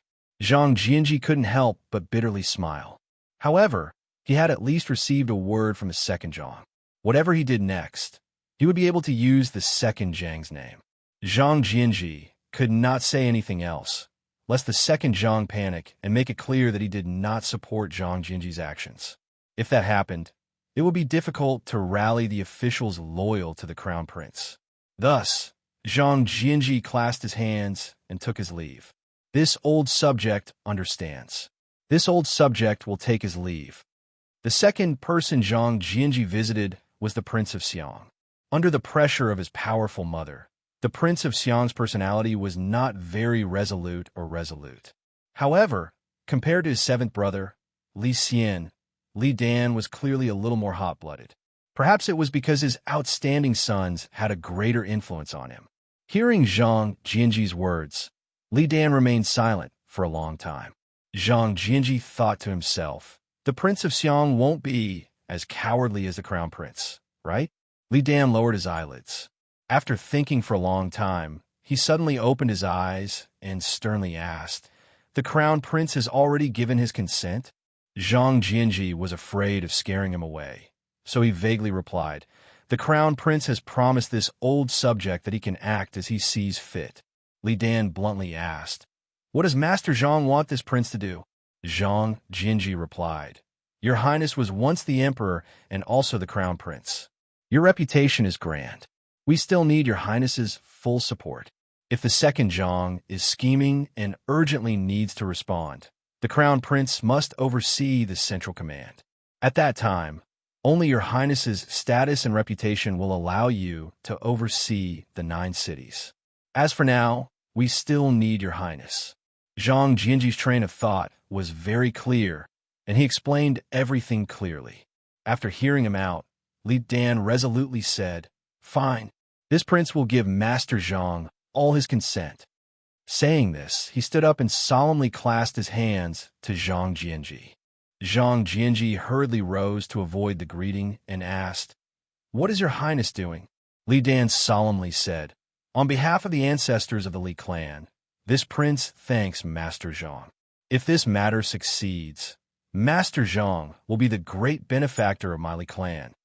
Zhang Jianji took his leave from the Prince of Xiang's residence and then went to pay a visit to the Prince of Liang, Wu Sanci.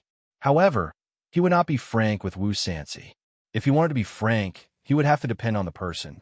He knew that no matter how straightforward he was with the Crown Prince and the Prince of Xiang, he did not need to worry that they would run off to the Emperor to inform him. However, the Wu clan depended on Wu Zetian. The Wu clan controlled the largest armed force of the Wu state. If he wanted to carry out a military remonstrance, he could not do so without the Wu clan's support or acquiescence. However, he did not intend to personally discuss this matter with Wu Sanci. Not long after Zhang Jianji left the Prince of Xiang's residence, the Prince of Xiang prepared a carriage and went straight to Princess Taiping's residence to find his little sister, Li Lingwei. An invisible net was quietly being woven in Chang'an. As the spider with the most sensitive sense of touch, Yang Fan was quietly lying in a corner, as if he had already sensed something. Chapter 1084. This time, the Prince of Xiang truly did not want to watch with folded arms. Last time, he had stayed out of the affair because the Crown Prince was the main cause, but the Crown Prince himself was cowering and cowering. The main cause himself had not taken the initiative, but now he was being asked to take the risk to speak up for Wei Yuanzhong. The Prince of Xiang was angry, but he was no saint and did not want to bring disaster upon himself. But at the time, he had not realized that his mother was so protective of Second Zhang that she would even blindly shield a heinous crime. The ministers had joined forces to wage war against Second Zhang, and even though they had the legal foundation, they had still been defeated by his mother's partiality. The Prince of Xiang felt afraid. As an important member of the Li clan, his interests were intertwined with the Crown Prince's. If Second Zhang really was allowed to control the Emperor and seize power, the consequences would be unthinkable. Now that the Crown Prince had decided to take the initiative, the Prince of Xiang naturally would not pass on this responsibility.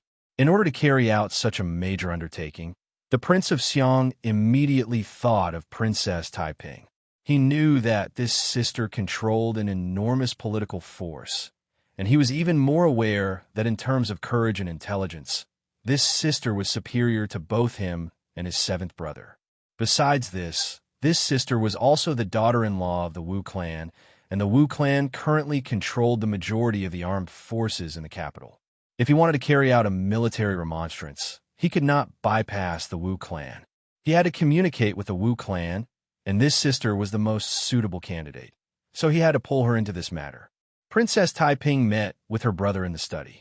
Li Dan did not conceal anything in front of his sister. As soon as he sat down, he bluntly stated the purpose of his visit. Li Dan first recounted the events of Zhang Jianji's visit to him today.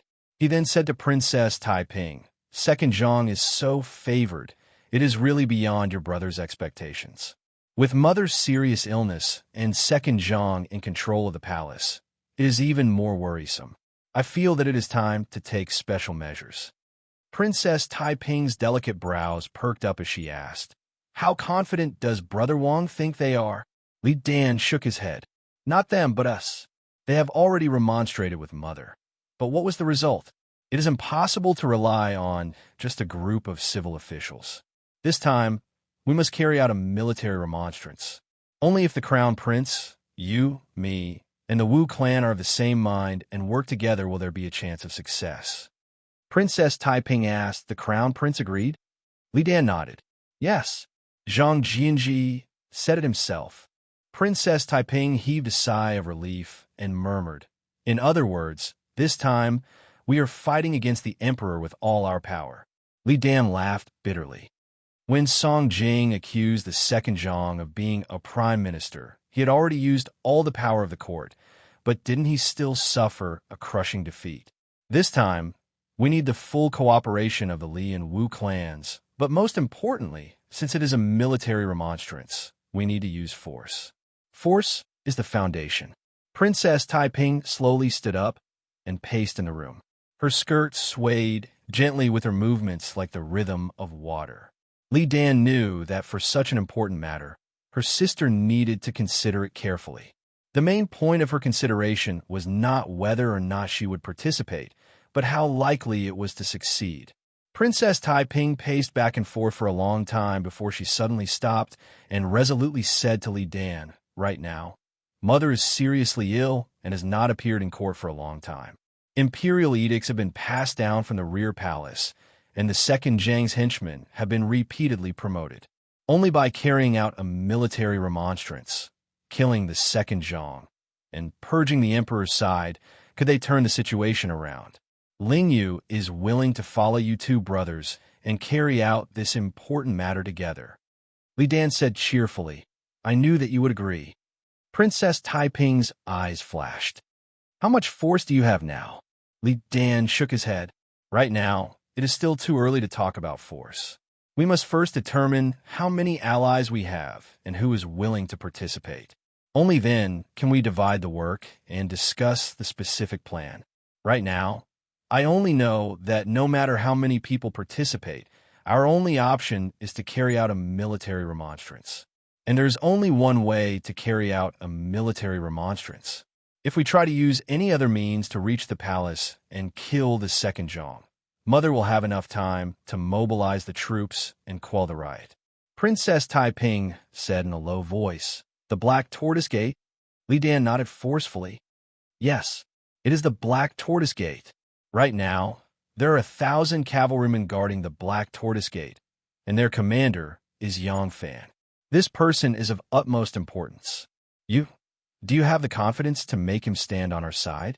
Taiping was silent, and Li Dan was in no hurry to press him.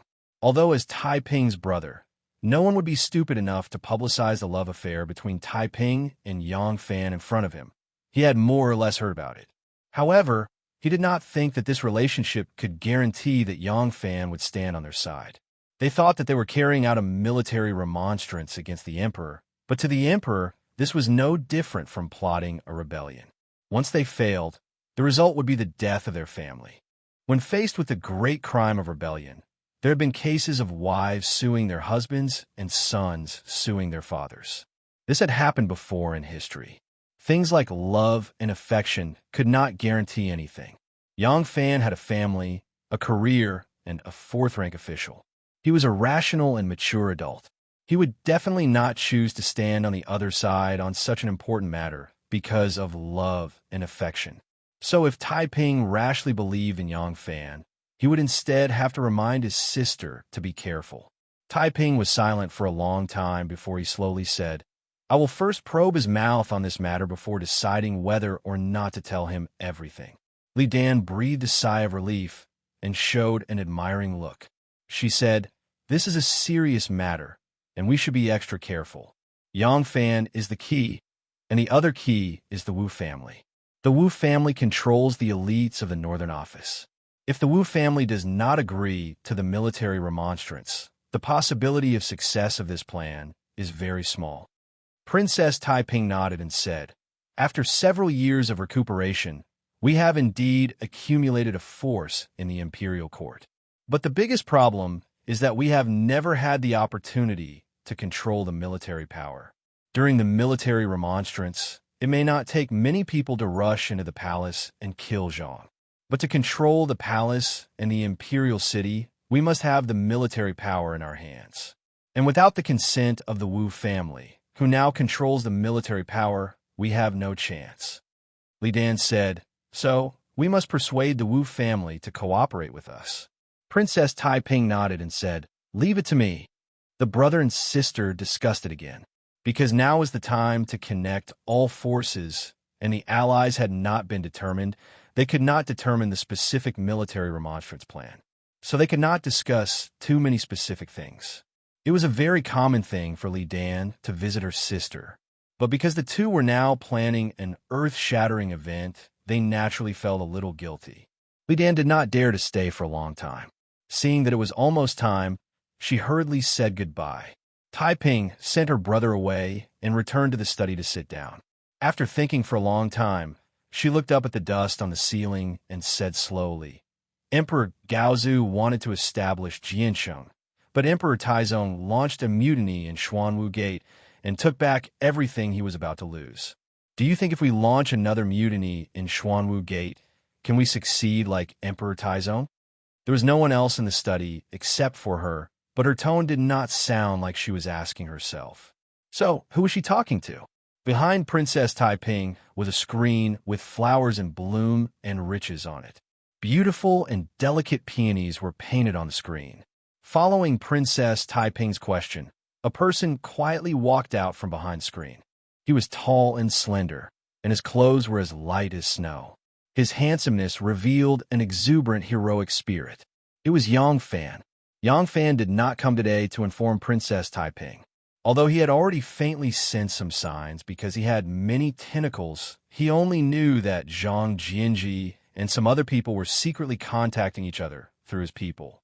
As for the specific content of their discussion, he naturally did not know. In this kind of situation, he would not reveal the information that could not even be counted as groundless rumors to Taiping. Even if he already knew all the inside information, he would not hastily come to Taiping and tell him everything. He would definitely think of a more appropriate method first. Otherwise, with Taiping's intelligence, he would definitely immediately realize that he controlled a huge force. In fact, Yang Fan came today because he sensed that Zhang Jianji and a group of his henchmen seemed to have a plot. He was not sure whether Princess Taiping was also one of the participants in this secret, so he came today to inquire about the information for Princess Taiping. As a result, Li Dan suddenly came to visit and he heard everything. Princess Taiping could have placed him somewhere else, but she did not think that there was any secret that could be hidden from Yang Fan. She did not want her lover to think that she treated him as an outsider, so she let him hide behind the screen. As a result, he heard all the plan to carry out the military remonstrance. From his point of view, women and men were indeed innately very different. Men were always relatively more rational. If it was Yang Fan, even if it wasn't a secret like the succession hall, which was absolutely unacceptable under the standpoint of peace, as long as it was a secret, he wouldn't rashly let her know. Even if Yang Fan did not have the sensitive identity of the succession hall master of the obvious sect and had no secrets that he could hide from her, he would rather think carefully before revealing it to her. Most women were not so rational when it came to feelings. Even the Heaven's Pride Wu Zetian could not avoid this. Naturally, she could not demand Taiping. The Black Tortoise Gate was the only choice to carry out the military remonstrance. Sooner or later, Yang Fan would be pulled in. Now that Yang Fan had heard everything, Princess Taiping simply bypassed the normal process of probing, contacting, and joining hands, and directly discussed the important matter with him.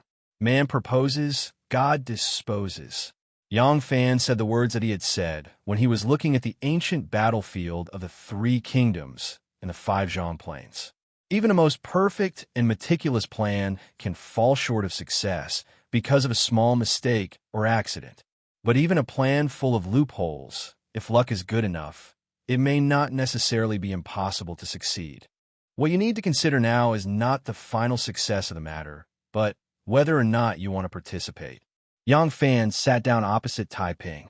He sat on the seat that Li Dan had just sat on. The cushion under his buttocks seemed to still be warm. Princess Taiping said word by word, "I've already decided to participate.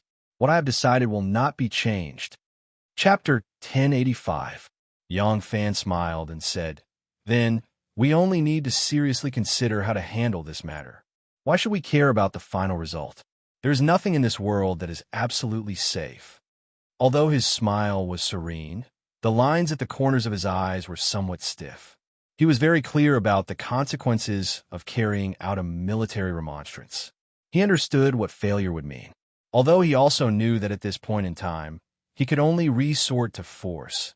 And since a long time ago, when he controlled the 1,000 horsemen, he had been prepared for such a day, he still could not help but be nervous. Princess Taiping's clear eyes were like pools of spring water. She deeply gazed at him and said in a low voice, "Will you help me?" Yang Fan said, "From the very beginning, haven't we been standing together? When have we ever been opponents?" The corners of Princess Taiping's lips slowly curled into a seductive and foxy smile, her eyes overflowing with a gentle and sweet smile. But her eyes only flashed, as if she had thought of something. She could not help but roll her eyes at Yang Fan and faintly said, "From the very beginning, have you really been standing together with him?" Yang Fan said, "Of course I have." Yang Fan paused and suddenly understood. He could not help but laugh and said, "Miss Lingyue, you must clearly distinguish between public and private affairs. Back then on the banks of the Luo River, I did not accept the embroidered ball you threw at me, but that does not mean that I am not willing to stand on Li Tang's side." Oof. Thinking of the grievances she had suffered in front of him, the tears she had shed, Taiping still felt that it was unfair. But she could not deny that regardless of whether or not Yang Fan accepted her personal feelings, in terms of politics, Yang Fan had always stood on Li Tang's side. But how many women could so clearly distinguish between public and private affairs? The atmosphere between the two unwittingly became warm. Their gazes lingered for a long time as they sat facing each other. Finally, Yang Fan said in a low voice, "Carrying out a military remonstrance and killing Zhang Erzhang. If it fails, the consequences need not be said. If it succeeds, will the country be able to settle down? Have you ever thought about it?" Princess Taiping slightly raised her eyebrows. She did not quite understand his words, but she only needed to think about it for a moment before she understood Yang Fan's meaning. Yang Fan's words were actually rather vague because what he really wanted to ask was how to deal with Wu Zetian. But Wu Zetian was Taiping's mother, so he naturally could not ask too clearly. But he had to ask, if these princes, princesses, and nephews carried out a military remonstrance and killed Zhang Erzhang and still allowed Zetian to hold the great power, Yang Fan would stupidly wait for the emperor's death before he handed over the reins to the throne. Yang Fan, and would not participate in this. He would not let them. No one would be able to break into the imperial palace through his black tortoise gate. Yang Fan's concerns were not baseless. No matter which faction Zhang Jianji connected to, in the end, was connected to Wu Zetian. The crown prince, the prince of Xiang, and Taiping were Wu Zetian's own children, while the Wu clan was Wu Zetian's paternal family. Out of filial piety, the crown prince, the prince of Xiang, and Princess Taiping could not do anything too excessive to Wu Zetian, even if the military remonstrance was successful. Although Wu Zetian had not shown the slightest mercy to the Li Tang clan, the great mountain of filial piety was not something that Wu Zetian's children and juniors dared to touch. The Wu clan's current status was entirely dependent on Wu Zetian. Although they wanted to kill the second Zhang, they were even less willing to exterminate Wu Zetian. Yang Fan did not dare to show the slightest contempt for this old woman, Wu Zetian. Even though she was already too old, like a fierce tiger on the verge of death, as long as she was given the slightest chance to catch her breath, she could still bite to death prey much smaller than her. And in the territory of the great Zhou, where could there be a colossus that could stand shoulder to shoulder with her? If Yang Fan did not understand the true intentions of these princes, princesses, and nephews, and recklessly followed them, even if their bones were broken and their tendons were still connected, the first to suffer would definitely be these shrimp soldiers and crab generals waving flags and shouting war cries. And when the time came, not even Princess Taiping would be able to protect him. Princess Taiping understood Yang Fan's meaning. She also knew that this point could not be ambiguous. If she could not dispel this concern of Yang Fan, even if there was an affair between the two, Yang Fan would not put his entire family to accompany her to the military remonstrance. She pondered for a moment and slowly said, "Killing the second Zhang and purging the side of the emperor is in line with the righteousness. But this is the only way. The Son of Heaven is my mother. I cannot do anything unfavorable to her." Yang Fan's eyes turned cold, but Princess Taiping followed up with another sentence. "After killing the second Zhang, you can quote the story of the Xuanwu school in the time of Taizong. Do you think this is appropriate?" Hearing this, Yang Fan's eyes suddenly brightened again. He was very satisfied with this answer. Princess Taiping's answer was actually quite vague. It was an indirect hint, not a direct statement. After all, what she talked about was how to deal with her mother, and as a daughter, it was not appropriate for her to say it too directly. But when she talked about the story of the Xuanwu school, she was also vague and refused to say it clearly, because she was the direct descendant of Li Shimin, and Li Shimin did not do it properly. He could use the supreme monarch's power to change the history books, so that people thousands of years later could not distinguish right from wrong, but he could not hide it from these people who had only lived for a few decades. Princess Taiping was a taboo, so she had to be vague. At that time, the whole world knew that Li Shimin coveted the position of crown prince, but Li Yuan was determined to choose the eldest son, and his attitude had never changed. Li Shimin refused to give up. Seeing that he had achieved great power, Prince of Qi Li Yuanji wanted to kill Li Shimin when Li Shimin went to his mansion to save the position of the eldest brother, but was strongly stopped by Li Jianqing. Later, Wei Zheng, a subordinate of the Eastern Palace, also tried to persuade Li Jianqing to kill Li Shimin and offered him many plans, but was rejected by Li Jianqing. Perhaps Li Jianqing did this because he was kind, or because he was already the crown prince and did not want to be the bad guy. Anyway, he was not willing to make a decision, and the result was that he was harmed by Li Shimin. After Li Shimin killed Li Jianqing and Li Yuanji at the Xuanwu school, he immediately led his troops to the palace. He did not show up, but sent Yu Qigong to see the emperor. He played the bad guy, and used both carrot and stick to force Li Yuan to admit the reality and hand over the power. After Li Yuan reluctantly agreed, Yu Qigong personally appeared, knelt on the ground, and cried, begging his father for forgiveness. Speaking of Yu Qigong, he was not the uncouth man in the historical novel. He was brave and resourceful. He was the one who persuaded Li Shimin to start the rebellion at Xuanwu School. He was also the one who killed Prince of Qi Li Yuanji and threatened Li Yuan to hand over the power. He was the real planner and executor of the rebellion at Xuanwu School. As for Qin Xiong and Cheng Yaojin, they were only one of the participants. After Li Shimin killed the crown prince and Prince of Qi, he put his father, Li Yuan, under house arrest.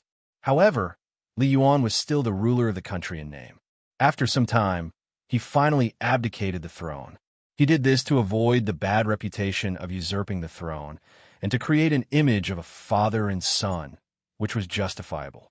Princess Taiping's reply to Yang Fan clearly meant that after the military remonstrance, she would imitate her grandfather Li Shimin's methods and exercise de facto control over her mother. After a period of time, she would abdicate the throne. This would ensure that the military remonstrance would be effective, and it would not be accused of usurping the throne. Yang Fan knew how much influence Taiping had over her two brothers. Since she had said this, she would definitely be able to convince the Crown Prince and Prince of Xiang. In this way, they could avoid the possibility of Wu Zetian counterattacking after the military remonstrance. However, there was still one person that they could not avoid: King Liang. Military authority was still in the hands of the Wu clan. If they wanted to use the military remonstrance, they would need the cooperation of the Wu clan. Would the Wu clan agree to this? Taiping said, "I will act as a lobbyist for King Liang. The Wu clan is also deeply afraid of the second Zhang. I believe that he will agree to use the military remonstrance." Yang Fan said, "But King Liang will only agree to execute the second Zhang. He will not agree to do anything detrimental to the Son of Heaven." Taiping said, "The Son of Heaven is the mother of the Crown Prince, the Prince of Xiang, and me. As children, we could never do anything disgraceful to her. As for having mother hand over the reins of power, it seems that if not for the variable known as the second Zhang, mother's relinquishment of power would only be a matter of a year and a half. Wu Sanxi is well aware of this. If we bring it forward a few days, what will he be able to hold out for? The imperial throne is already out of his reach. Does he not want to mend his relationship with our Li clan?" Yang Fan thought for a moment, then nodded. "Do your best on this matter. Only with the Wu clan's agreement can we tamper with the army. We must rope in this ally. To achieve this goal, we won't hesitate to promise them a few benefits." Taiping was deeply convinced. She nodded and said, "Should we rope in some people from the second Zhang side?" Yang Fan thought for a moment, then shook her head. "That won't do. The second Zhang's foundation is still shallow. They only have two kinds of people by their side. One is people of high status and authority, and these people are at a loss when they attach themselves to the second Zhang. The other kind is people that the second Zhang has promoted. These people have only risen to power for a short time, and some of them have not yet grasped any important power. Some of them have been placed in important positions by the second Zhang, but they have only been there for a month or two. They cannot control the important departments and are of no threat to us, nor are they of any help." Princess Taiping thought it over and had to admit that Yang Fan's words were very reasonable. Now that she was about to carry out a military remonstrance, she couldn't help but think of her grandfather's mutiny at the Black Tortoise Gate and evaluate the gains and losses from that successful mutiny. Back when Li Shimin had coveted the imperial throne, Crown Prince Li Jiansheng had not been willing to use extreme measures to deal with him, but he had taken precautions. On one hand, he had suppressed the development of the Prince of Qin's residence and weakened Li Shimin's power. At the same time, like Li Shimin, he had tried to infiltrate and rope them in. However, Li Jiansheng had tried to rope in Li Shimin's trusted generals, while Li Shimin had tried to rope in those lower-rank subordinates of Li Jiansheng who wielded crucial power, such as General Chang He, who guarded the Black Tortoise Gate. As a result, Li Jiansheng had come up empty-handed, while Li Shimin had succeeded time and time again. Why was there such a huge difference between the two? It wasn't that Li Jiansheng was too arrogant and incompetent, but that their goals were different. Li Jiansheng was already the crown prince, and if he could successfully rope in the generals at Li Shimin's side, he could achieve his goal without shedding a single drop of blood. But Li Shimin was not the crown prince, and Li Yuan had no intention of replacing the crown prince.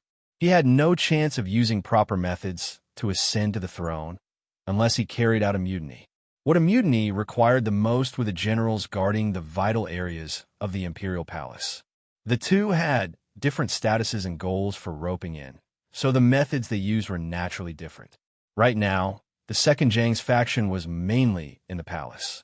If the crown prince, the Prince of Xiang, Princess Taiping, and King Liang joined forces, they could control the majority of the military and political forces and then launch a mutiny. There really was no need to take the risk of roping in the people at the second Zhang side. If news of this were to leak out, the consequences would be far worse. Princess Taiping's thoughts became clear once she understood the key to colluding with the Li family and the Wu family.